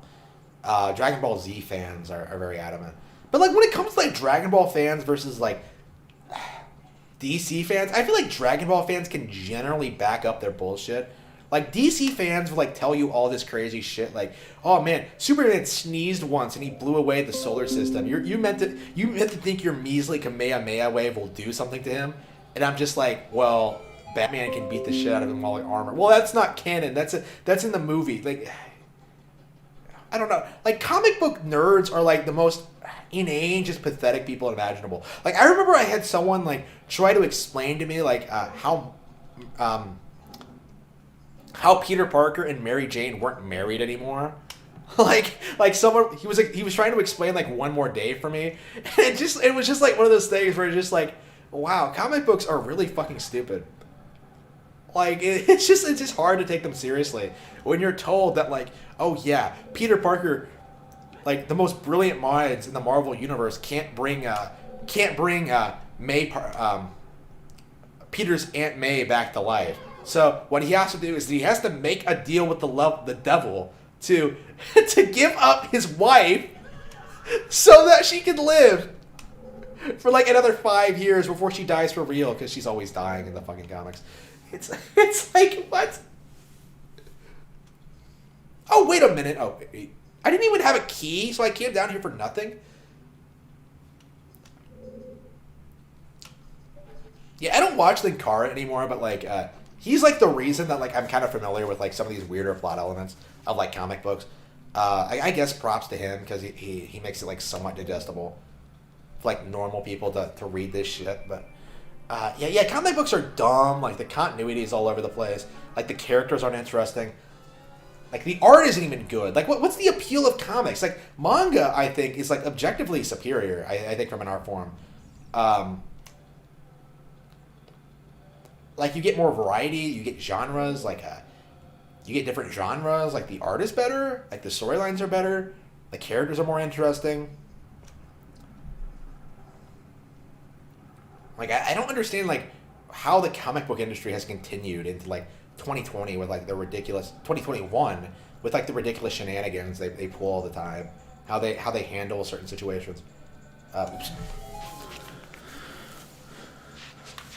Oh yeah, Batman. Yeah, Batman is like a great example of how bullshit like DC power levels are, because like you're meant to believe that like Superman is like completely unstoppable, but at the same time, like, oh yeah, Batman could totally do it if he had enough time to prepare, which is just wrong.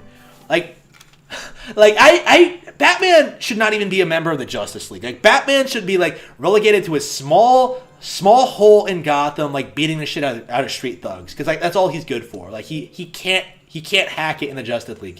He doesn't have the power. Like, he doesn't have the capability. Like, Batman's like weirdly like a C-list hero in like who's treated like an A-lister. It's weird. Because like he really shouldn't be on the map at all.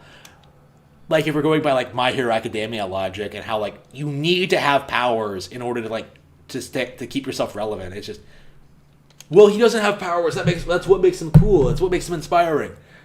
Well, yeah, he would get his shit kicked in by the first person who did have powers. So it's like, like you're meant to believe that like Wonder Woman, Superman are just, you know, on par with Batman. It's just, nah, no way. And Batman's like a super overrated hero in general, I feel like, because of the cartoon. Like, let's be fair, it's because of the cartoon and how amazing it is. But like when it comes to like power level shit, like, yeah, like I don't understand like how he's like beating how like Batman versus Superman was even like a concept. Because like, of course Superman's gonna crush Batman. Like, oh, but he could have kryptonite. No, like Superman would deal with that. Like, it's not that hard to do. Like,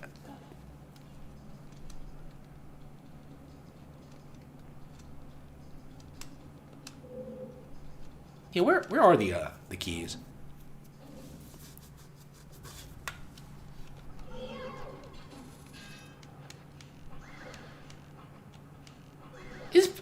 So like, if Batman like controls the Justice League, wouldn't that mean he has like more power than like any other like force on the face of the planet? Because like, if you control like 6 superpowered beings, like, wouldn't that mean you have like more power and influence than like all the world governments? Like, would Batman have been able to stop like, I don't know, like, oof, here we go.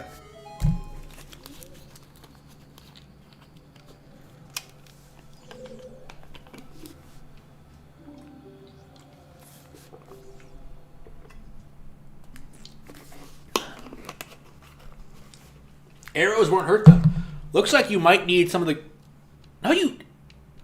Do you really need bombs to do it? I thought you could just rip them out with the hook shot, if I'm remembering correctly.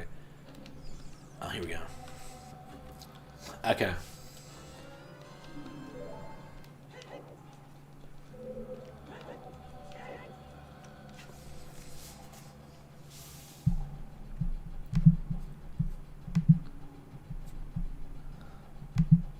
Yeah, we keep like talking shit about like DC specifically on this during the stream, and I'm just like, I don't know. I don't think I know enough about DC to like really make these kind of calls. But like, yeah, I'm just like, yeah, comic book nerds are annoying. That's kind of what I was getting at.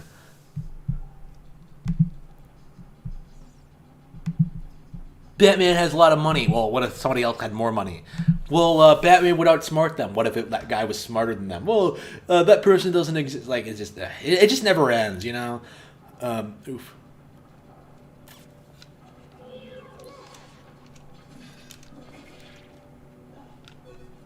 Hang on, wait, where am I going? Yeah, I think there's another, oops, yeah, I think there was another one. I can't believe it's that late.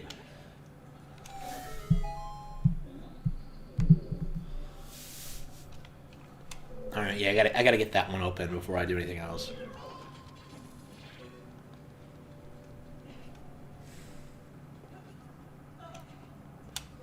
Yeah, the temples in this game are pretty good length, I think. The ideals on the length. I think a lot of the later ones in like Twilight Princess and Skyward Sword might be a little bit too long. Oh, here we go. Yeah, it's been a while since I played Skyward Sword, so I'm really curious how I'm gonna feel about it, like going back to it again.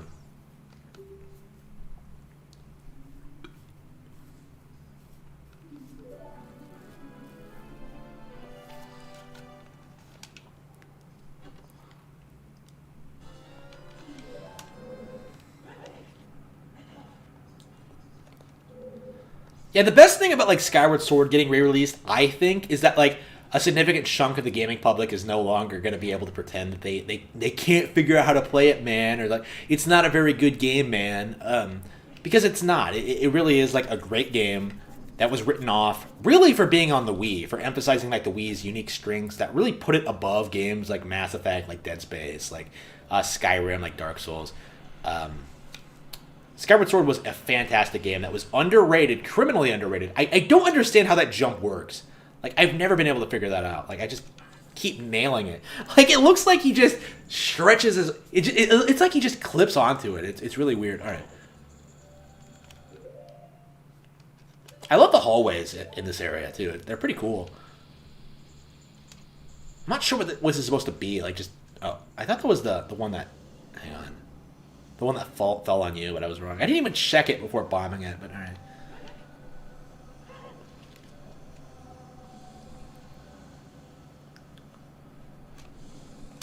Yeah, I'm not tired, actually.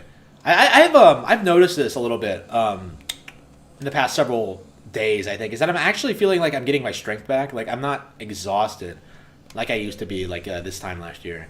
So that's a very positive change. Hopefully this means that, like, I'll be able to keep streaming and doing stuff. And writing more. Writing, I think, is, like, the important thing right now. Yep. Major announcement coming soon. I think you guys are gonna like this one.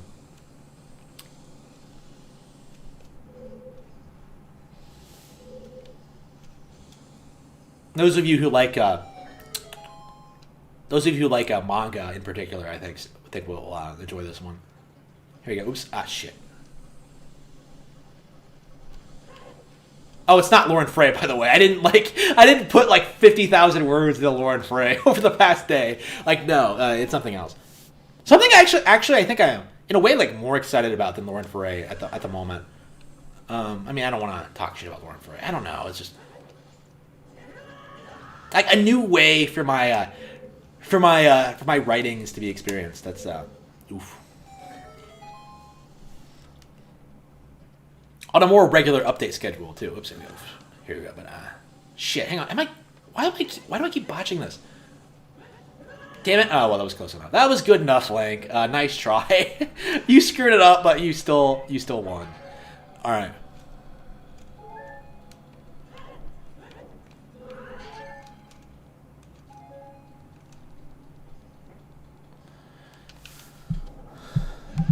Oops, oh, I forgot. This was the door. I knew it was somewhere around here.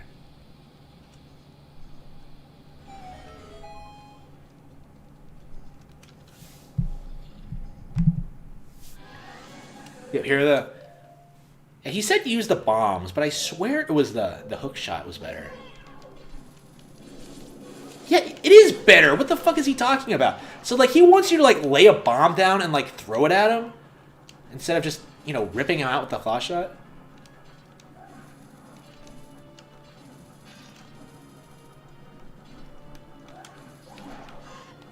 Yeah, how about before we go to the water temple, or even get the Zora tunic, how about we, like, do some side quests and get some pieces of heart? I've been, growing up, I didn't really enjoy getting pieces of heart, like, very much, but, like, now I really, really like doing side content a lot in these games a lot more. Here we go. Just get back here, you piece of shit.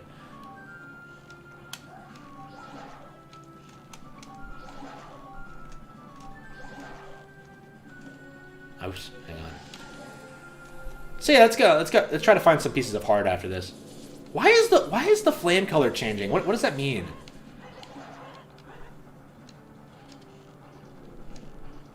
Piece of shit. Hang on.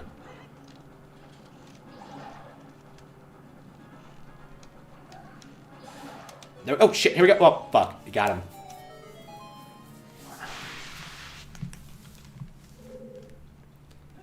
You don't get anything out of this. You just get access to this elevator. Going up. Is this where the hammer is, though? Is it? You just go up the staircase? I think it... No, it's not. Not yet.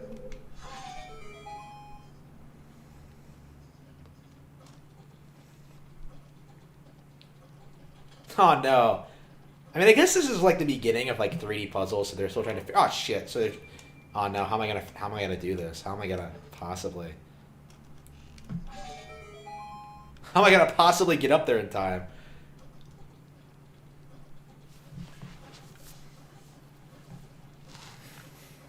Yeah, I've been shooting for 4 hours now, and I think I'll probably go for another.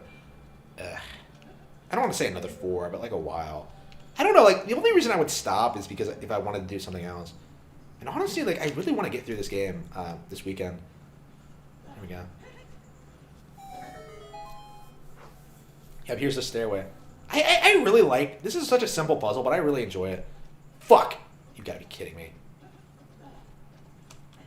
Shit! No, you idiot! Just go up the stairs. Okay. Okay, we are.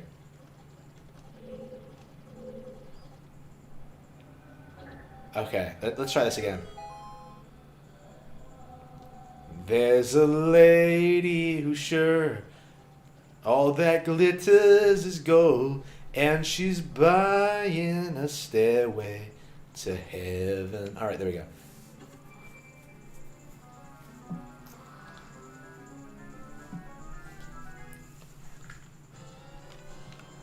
You found the Megaton hammer. Press C to smash and break junk. It's so heavy you need to use 2 hands to swing it. And you also can't use it you have to weigh yourself down. It's not that heavy. Okay. Yeah, how heavy are the iron boots? Because, like, you have a couple of the heavy objects on you, like, at all times. But, like, for some reason, they don't really, like, weigh you down unless you're wearing them or have them equipped. It's kind of weird. No game has, like, explained this incredible ability. Oof. Breath of the Wild. No, it doesn't. Because, like, Breath of the Wild, you have, like, all that shit, like, you know, all the weapons and stuff. Here we go.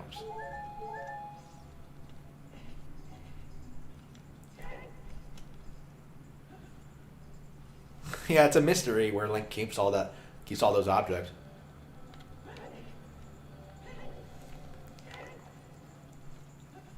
I mean, it is just a video game, but whoops! Did I just go around in a circle? Wait, where's the thing?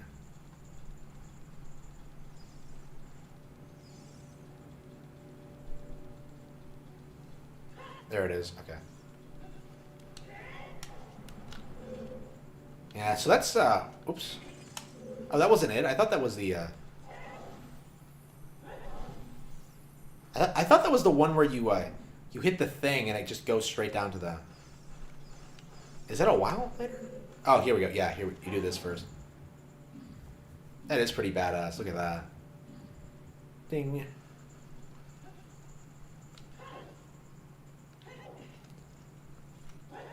Yeah, this gives you a.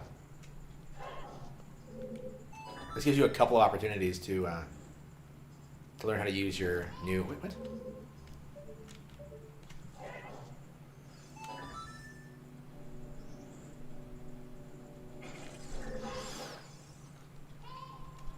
Wait, what do you do now? I thought you hit it with a hammer or something, but no. Is there something else up here? Am I missing something? Ah, damn! I didn't see that. Damn it! Okay, you idiots. Okay, you're all gonna die. Like, no more bats. All right, you're all. I'm sorry, keys. Sorry, I didn't mean to misclassify you. Oops.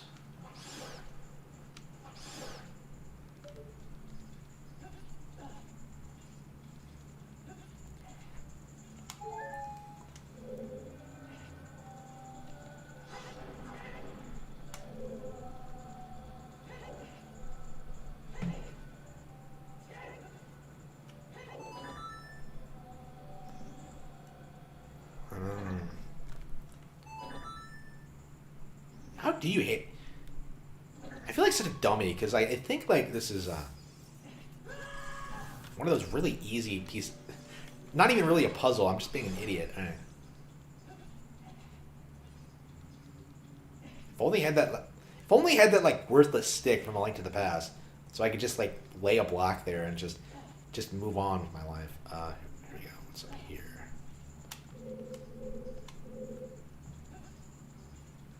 I don't remember that switch at all. Like I was.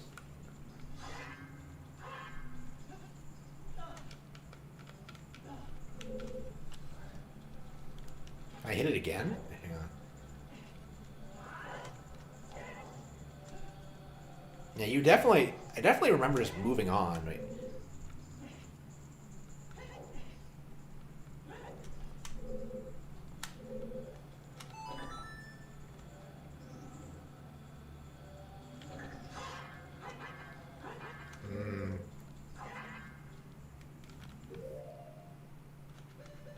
Unless you can weigh it down with a bomb or something stupid like that.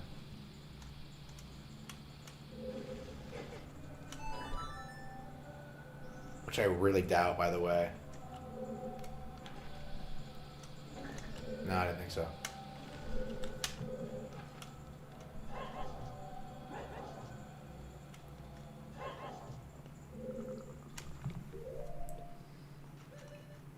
Why am I struggling with this,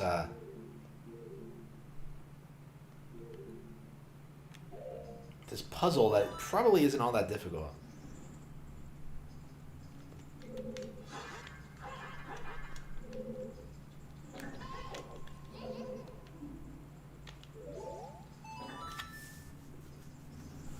Huh. Alright.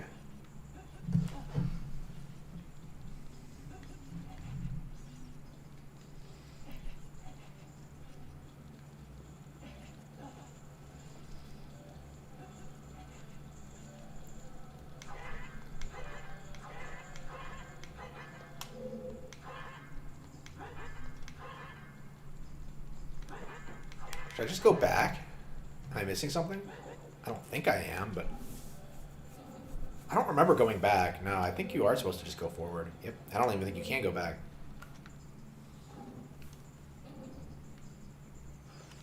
Oh, of course the... Oh! You've got to be kidding me. Oh, okay. It's not even a puzzle.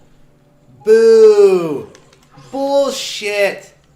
I must have smashed those without even thinking about it. Okay, because I needed resources or something. Okay. Wow. Fuck this game. Okay. Wow, this game... This is a top tier puzzle. It's not even a puzzle. Like, how did I not figure that out? Okay. Okay, here we go. That wasn't even a puzzle. No wonder I've never struggled with it. Okay, let's go.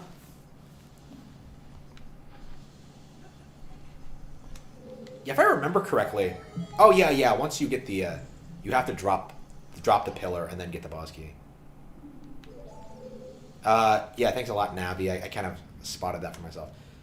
Okay, here we go.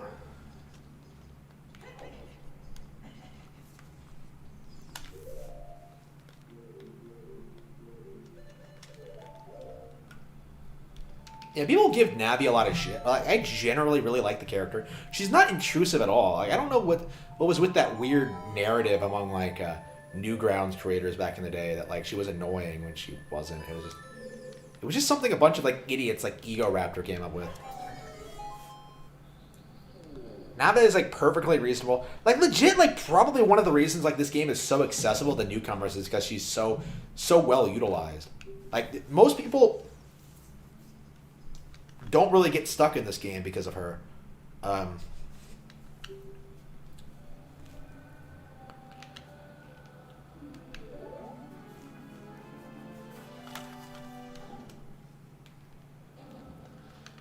Dio, can you hear me?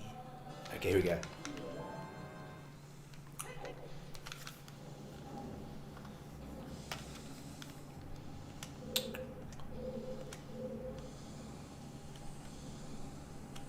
Yeah, I think we're set. Oops, here we go. I think that's everything. I think we can just... Oops, hang on. I think we can just go fight the boss now. Once I get the pillar. I think it's in the center of this room. Wait, what? How do you get back? Wait. Hang on. Did I never get the compass? Oh, hang on. Oh, is that it? Yeah, you have to go back around. You have to go the other way. So you have to go through this room. Okay.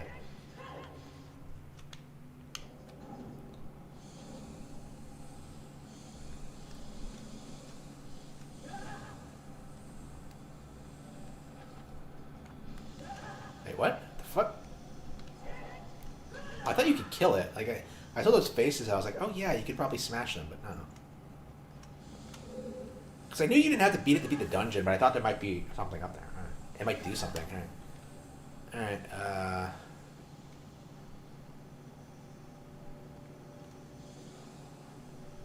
Oh, wait. Oops. Here we go. Yeah, there we go. Yep, that's all it is. Yep. Here's the pillar. Bong.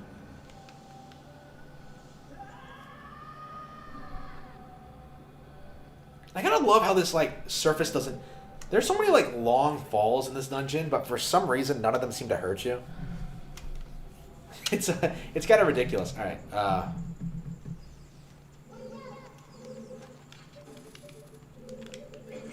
Yeah, what are some pieces of heart in this game? It's been a while since I've played 100% of this game. Maybe a decade? So I actually don't know where I would go first. Actually, I think I'm gonna go to the Great Fairy first and heal up and then go. So I don't have to do it afterward, you know? Yeah, I don't usually leave dungeons in the middle of doing them, but like I'm just like, I'm almost out of hearts. It's right there. I just have to get the big key and boss key, and I'm set. I've always liked calling it boss key more than big keys. They called them boss keys in like the N64 game and games, and they just stopped doing it. It was just kind of annoying. I don't know why, because boss key sounds so much better than big key, doesn't it?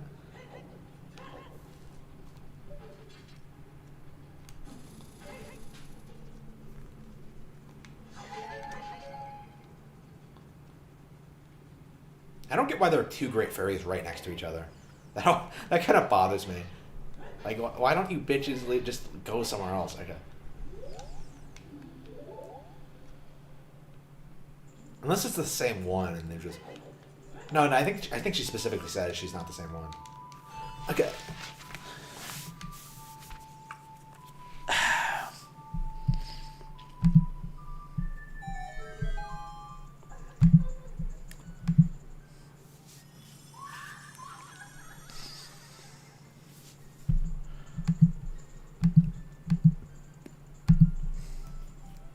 Whew.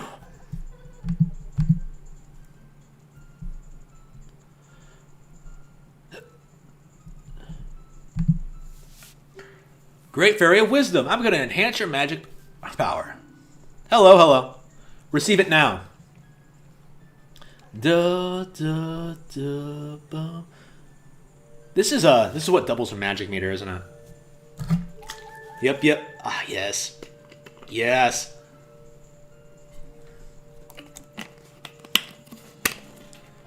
Da da da da. Your magic meter is enhanced. Your magic power has been enhanced. Now you have twice as much magic power. When battle has made you weary, please come back to see me. Yeah, I tend not to use magic powers at all. So it's like, I usually don't run out. Like, I don't think I use it much at all until like maybe you get the light arrows. There are a handful of situations in which you need it, but like for the most part, it's just like, it's not like A Link to the Past where like it prevents you from using, like, abusing your most powerful attacks. The magic meter just seems kind of, I don't want to say superfluous, because Twilight Princess, the magic meter was so pointless they had it removed entirely in the final release of the game. There is actually, in the GameCube version of the box, there actually is like an image like of the magic meter in there. So like that means that like they actually did have a magic meter in there, like in the final build of the game for a very, very, very long time, and I don't know why they did it. Like what purpose does this serve? Did they retool like the special skills or something like that? I don't know. I don't even know what the magic bar would have been used for. Like the Dominion Rod maybe, but there's not really a lot of magic based items in that game. But yeah, I gotta replay Twilight Princess soon on stream. I started a file a while back, but I never played it again past like the beginning section. I didn't even finish like the first dungeon actually. So that is that is on the agenda too. I think I am gonna beat Majora's Mask first though. Majora's Mask is a must. This is a must. I mean, legit. I started playing this like today, and I feel like I'm already just gonna beat it this weekend. Here we go. It's not that hard. Like, it's like, what, 10, 15 hours long? Like, it's not that long of a game by modern standards, but, yeah, it still holds up really, really well. You don't really need games, I think, to be longer than 15 hours. Oh, here we go. That's just my opinion, but that's how it that's what it feels like to me. Because like, I think like 30-hour-long games tend to get like feel padded out really quickly. Like this doesn't really feel padded out. Like it actually feels like you're always like encountering new things, and like they're all like well implemented and interesting. Yeah, that's what I was thinking too. That's what I meant when I said like the special skills. Cause like, oh yeah, sometimes you get like more improved special skills. So like maybe that magic had something to do with that. But yeah, I can see why they removed it. Oops, here we go.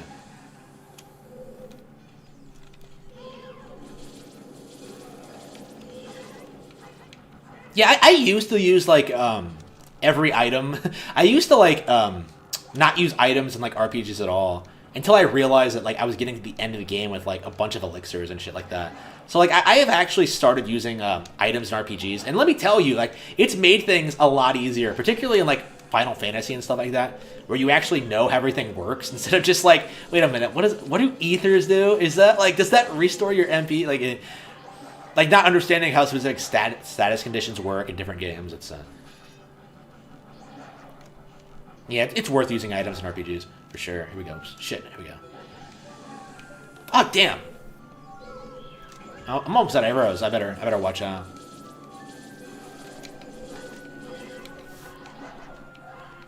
Yeah, I definitely want to get some heart pieces. I mean, not because I need them, but just because I don't know, I just like getting heart pieces. Get over here. Here we go. Fuck.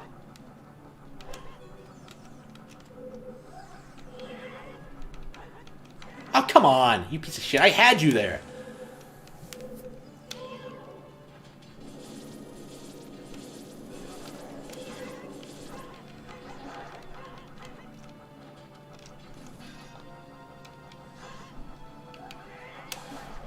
Here we go. Got him.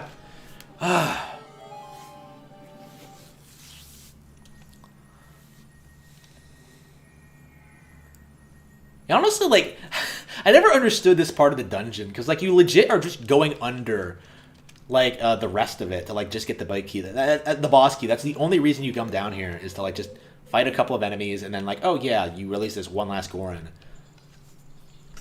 And get the key.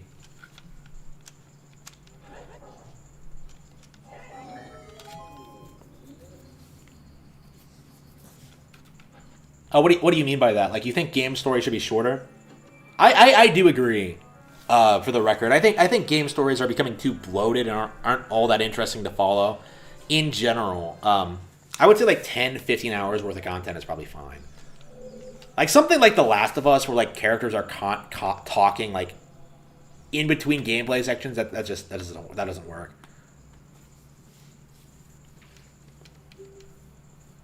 Please help Big Brother. Yes, I will.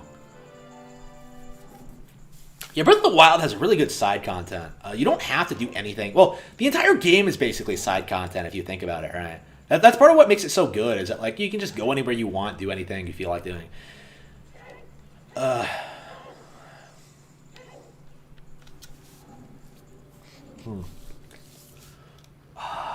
Caligula.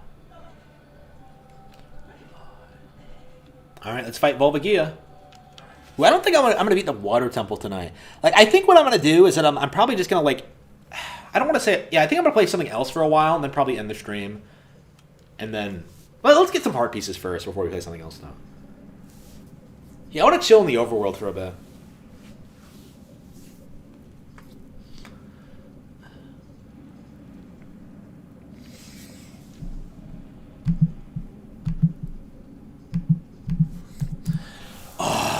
Caligula.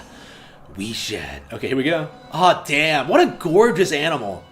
Like, I love the design for this thing. I love its, like... I love its fighting patterns. I just love everything about it. Like, the way it moves. Like, all the bosses in this game are, like, top tier, except maybe for Morpha. Morpha is kind of shit. But everything else is, like, good stuff.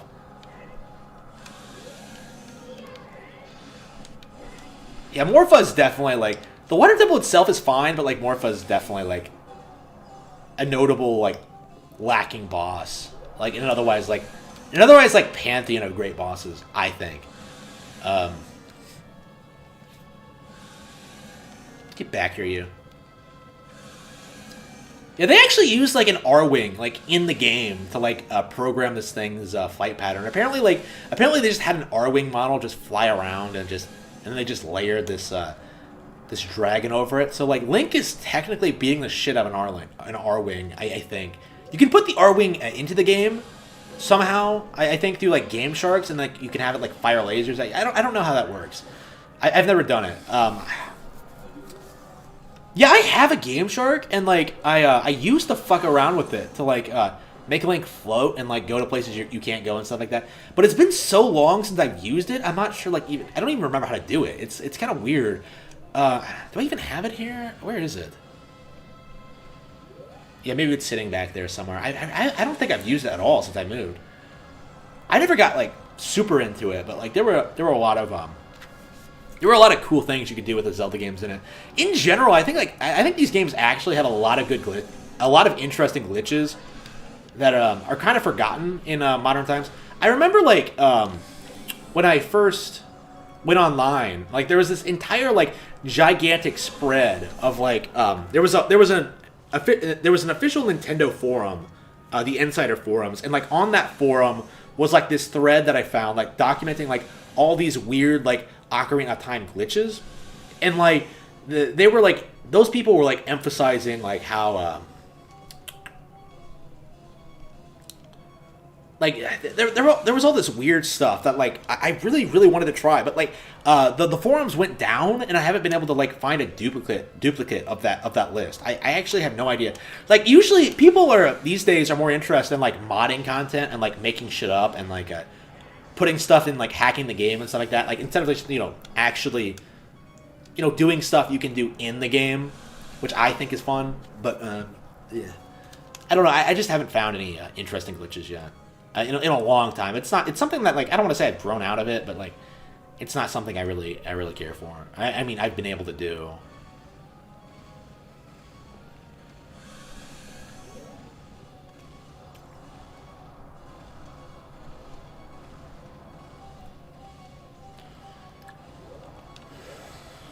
This is always the boss like I almost die on. Like after this point, like you have so much stuff you can't really die. Oh, whoops.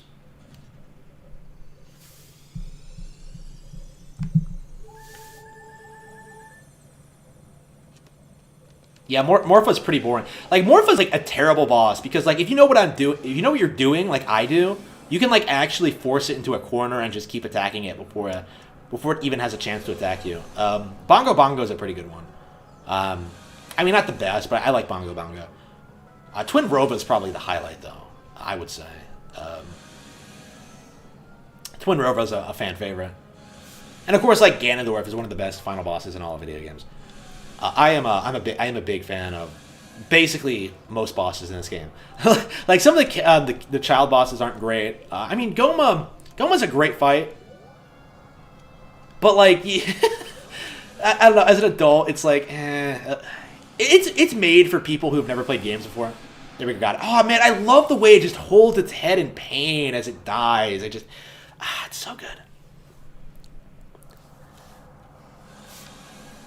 Yeah, someone on 4chan told me the story of this girl he knew who tried to tell him that like she was a really really big hardcore Zelda fan, and then like she was put into a situation where she had to fight Goma, like the first boss of Ocarina of Time, and she couldn't do it. Like she couldn't beat the fucking thing.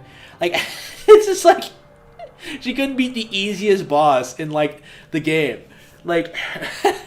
And I don't. What is with girls and like pretending to like things they don't care about? Like I don't know that. Like I don't understand that. Like I see that happen a lot with like younger girls. Like not so much when they're older, but like when you're younger, it just sort of feels like they pretend to be like interested in things. It's I don't know. I just don't like that at all.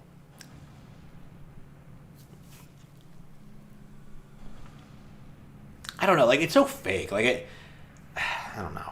Like, be interesting, like, have a personality, like, shit. Yeah, I've been streaming for almost 5 hours, oof. I want to keep playing. I do, but like I think I want to take a break and like maybe watch some anime. I think that's the main reason I want to stop. Is like, oh yeah, I want to watch some anime tonight. I want to watch some Assassination Classroom. I want to get through the entire series. All right. You turned out to be a real man, just as I had thought you would. By the way, I, the Wild Darunia, turned out to be the great Sage of Fire. Isn't that funny, brother? Isn't that funny, brother? Well, this must be what they call destiny. Nothing has made me happier than helping you seal the evil here. Hey, brother, take this. This is a medallion that contains the power of the fire spirits and my friendship. I love how these guys like always talk shit about like how much power are on these medallions, and like they don't really do anything. Like you just get them to signify you beat the dungeon, and yet they have no real power at all. You don't get stronger, even though you get them. You receive the Fire Medallion. Darunia awakens as a sage and adds his power to yours. He must have no power at all then, because nothing changes. Okay. Don't forget, now you and I are true brothers. Yep. That's pretty badass. Yeah, true brothers with the king of the Gorons. Alright, we rescued the people, and,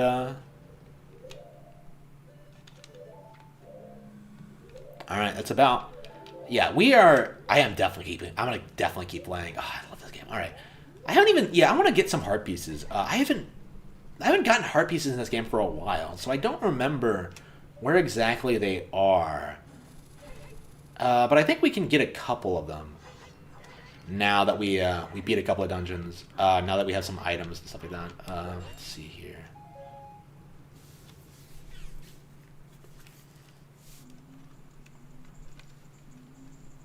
Are there any heart pieces in here? Like as an adult? Let's see here. Bum bum bum. Bum bum bum bum. Bum bum bum. Gorons look a lot smaller when you're an adult. I don't know what it is. Are they just younger Gorons or what?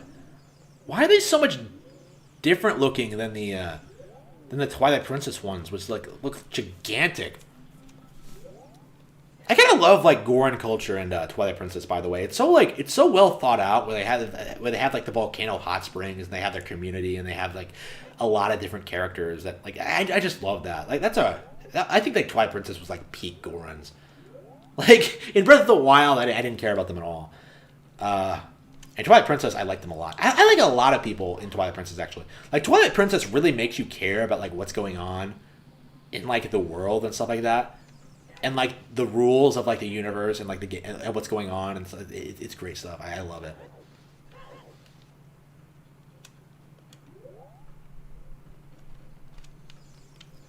Yeah. There's a lot of great stuff on Wii U. I'm gonna be picking up games, new games for it myself. I don't really remember what I need to get. I'm gonna have to look at my wish list, but like there's a lot of stuff that I don't have. Yeah, I don't think ActRaiser is on there, which is a shame. But like, ActRaiser should be on everything. But yeah, there are lots of gems on there for sure. I mean, I think it's still like the best place to get like basically every Zelda game. I don't think like literally everything is on there. Like most things are on there. Like Minish Cap's on there. I don't think you can get Minish Cap anywhere else at the moment. Oh, here we go. Yeah, here I am, like, looking for heart pieces, and instead I'm getting, like, Skulltulas.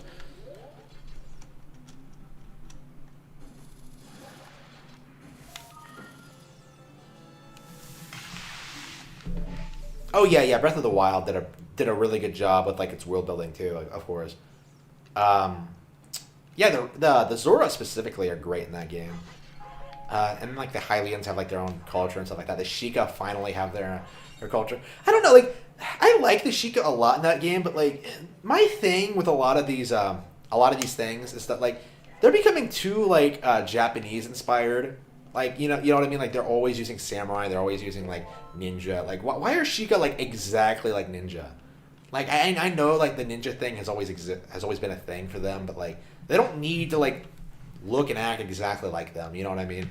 Like now they're doing like in Breath of the Wild, they're like doing Naruto runs and hand signs and just shadow clones. It's It's way out of it's way out of line. I think.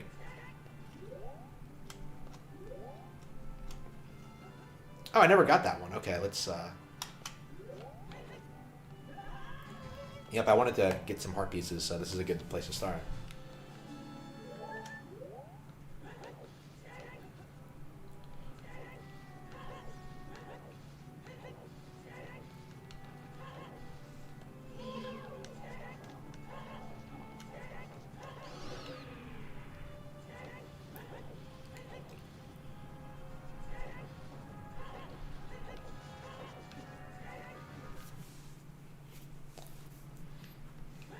Kakariko Village. Let's see here.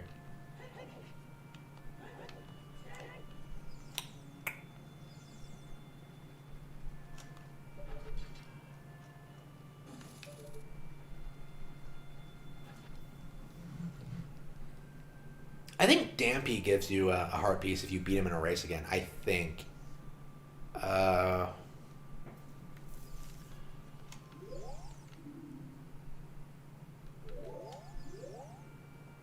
It bothers me to see people on a higher level than me. I don't know. Is it just me, or like, does it seem like everyone in like the future has like this weird, mean-spirited like twist to them? Like you kind of see this. It's kind of obvious with like some characters and like Minor and others. I don't. Here we go.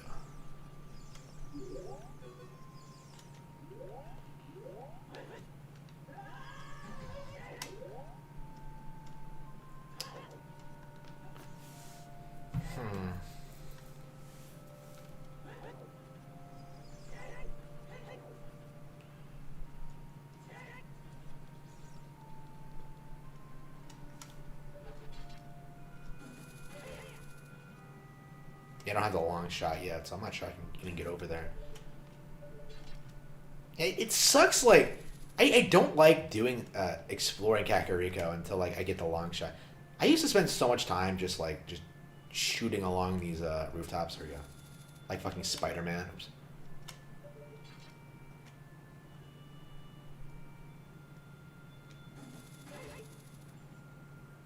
Yeah, that's definitely something, like, I really like about this game. It feels like there's a lot of utility for all these items. You can do all sorts of things with them, like the hook shot in particular. Like, go places you really shouldn't be able to go. Here we go.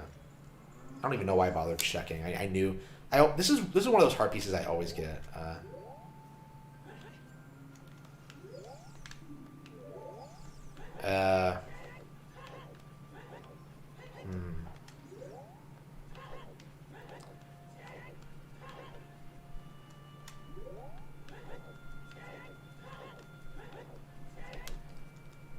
Yeah, this guy up here, the reason I'm trying to get up here is this guy actually gives you a heart piece, if I remember correctly. Which is weird since he shows up in that cutscene after you beat the boss. Good to see you again? Has this guy, like... This guy recognizes you, or you've seen him before? To get a good view, use... And look around with... Yeah, Okay, whatever.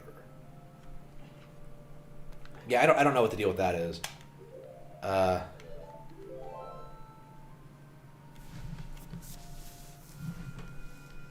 Oh yeah. Bringing the Gerudo back was a great decision. I am a big fan of the way they were implemented. In general, other than like the whole like dressing as a girl thing, I think that was kind of unnecessary. And I don't know. Like on one hand, it's like hilarious, but on the other hand, it's just like, do I really need to like put this on every time I go to Gerudo Town? Like, hopefully in Breath of the Wild 2, they ease up a little bit and don't make you do that, because that's kind of ridiculous. I don't get why Gerudo like struggles so much, like when it comes like talking to men. Like how fucking hard is it? How fucking hard is it, dude? Like just go up to one and press A. Like it's not that hard. Like okay, okay. Yeah, I guess we're going up to Zora's Domain.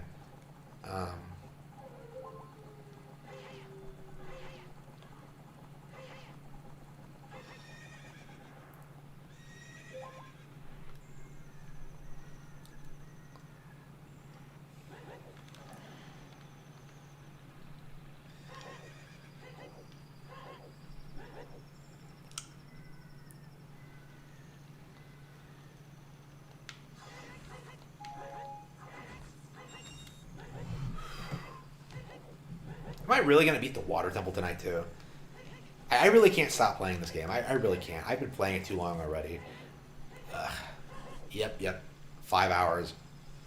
Oh, not quite 5 hours. Yeah, another 10 minutes and we'll hit the 5 hour mark. But, yeah, that is a long time to be playing games. And keep in mind, I wasn't playing, like, all that much before this. I think I popped in, like, it was legit, like, just Pokemon Snap, and then I played, like, Milo's Astral Lands, and now I'm playing this. Oh, wait, where's the Kuko? Yeah, I want to get that heart piece, so... Can you not get it as an adult? Do you have to come back as a kid? Can you get it as an adult and then go back in time and get it as a kid again? That'd be funny if you could. I don't think I saw Kuko.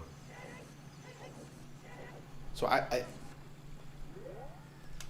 don't see it. Yeah, I don't think they're here.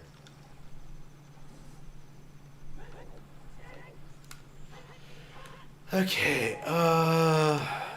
like a chicken hatch from the egg you were incubating. It's the miracle of life. Yeah, I don't think they're... Yeah, I can't use this chicken. Here I was. I love how that egg hatched immediately, like, while I was looking for that chicken. Like, I was just like, wow, that is ridiculous. Well, that is a heart piece I need.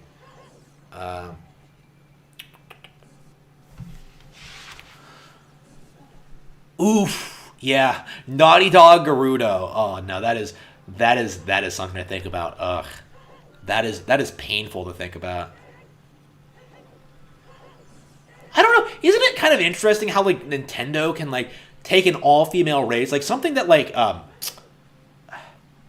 someone like Druckmann would, like, kill to do, and then, like, make them fun and interesting?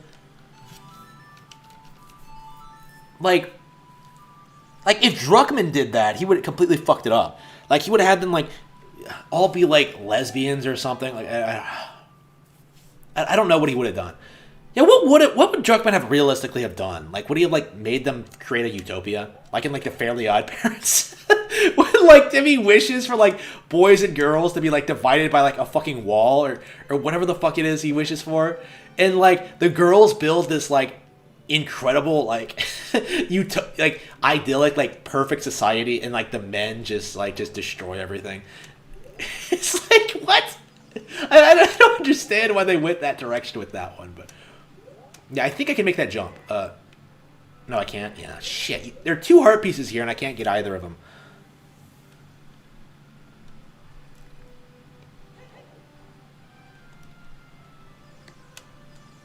Yeah, I thought you could get it as an adult, but no.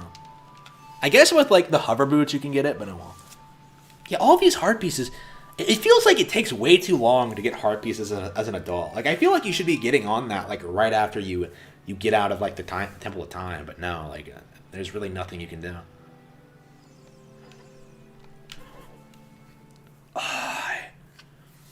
Ooh, and badass. Like, yeah, they just throw this at you. Yep, Zora's Domain has been frozen since you woke up. Like, in the original, I'm told that, like, they were actually going to have it, like, unfreeze eventually. But, yeah, they just ran out of time and just decided to stick with it. Come to think of it, I don't think I have Pharaoh's Wind. It's the most, like, useless item ever. Like, I never use Pharaoh's Wind, but, like, I used to just like getting it for the sake of getting it for completion reasons, but, like, now I really don't give a shit. Pharaoh's Wind is just, I don't know, it's a noob thing. It just, ugh.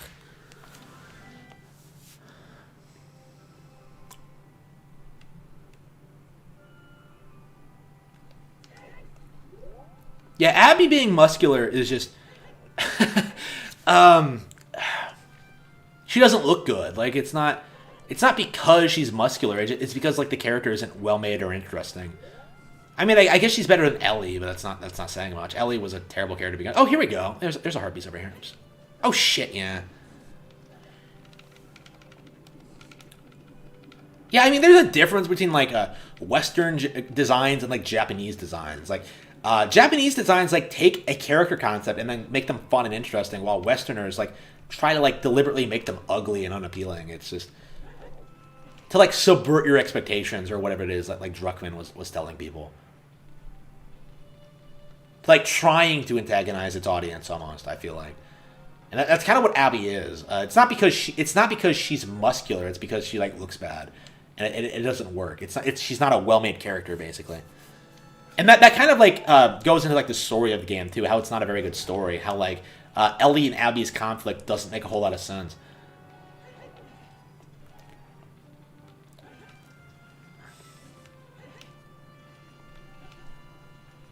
I am legit gonna finish the game today, aren't I? Holy fucking shit. Yeah, getting all the heart pieces in this game, it's kind of pointless and time consuming. It's kind of fun to do once, but like I really only have done it once. It does take a while though. And of course you need to have a guide because like some of them are hidden really well. I mean, it's worth doing though, just to see like everything the game has to offer, I think. Because some of them are fun to get. Not all of them, but some of them are.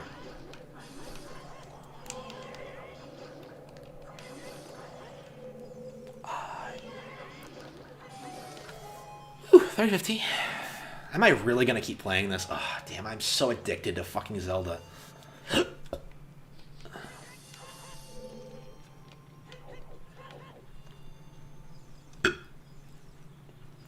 I don't understand, like, the Silver Ruby thing. Like, get 5 of them and it opens the door. How? How does that work? I've played this game so many times, I know exactly where they all are. Shit. What is wrong with me? Alright. Oh, yeah, you definitely don't need all the heart pieces. Wait, where's the skeletal? I heard it.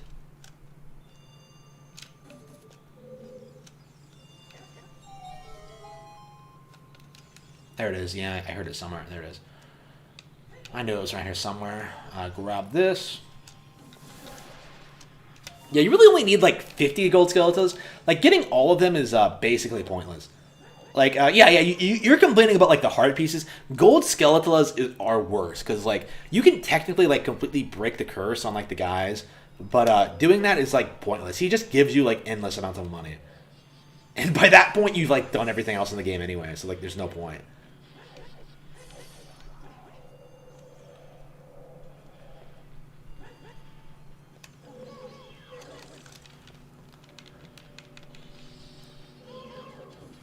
Oof.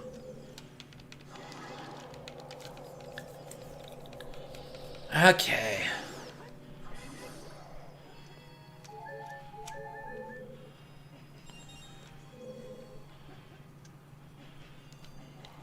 Oh yeah. No wonder I didn't. No wonder I didn't bother getting fairies for this dungeon. Here we go. These blue fire doesn't seem to be natural. Maybe you can use it for something.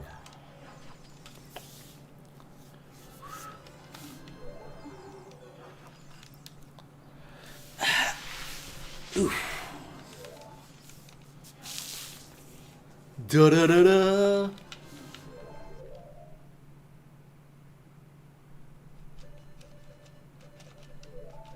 Oh wow, really?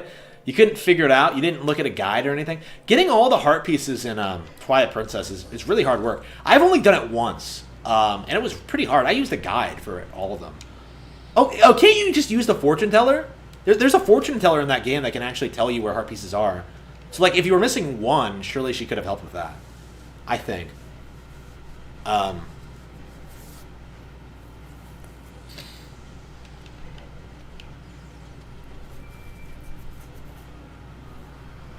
Yeah, it's been forever since I played Twilight Princess. At least, yeah, it has been 5 years now. So, I really need to play it again. That is definitely a game I want to play.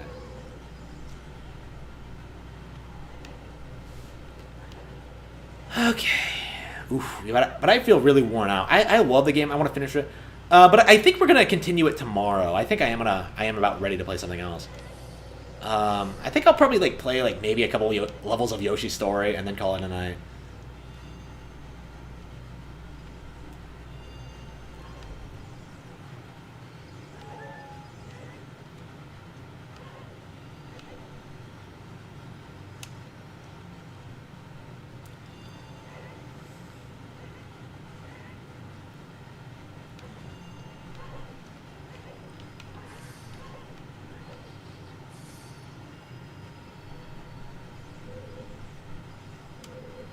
Oh yeah, the ending is so good, dude.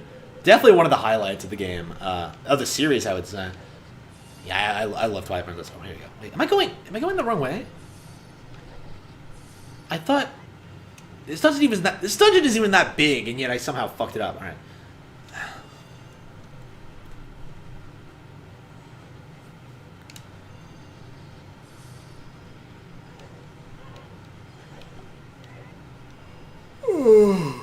Oh.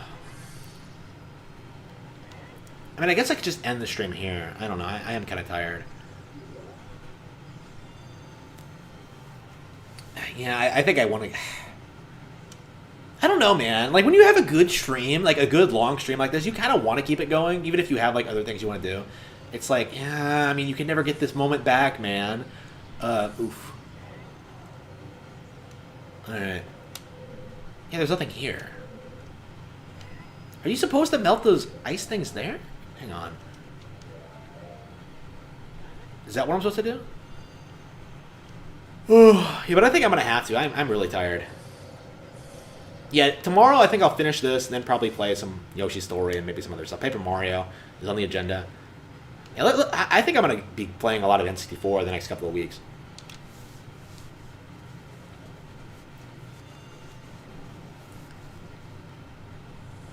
Oh, here we go. Yeah, this was where I was supposed to go. Okay.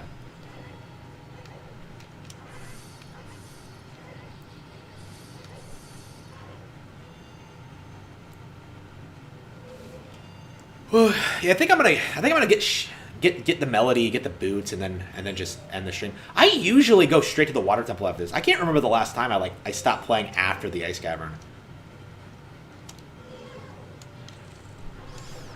I don't know. I guess I typically just stop playing whenever, but because like this game, like the saving in this game is so good, you really can just like literally just do something, pause the game, and then just come right back to it later. It's really good at that, especially for the time. Here we go. Oops. I mean, we just got done playing Milo's Astral Lane, which I kept bitching about not having a save feature at all. Oh,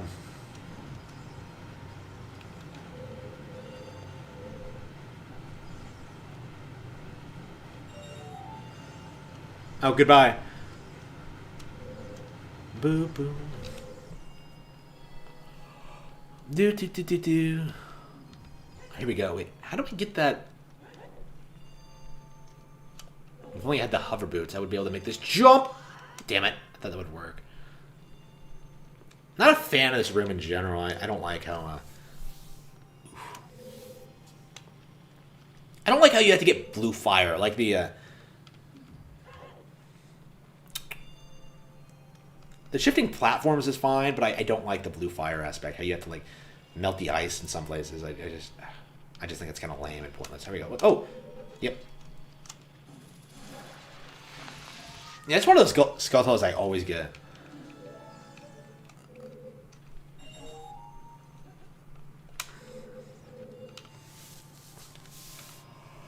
At this rate, I'll probably be playing for 6 hours. Shit, I keep saying that, like, oh man, guys, I'm gonna have to like sign off. I'm about ready to go, and then like, oh wait, I want to do this. Like, you know, what if I like never stop playing this game? What if I like just get to like the ending's credit sequence and I immediately hit the reset button and start a new file? Like, I legit could do that. I legit could do that for this one. It's so good. All right. Ugh.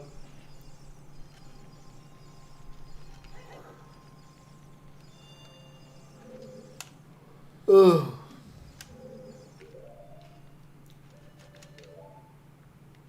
I think I need more than 3 blue fires, actually.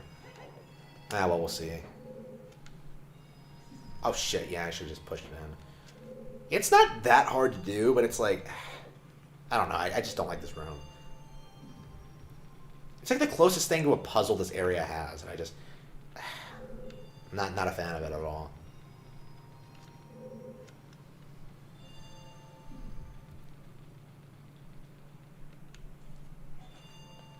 Yeah, how long are like average streamers? I'm not actually. I don't watch streams myself because I don't really enjoy it.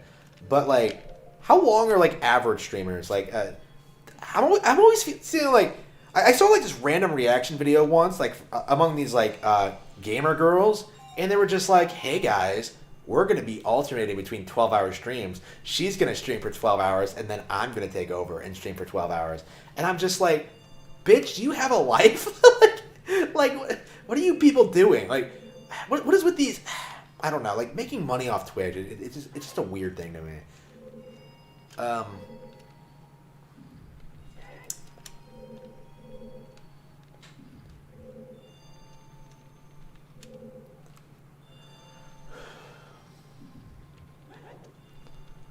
Yeah, I probably am gonna end up streaming for 10 hours of this, right? Like, I legit feel like I could if like I let myself go.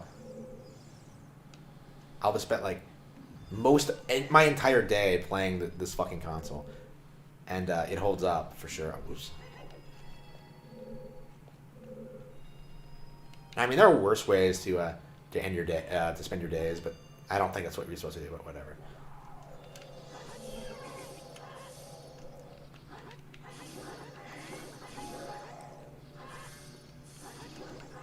Oh, get this. We're going to have to go back and get some more blue fire because I forgot to get extra. I knew there was like some more red ice here, but...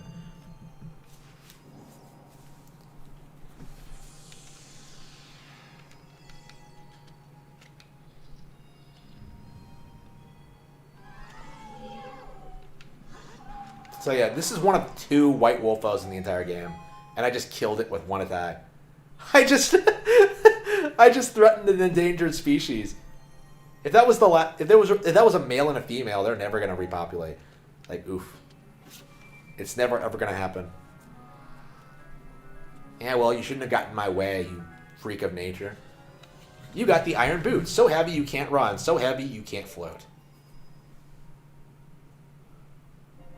Nave immediately just flies over to her. Hey, Sheik. Looking good. We meet again, Cody. Oh, this is actually my favorite Sheik monologue. I love this stuff. If you came here to meet the Zoras, you wasted your time. This is all there is. With one exception, the Zoras are now sealed under this thick ice sheet. I managed to rescue the Zora princess from under the ice, but she left to head for the water temple. This ice is created by an evil curse. The monster in the water temple is the source of the course. Unless you shut off the source, this ice will never melt. If you have courage enough to confront the danger and save the Zoras, I will teach you the melody that leads you to the temple. Time passes, people move. Like a river's flow, it never ends. A childish mind will turn to noble ambition. Young love will become deep affection. The clear water surface reflects growth. Now listen to the serenade of water to reflect upon yourself. Ah, man, I love that so much. It's so good.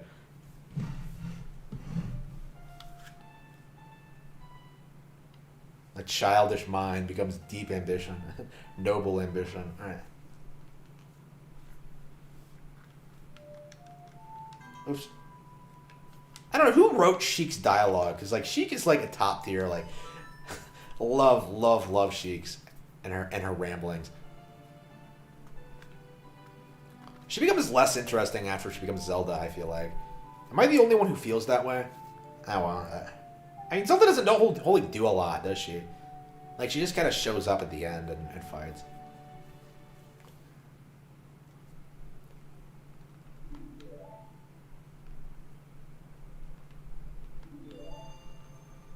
Oh, wait, no, Sheik! Do you want to hang out tonight? Ah, okay. Darn it, she's gone. Alright.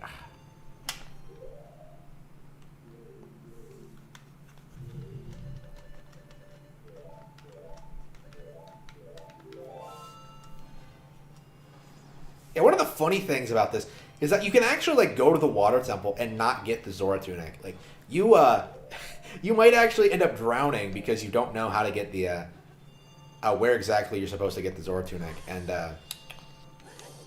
there's a way to do it, but it's you kind of have to go out of your way to do it. So what you have to do is like oops, you went the wrong way. I feel like if I didn't have a guide, I would just naturally assume that you get the Zora tunic in like the temple, like that was the prize. Oh, that's another thing about the water temple that people don't bring up. The long shot is the greatest the greatest weapon devised in like all of mankind. Like, yeah, you're gonna take the awesome hook shot and you're gonna give it like double the length. Like, isn't that awesome? Like, it's just, yeah, fuck yeah. Love that.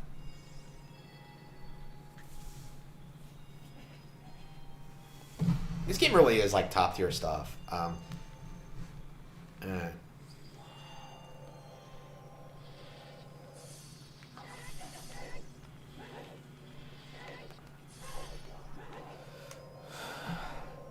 Yeah, so what do I have in front of me? I have like Diddy Kong Racing, I have Donkey Kong 64, I have Mischief Makers, I have Majora's Mask. Majora's Mask is going to wait. I want to finish this before I get back to Majora's Mask.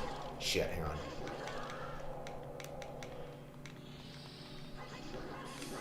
Oh, come on! What is with this room? Okay.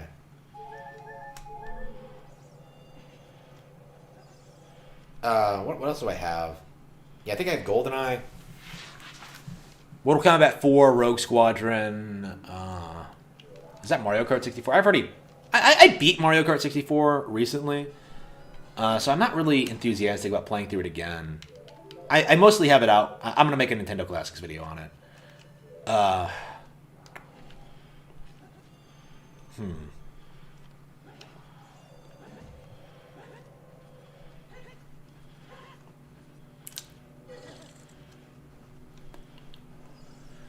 Whew.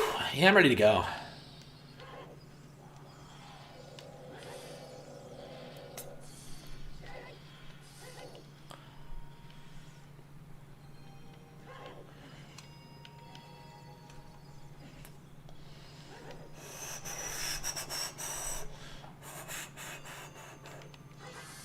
Whew. I am ready to go. Oh, damn, I went the wrong way. Wait, I guess you can just... I went down the wrong hallway? That is ridiculous. Now I want to get the Zora's Tunic, but when I do that, I'm going to want to take on the Water Temple, and when I do that, I'm going to want to use the long shot and stuff. I'm never going to stop playing this game, am I?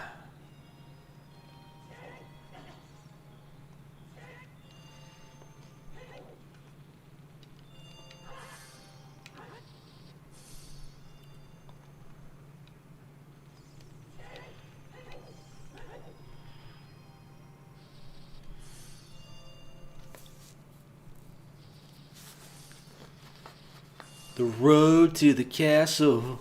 Okay, here we go. Sacrifices must be made. Okay, here we go. Alright. That reminds me, I need to finish Berserk. I need to finish a lot of books, actually. But I gotta get, oof. I have a lot of things I need to read. Look at my, like, ridiculous bookshelf. Shakespeare. Like, come the fuck on. The complete works of Shakespeare, actually. I legit have, like, a giant book with all of Shakespeare's recovered works. Because, of course, like, if you're not aware of Shakespeare, Shakespeare does not...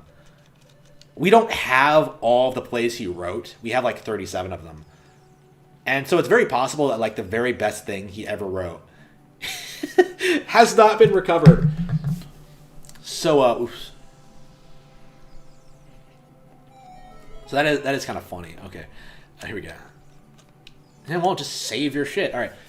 Oh, I've come back to life. Was it you who saved me? Don't be nervous. It looks like you have a hard time breathing underwater. As an expression of my gratitude, I grant you this tunic. With this, you won't choke underwater. Ah, yes, this is gonna be helpful when I... Alright.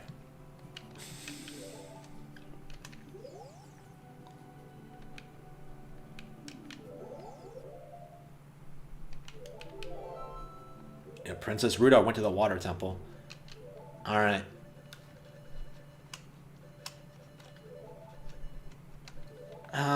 Yep, I knew it. I fucking knew it. I fucking knew it. I'm not gonna stop playing this game, am I? I legit am gonna get through the entire notoriously long and difficult water temple. Well, infamously long and difficult water temple. It's not actually all that hard, I feel, but, you know, it has that reputation, for sure. I don't know, like, so many, like, things about this game that's, like, entered the pop culture consensus, like, aren't true. Like, I mentioned, like, the Navi thing and how she's not actually annoying, but this is another example. I don't think the Water Temple is significantly harder than the rest of the game. Oh, wait.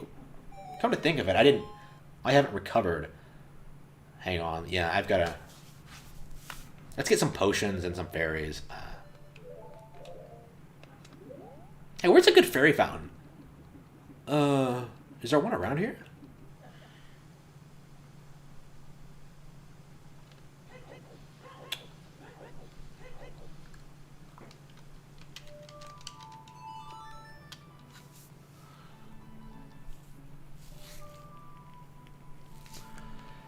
I'm so tired. Okay.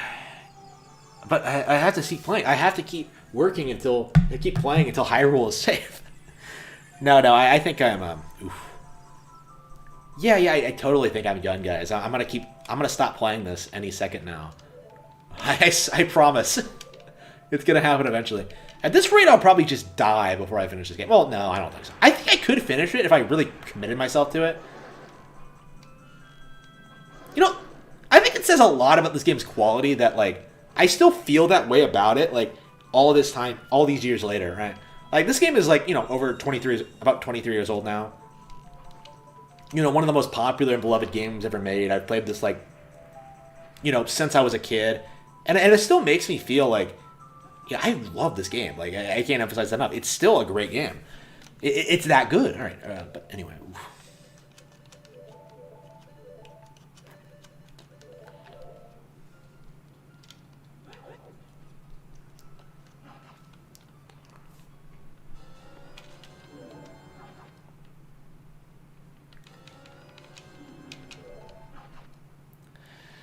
Da-da-da-da.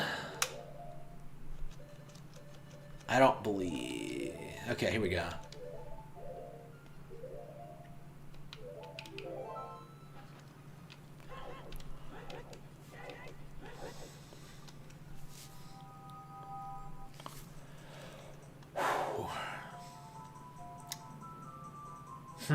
Alright, so I'm back to... Oh, and I didn't even recover, like an idiot. Hang on.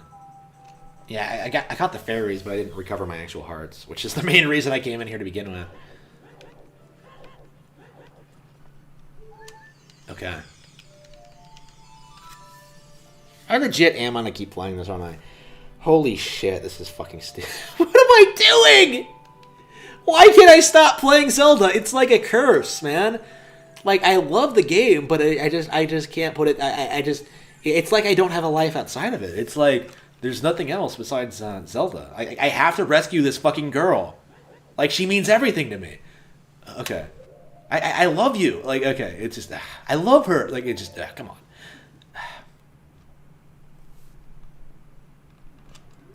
Alright.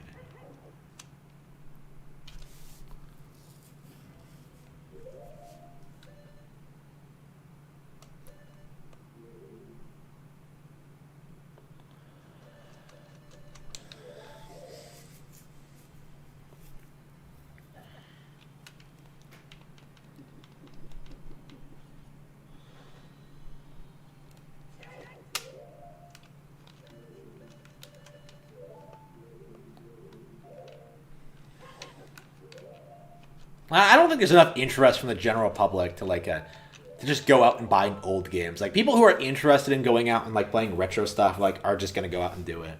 I don't think you need to remind people that they exist. But the thing is, yeah, I do agree with you that the companies need to stop porting and remaking everything to every single platform. That needs to stop. They need to focus on making good stuff, good new stuff.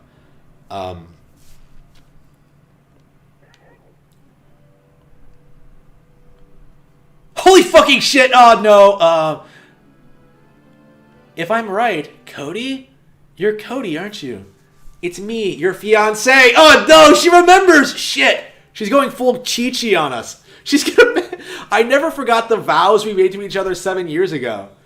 You're a terrible man to have kept me waiting for these 7 long years. Oh damn! She's really going in hard on you. Even Chi-Chi didn't go in this hard. Shit, Rudo outdoes Chi-Chi of all people. Okay, now's not the time to talk about love. I'm sure you've already seen it. Zora's Domain, totally frozen. A young man named Sheik saved me from under the ice. But my father and the other Zoras have not. Yet. I want to save them all. I want to save Zora's domain. You have to help me. This is a request from me, the woman who is going to be your wife. You have to help me destroy... She's really laying this on you. Like, yeah, we are going to get married, you motherfucker. She's so fucking obsessive that, like, millions, like, tens of thousands of years later, like, the one thing that Zoras know about their ancient ancestral people is that Princess Rudo wanted Link's dick. There are 3 places where you can change the water level. I'll lead the way. Follow me, quickly. And then she, like, immediately disappears after she... I don't understand this. Like she goes up, and then she's just gone. So, like, it's bizarre. Like, she just goes up into the void. She's just gone. Okay. All right.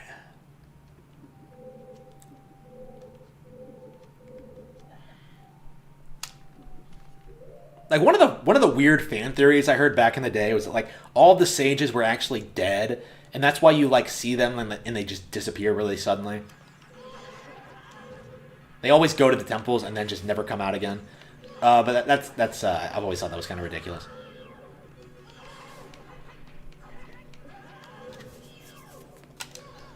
Oof, I'm tired. Okay. Let's see. Oof. I'm not sure how much longer I can keep playing this.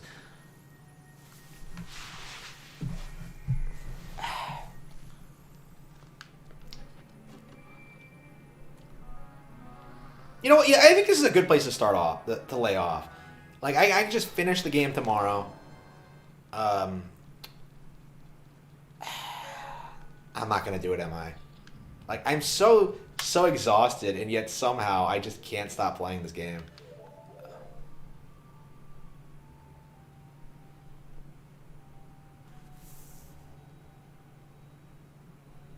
And did people really struggle with the water temple that much? I don't understand why it became such a meme. Because it's so multi-layered. I guess it is significantly more complex in, like, previous dungeons. Like, you can go, like, everywhere in here right away. Here we go. Holy shit, I'm not going to stop playing, am I? I'm not going to stop playing! Like, all I can think about is, like, stopping, but I'm just not doing it. Okay. Yep, there we go.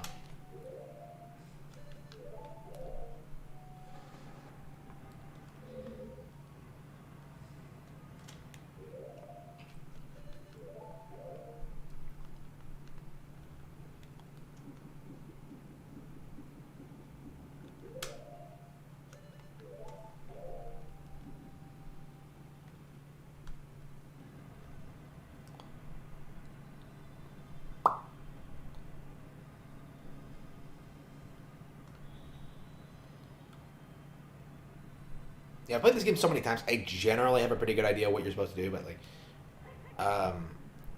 yeah, I guess if you're playing this for the first time, you might have, like, a bit of a problem, like, figuring this out. Hang on.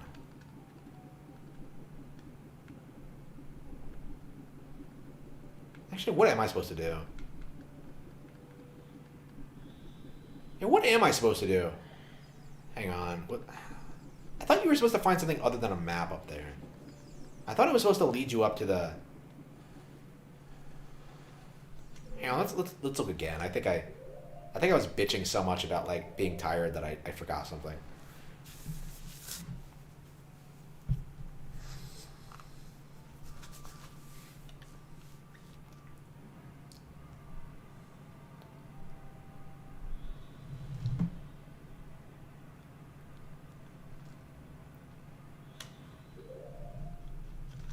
Yeah, I feel like you're supposed to be able to drain it somewhere.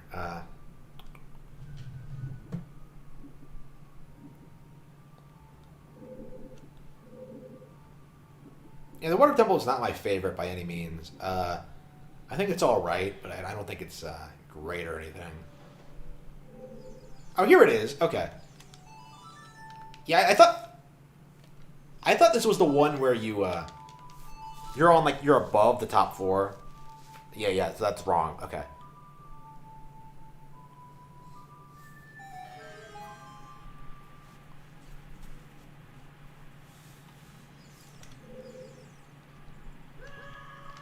Yeah, I knew you're supposed to drain the water, but like I guess I just walked right by it. Okay.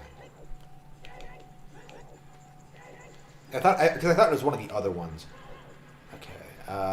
No, it's a locked door. We want the bomb. Oh, here we go. Let's go in here too. Might as well push this out of the way.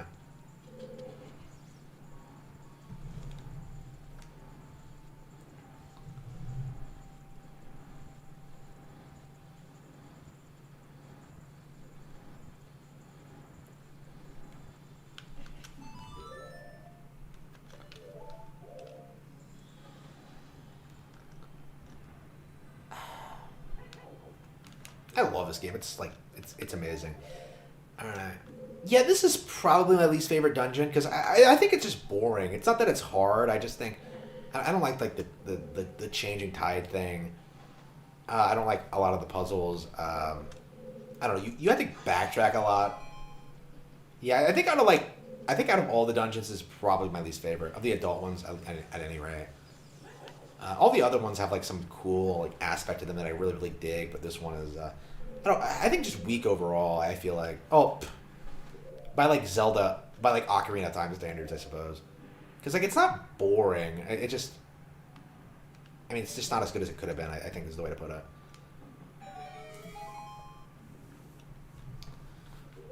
Yeah, I'm gonna have to stop. I can't do it, man. Yeah, I know this game so well, I didn't even bother putting on the iron boots. You gotta be kidding me. Alright. Da-da-da-da. I don't know, like, I think, like, if I stop now, that would, like, throw me off my groove and really mess up my... Oops. Really mess up my playthrough of, like, the temple. Like, I wouldn't know where to go if I stop now. So I'm gonna have to keep playing. I have to do it, man. I have to keep the stream running. I have to save Zelda. She means more to me than like anything else in the world. Okay. Okay.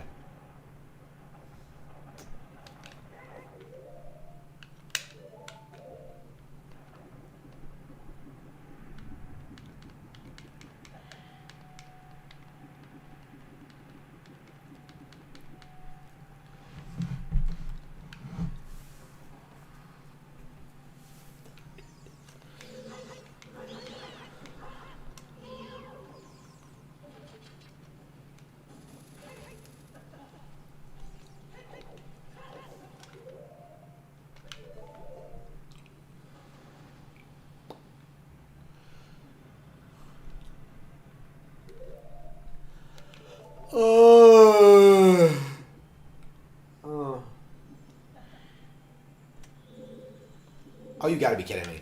Yeah, this is a really weird area because for some reason you have to like get this. The hook shot is officially powerful enough to not only yank Link, but like Link with the iron boots. Like Link, while he is so heavy that he sinks to the bottoms of lakes and rivers. Like how ridiculously strong has the hook shot to be? Because like it already has to be like crazy strong to not just to do what it does, but more than that. By the way, I'm just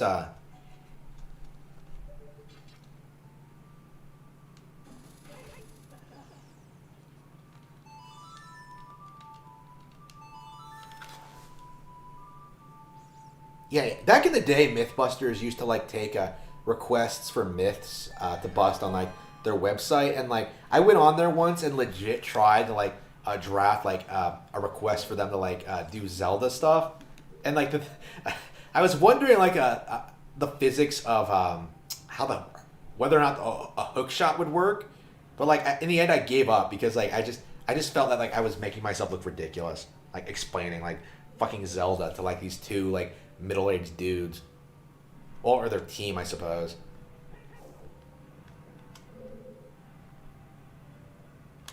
Yeah, whenever I see like Mythbusters like today, like it's always like an interview, like it's always Jamie like telling everyone like every time he makes an appearance in public. Oh yeah, by the way, Jamie and I aren't actually friends. Oh, it's Adam. Did I say Jamie? It's always Adam coming out and saying that, like, oh yeah, Jamie and I aren't actually friends. Like, every single time I see the motherfucker in public, he's talking about that. And, like, on one hand, I'm just like, why are you doing that? Like, why do you have to keep repeating yourself about that? But on the other, I'm just like, watching old episodes, and I'm just like, yeah, like, why the fuck would you not think these guys were friends, or at least like fairly close, like, friendly acquaintances, like, but no, like, they apparently, like, I don't want to say hate each other, but they don't like each other at all, like, at all, and it's really weird how that turns out sometimes.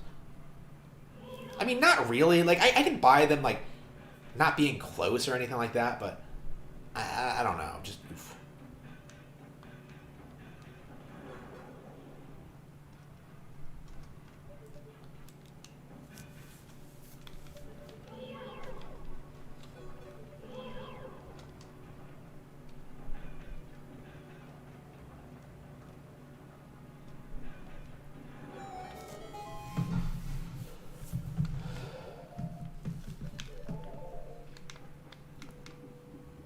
I mean, now that I'm older, I can kind of see those guys are kind of soy, but especially Adam. But it just,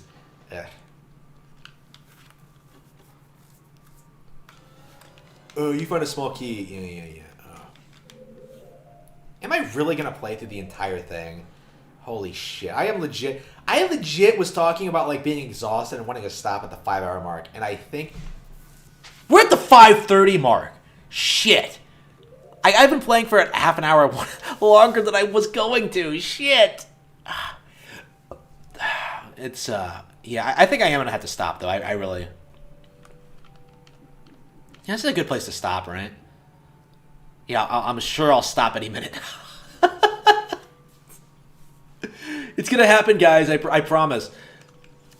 I'll end the stream someday. Okay.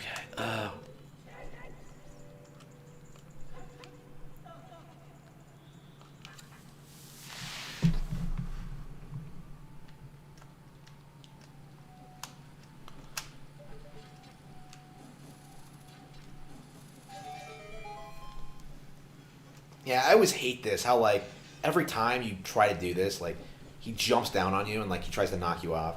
I think I'm good enough at this point to generally just block it and prevent it from happening. But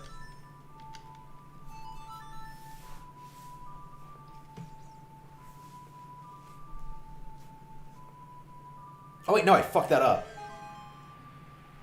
Oh shit! Yeah, I did fuck that up. Yeah, I should have waited a little bit. Cause, like, there's a spot you can bomb in that route over. Yeah, shit. Oh well. I don't think you need to do that right away. If you know what you're doing, you can get through this pretty quickly. Oh, shit. Hang on. Yeah. I think I'm done. Yep. I'm ready to call it quits. Yeah. Okay. So I'll finish it tomorrow, and then we'll go ahead and play some more games. Thank you all for checking out the stream. Be sure to check out my website and my books at blackcatbooks.org.